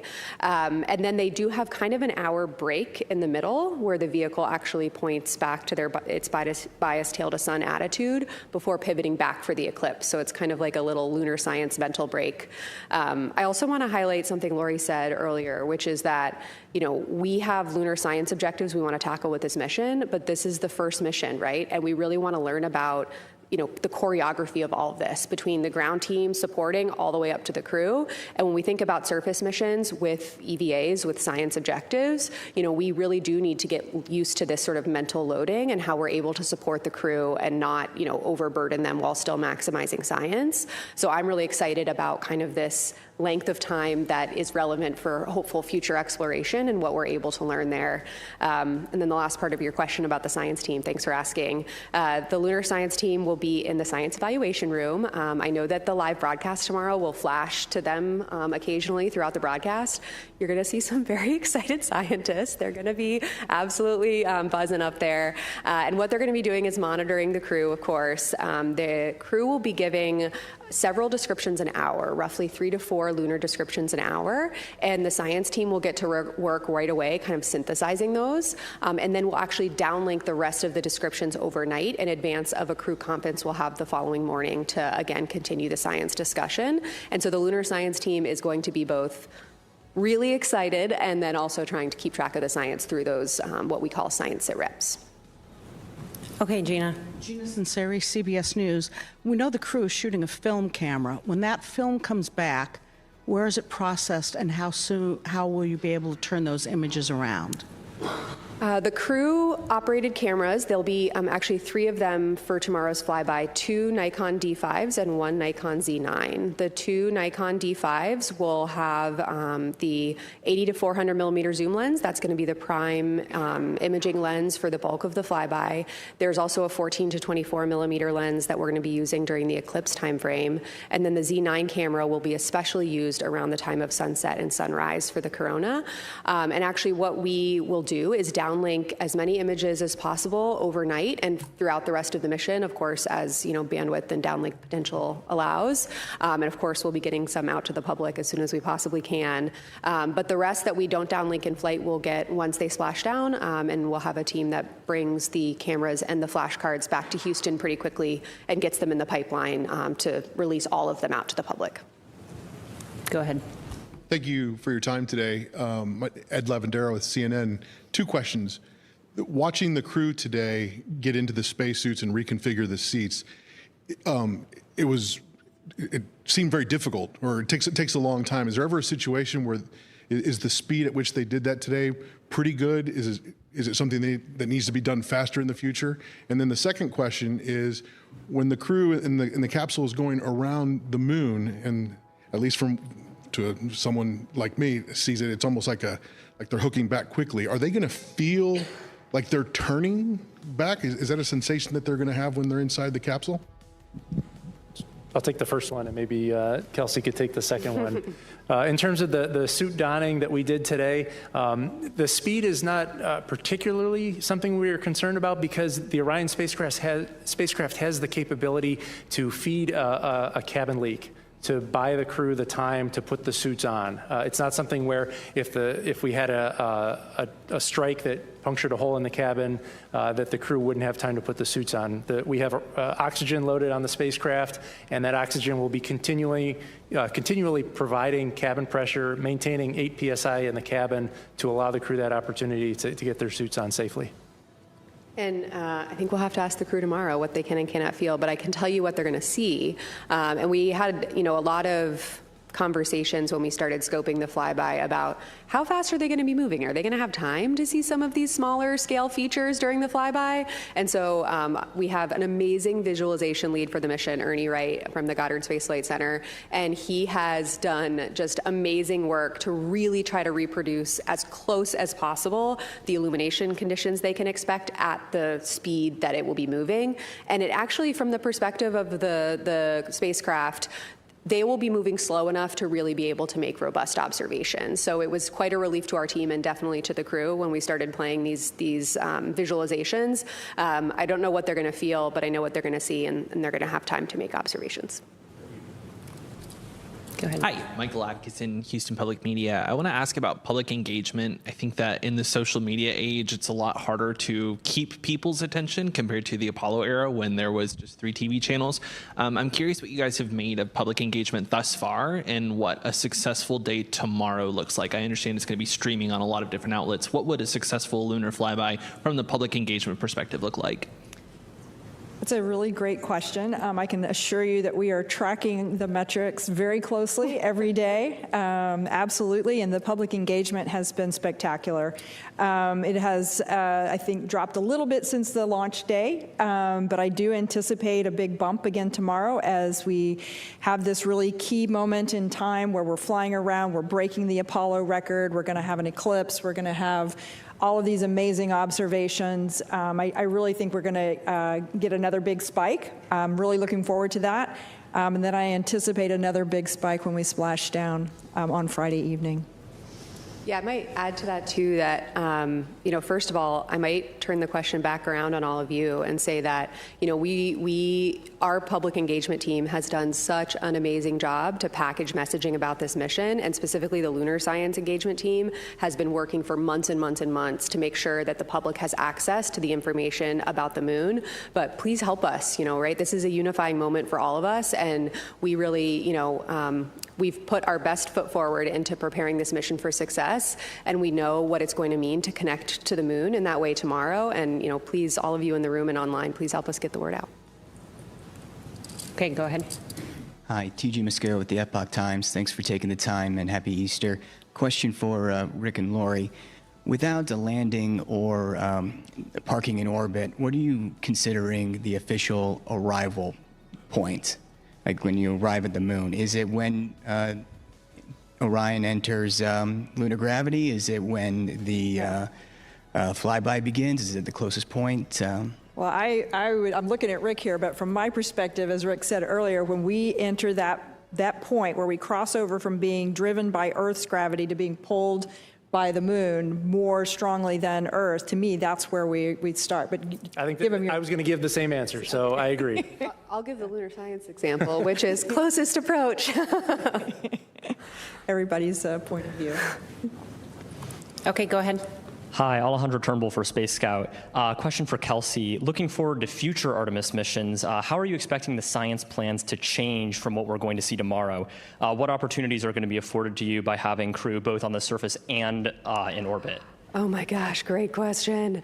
We're learning a lot about the flyby and orbital observations piece of Artemis missions from Artemis 2, and we're looking forward to learning more with Artemis 3, right? But looking to the future, when we do have crew on the surface and crew in orbit, of course, those sort of concurrent observations hold a lot of value. Different vantage points tell you something different scientifically, and having that sort of orbital view from Orion, from an orbiting spacecraft, around the time when the crew is on the surface does enable these really important contextual observations, especially that orbiting crew that's going to be farther away is really going to be able to say, these geologic processes influence the landing area, and that's going to help us tell the story of the science of the mission and ultimately could impact what type of samples we're asking future crews to collect. And for the payloads that we deploy on the surface, let's provide that landing site contextually in where they landed on the moon. A lot of science value to be gained both from surface science and from concurrent observations. Okay, let's take one from Ken, and then we'll go to the phone for a few.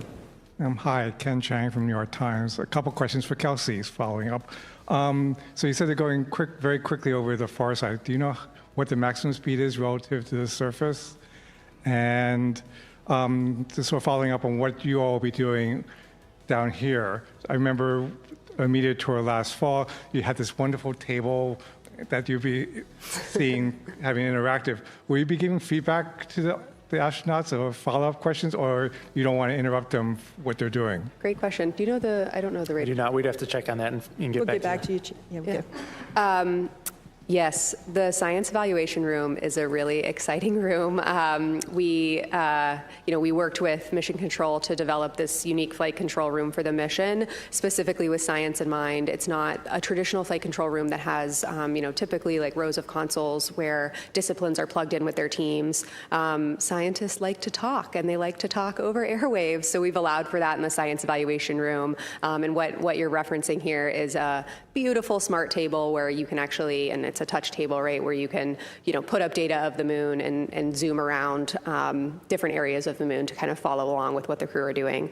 But we will be engaging with them during the flyby, of course, with the exception of the time when there is that planned loss of signal. And we do plan to be following up on their observation. So again, these 4 people are absolutely ready to give scientifically valuable descriptions, but more brains can help, hone in on nuances of the observations that they're making. And so we have allowed time for crew discussion where all 4 of them at the same time will be discussing some scientific question. For example, I believe the first one tomorrow is the near side, far side transition and looking at color and albedo across that transition. They'll be discussing with each other, and I've heard them in simulations, one crew member will say something and the next crew member will say, oh, actually, I saw it this way, and they're actually able to really have elevated science discussions. But we do plan to have that interaction from the ground as well, based on what the science team in the science evaluation room is seeing and hearing from the crew. We'll be able to have a bit of a science dialogue. We have enough hours in the flyby where we'll be able to have a back and forth, which I'm really anticipating is going to enhance science return because we have this amazing back room of lunar scientists and geologists ready to help provide support. And it's super high tech. I can back her up. I've been in there. It's so cool. You'll get to see it, I think, during the feed tomorrow. Okay, we'll take several from the phone now, and we'll start with Jeff Faust with Space News. Good afternoon. Question for Rick. We heard yesterday at the briefing about a mystery smell whose source wasn't identified. It wasn't a cause for concern, but I don't know if you have any updates on whether that smell is persisting and what might be causing it. Thanks. Sure. Good question. We have been trying to correlate the smell and the crew reports of the smell to a particular event or a changing configuration of the spacecraft.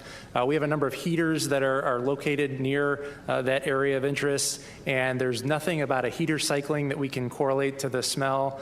There's nothing about the usage of the toilet that would cause an increase in the concentration to cause a more acute smell or a more mild smell.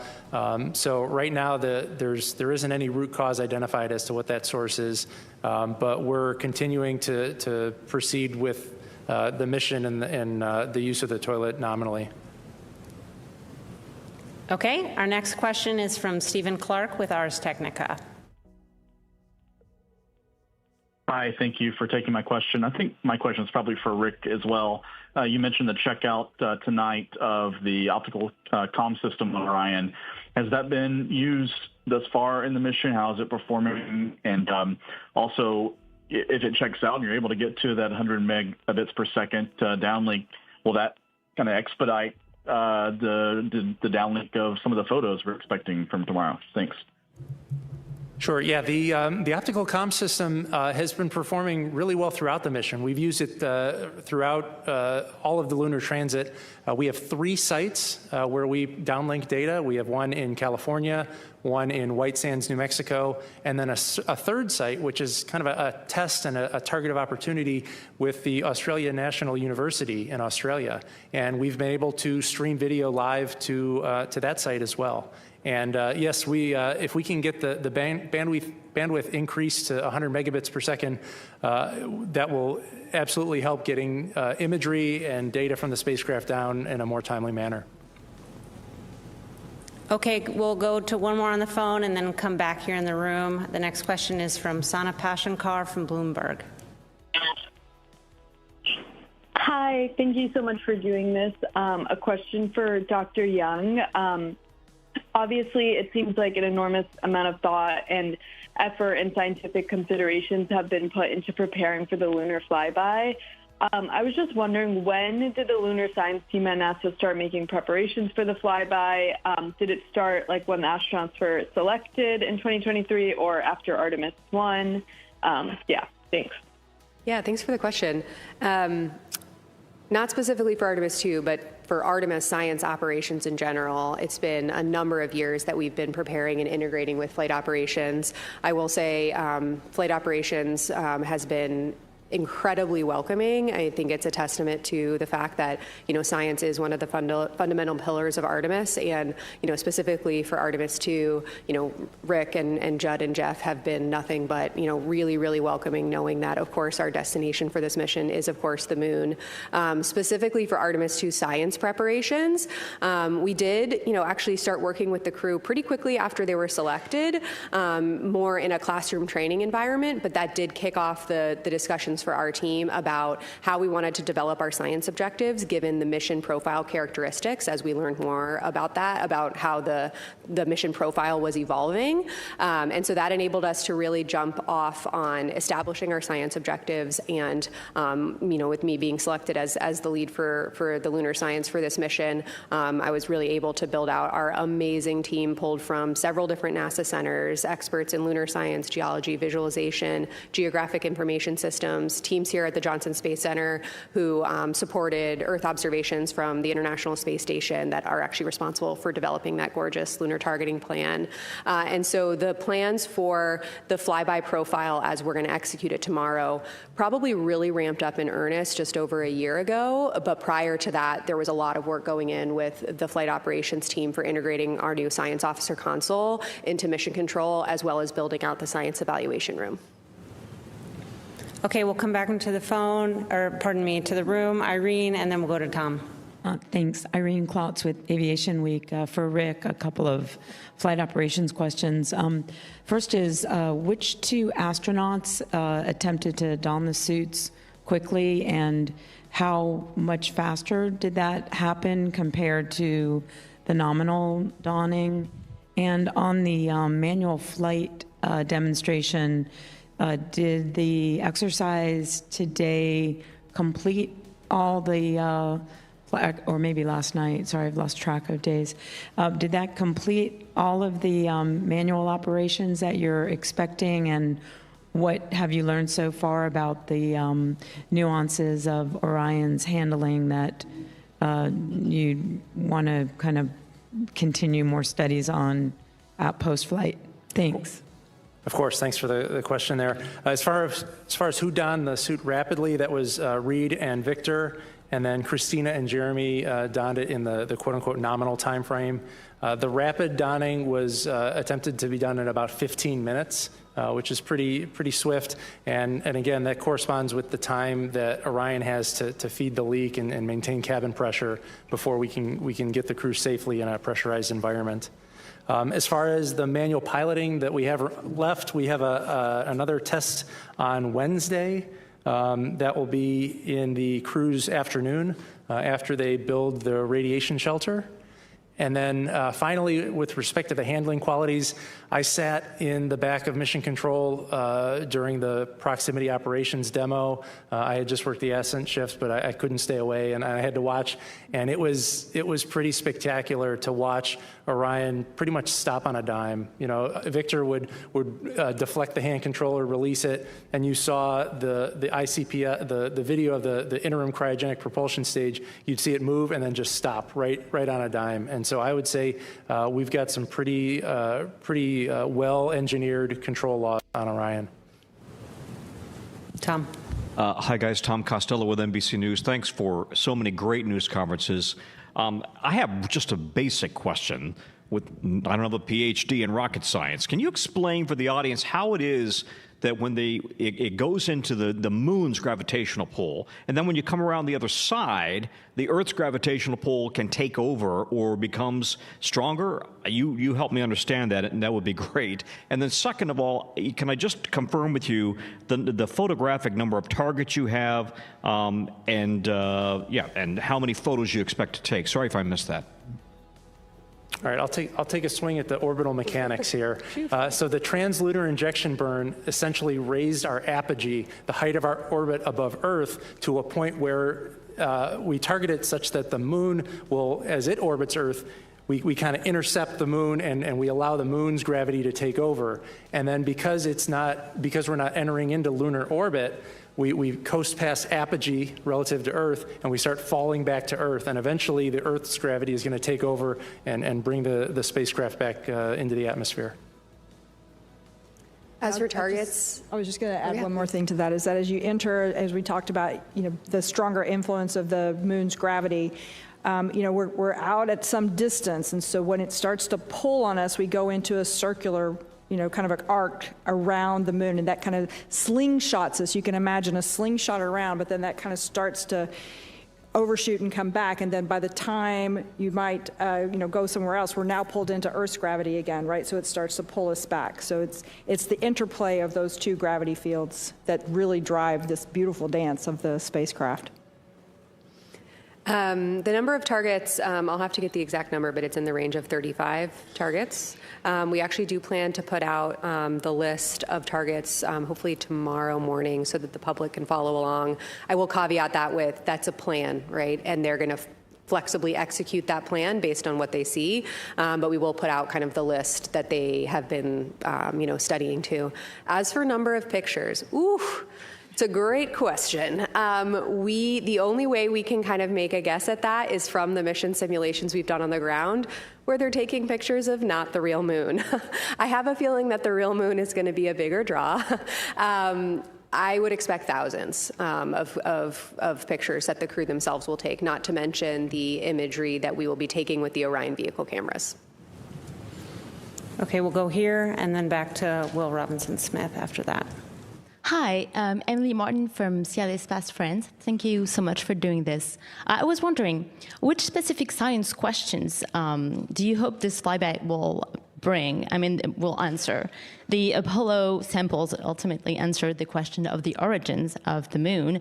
What do you hope those data gathered by these human eyes will answer?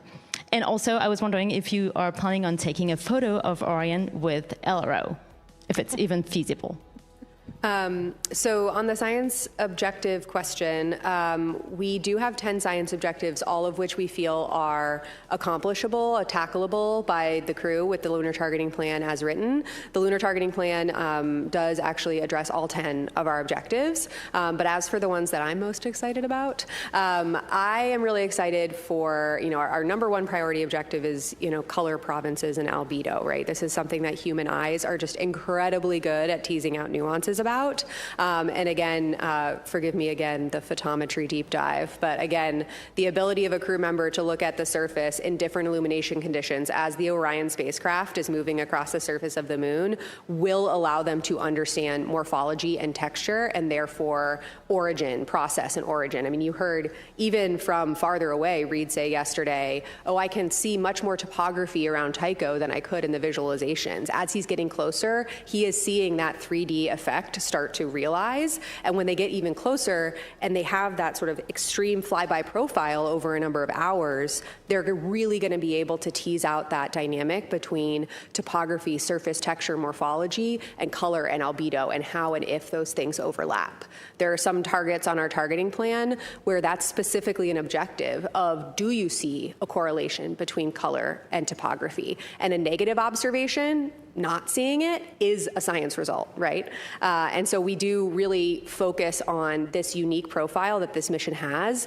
I think we've gotten the question, well, you're so far away, what can you even do? That's actually an asset for our science objectives. They're going to have this whole disk view, and the rate at which they're moving and the illumination changes that they'll experience in several hours enable our science. They don't detract from it. As for complementary observations, yes, we do plan to have complementary observations with the Lunar Reconnaissance Orbiter.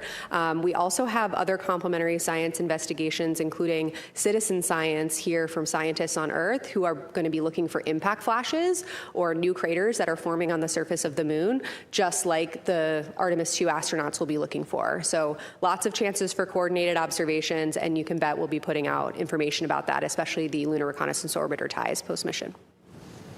Okay, Will, and then we'll go back to the phones for a couple of additional questions.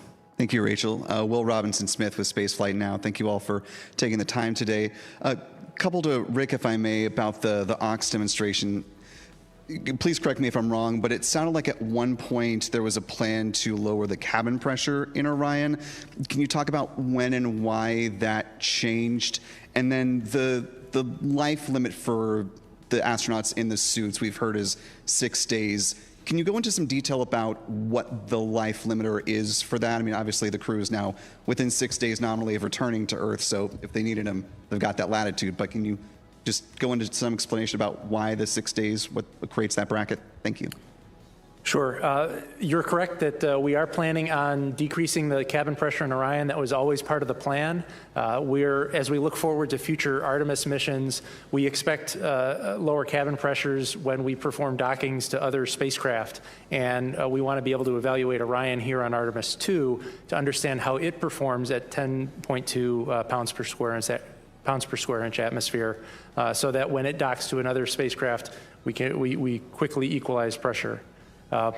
As far as the 144-hour constraint, that is tied to the oxygen and the ability to supply oxygen to the crew. Those tanks are only so big, and they were sized for that contingency. Okay, we'll take several questions from the phone. Next up is Jackie Mogensen from Scientific American.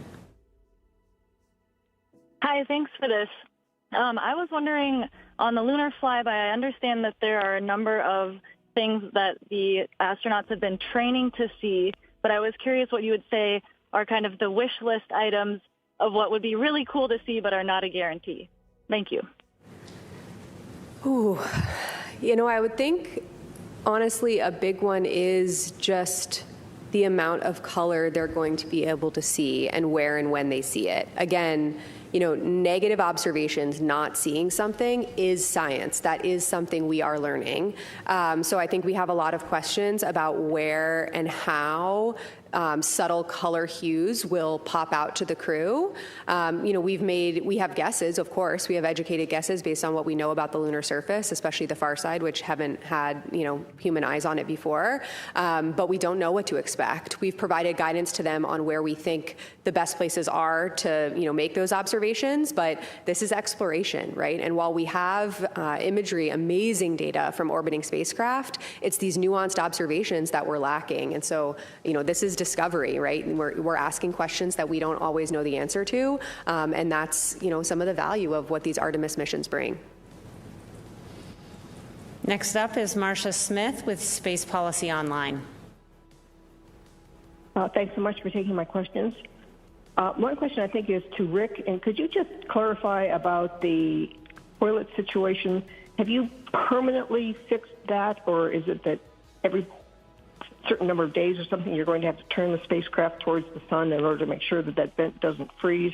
And this is a permanent solution for this mission or for all the future Orion missions? Could you just clarify the situation on that?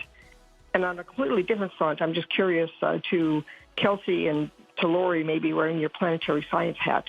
So when you have the astronauts looking at the far side of the moon and seeing them with their eyes, which LRO can't do, is there any chance you're going to spot something there that is so fascinating that it's going to change maybe plans for Eclipse missions or something, to send Eclipse missions there to investigate? What do you think the odds are that you'll see something that you really didn't expect? All right. Well, as for the first part of your questions, there are no liens against use of the toilet. The crew members are able to use the toilet, but we are still trying to figure out the wastewater vent line problem. It's kind of a complex engineering issue when you expose a liquid to vacuum. It's a pretty chaotic environment, and there's a lot of theory and textbook work done when you assume it's pure water being exposed to a vacuum. But when you introduce the variable of it being wastewater, there's other complex phenomena that we don't quite yet understand that are factoring into that vent line. And so we're still working through that. This is a good opportunity to learn now on a shorter mission. And if changes are needed to be made to the spacecraft, we have opportunities before Artemis 3 to make those changes. Let Kelsey answer the question about if you think we might see something surprising. Rick, do you want to take it? No. I think, of course, we don't know what we don't know. And there's a reason, I think your question kind of hits at the heart of why we explore, right? I mean, we can send reconnaissance missions to the bottoms of the ocean and to the poles and to Mars and to the outer solar system.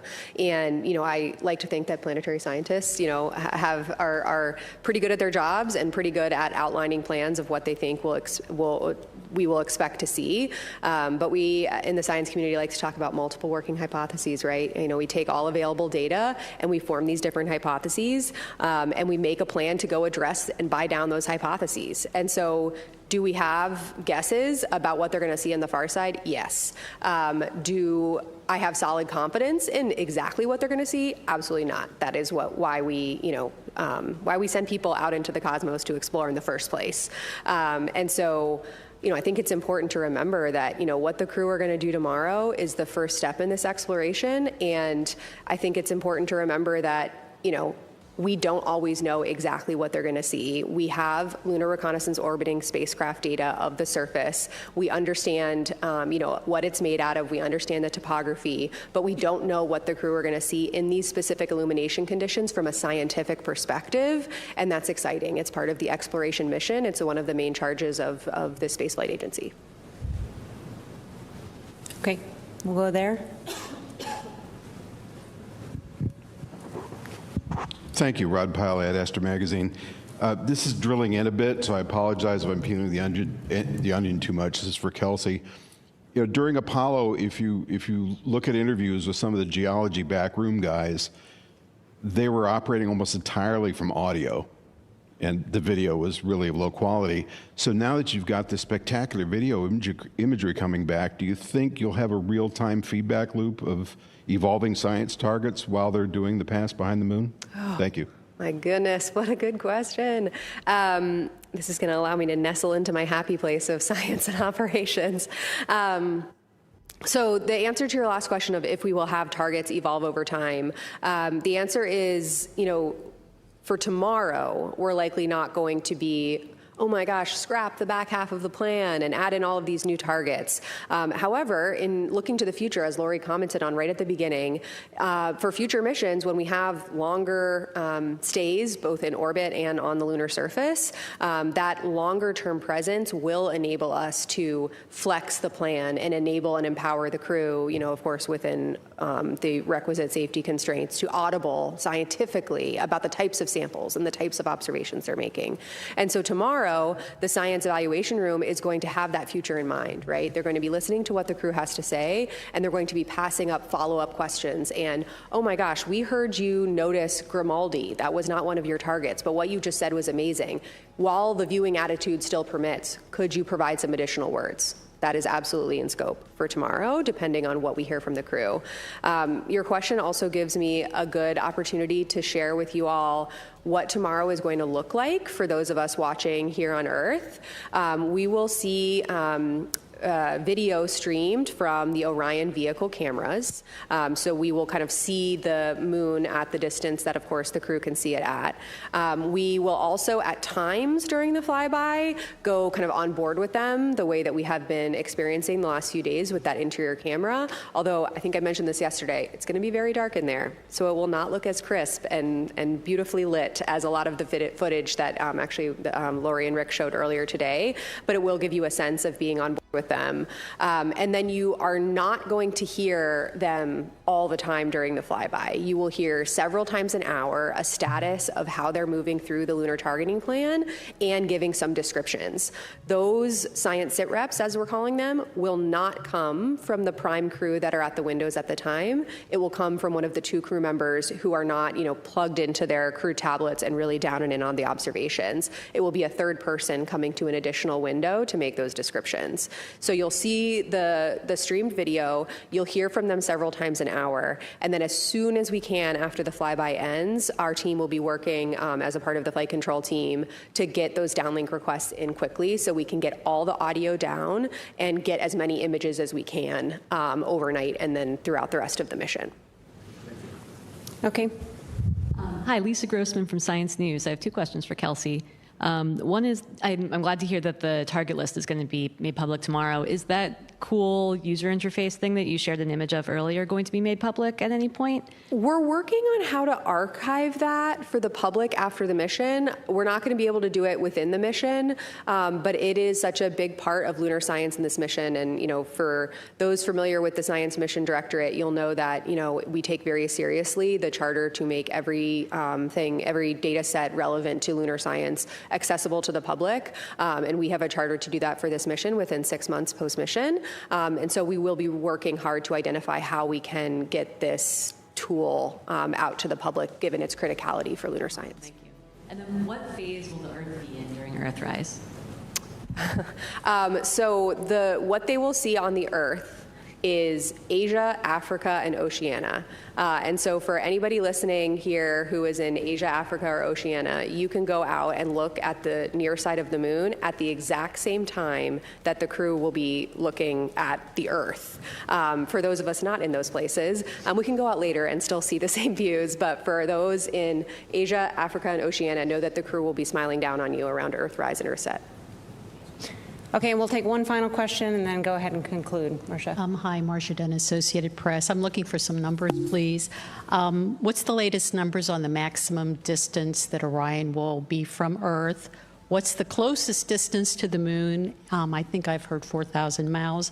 And the total, the illumination for the far side, is it about 20% tomorrow? I forget the numbers. And also, Dr. Young, take off your science hat for a moment and wax poetic about the fact that tomorrow astronauts are going to be flying around the moon for the first time in so long. So I'll take some of your first ones here, Marcia, and make sure I get them all, so let me know if I miss some. So a little before 2 p.m. Eastern tomorrow, we're going to pass the Apollo 13 distance record by humans, and that record is 248,655 statute miles. That's when we break the record.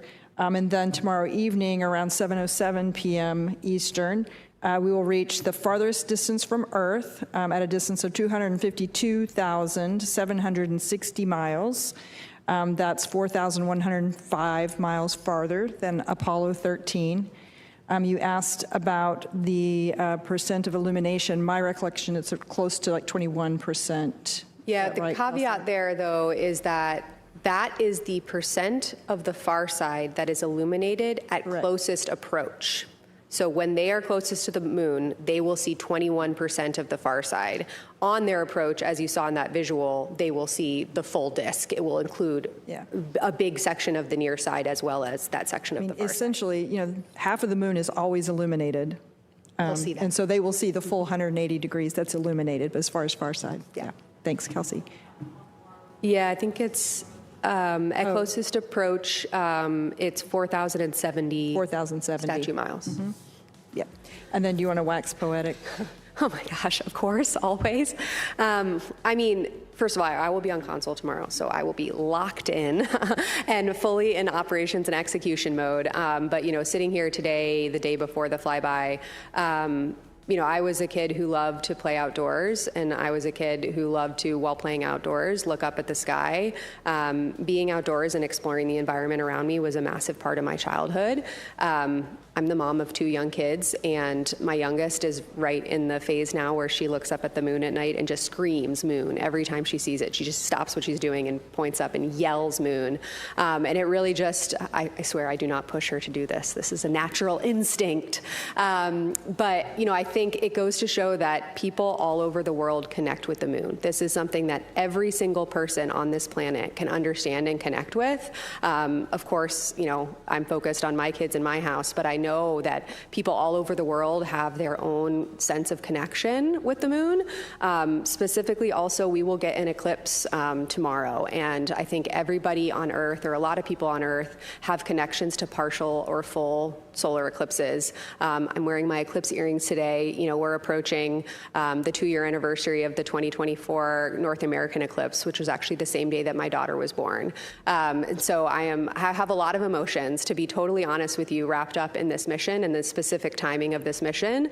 And I think my overwhelming takeaway is just, yes, I'm a geologist and a planetary scientist, and I have worked with this crew for so long, and I know that the data we will get back will inspire the next generation of scientists and explorers, but it will also bring the moon closer and unite all of us where we can have this tangible touch point to the moon and what the crew are going to be doing tomorrow. And so as a scientist and as a mom and as a citizen of this planet, I'm really looking forward to tomorrow. I hope all of you are as well. Well, that's a wonderful way to conclude. I want to thank our participants for being here today. We're going to go ahead and pop up onto the screen a graphic showing all the events for tomorrow. Our special coverage begins at 1 p.m. Eastern and extends into the evening. Thank you for joining us today, and you can follow the latest mission updates on nasa.gov.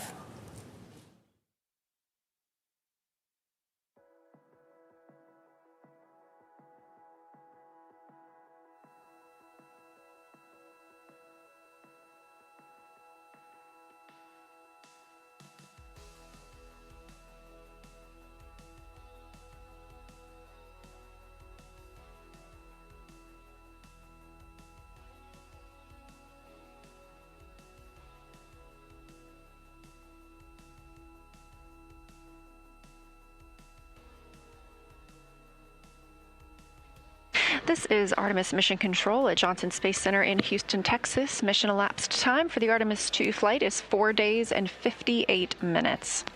This is the Orbit 1 team monitoring all of the systems aboard the Orion spacecraft. The crew aboard the spacecraft is wrapping up the Ox Suit DFTO, the Orion Crew Survival System Suit Demonstration Test.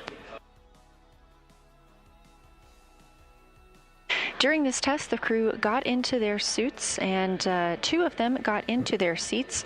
This is the first time the crew has gotten suited while in microgravity, and we also pressurized their suits.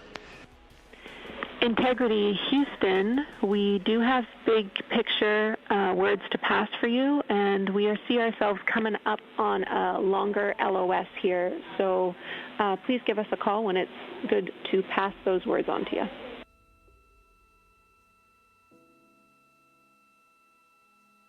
Okay, we're just getting out of suits, so go ahead now. Now's a good time.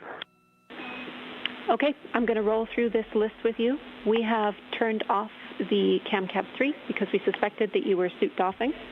We also don't have the HHP camera. We wanted to let you know that at our last check, it was still connected to the encoder, but it looked like it had been bumped. So we don't have that picture. We want you to check it when you are ready, aka done with your doff. Automatic cabin leak detection is enabled again. And on your timeline, we have canceled your burn conference and taken care of preliminary targeting for OTC-3 burn ops from the ground. We want you to continue your suit doff and your closeout of this procedure and look after yourselves, especially around midday meal. We also want you to know that there will be a data transfer activity for Reed in the afternoon. It's called Flywheel Excel Data Transfer. That is deferred for today.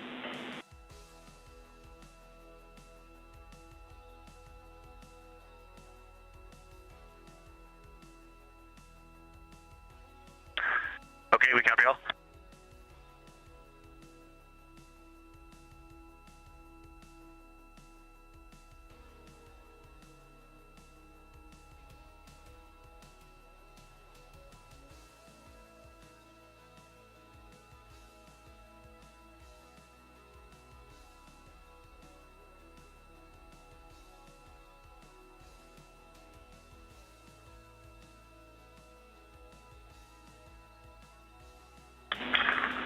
Jenny, we have one question on Jeremy's seat config. Can you give us the foot pan length extension for entry?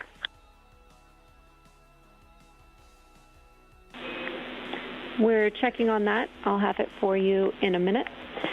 While I have you, I want you to know that soon we will have some calls up to you to perform, likely on the SIP, which will get us back into a good vehicle config after suit doff.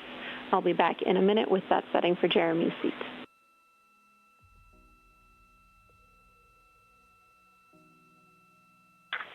Okay, we'll wait on your call for the SIP switches.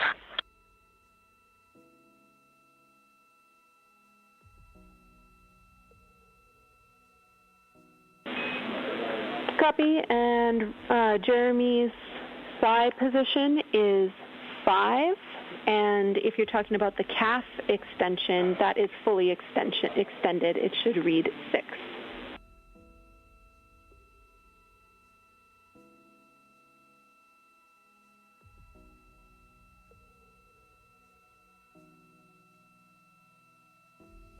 All right, Jenny, he's got that seat configured. Thank you.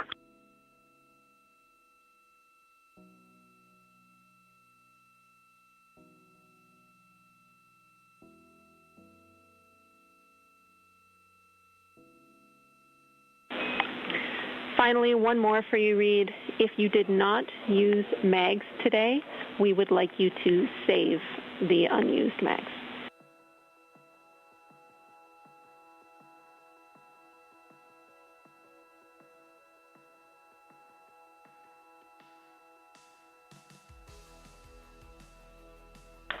Okay, 3 out of 4 will be saved. Thank you.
And Jenny, I don't know if we lost you yet. Just confirm we are go for secondary dump line.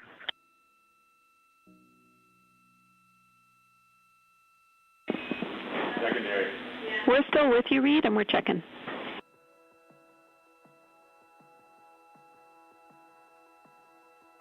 And just make sure that we still have crew choice for toilet ops.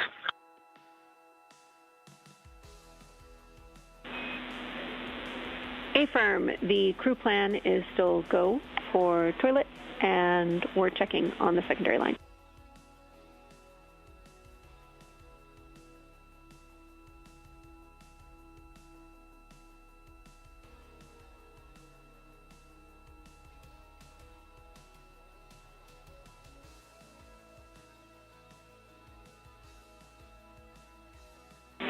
Integrity crew, you are go to use the secondary line for dumps.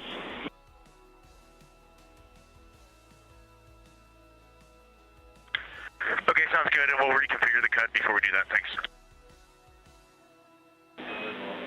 Affirm, thank you.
This is Artemis Mission Control. The spacecraft now less than 50,000 miles away from the moon.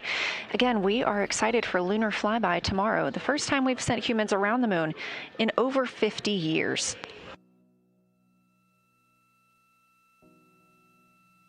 So far today, the crew has completed their Ox suit demo. That's the Orion Crew Survival System suit demonstration.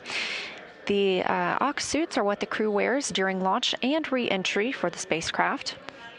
However, they also have the opportunity to put these on in the event the spacecraft were to be depressurized. Of course, that's not what happened today. This was a test of these suits ahead of future missions. Everything conducted today helps us prepare for future Artemis missions to the moon. The crew is currently inside the cabin getting out of those suits, and so we are not showing those cameras at this time to allow them some privacy.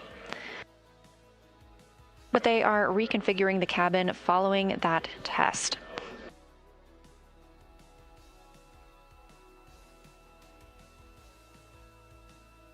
During that demonstration test, we saw all 4 crew members get in their suits, have successful suit leak checks and communications checks. Both pilot and Commander Reed Wiseman and pilot Victor Glover were able to get into their seats.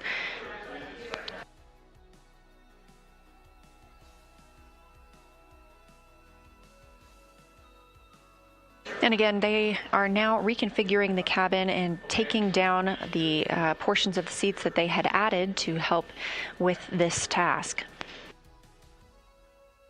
The crew will soon be moving into their midday meal period. And then later this afternoon, having the OTC 3 burn, that's Outbound Trajectory Correction 3. We did cancel OTCs 1 and 2. These small outbound trajectory correction burns help keep us on the proper trajectory for our lunar flyby and our return to Earth. The team does intend to execute today's flyby or outbound trajectory correction 3 burn. These are small burns using the reaction control system thrusters on Orion.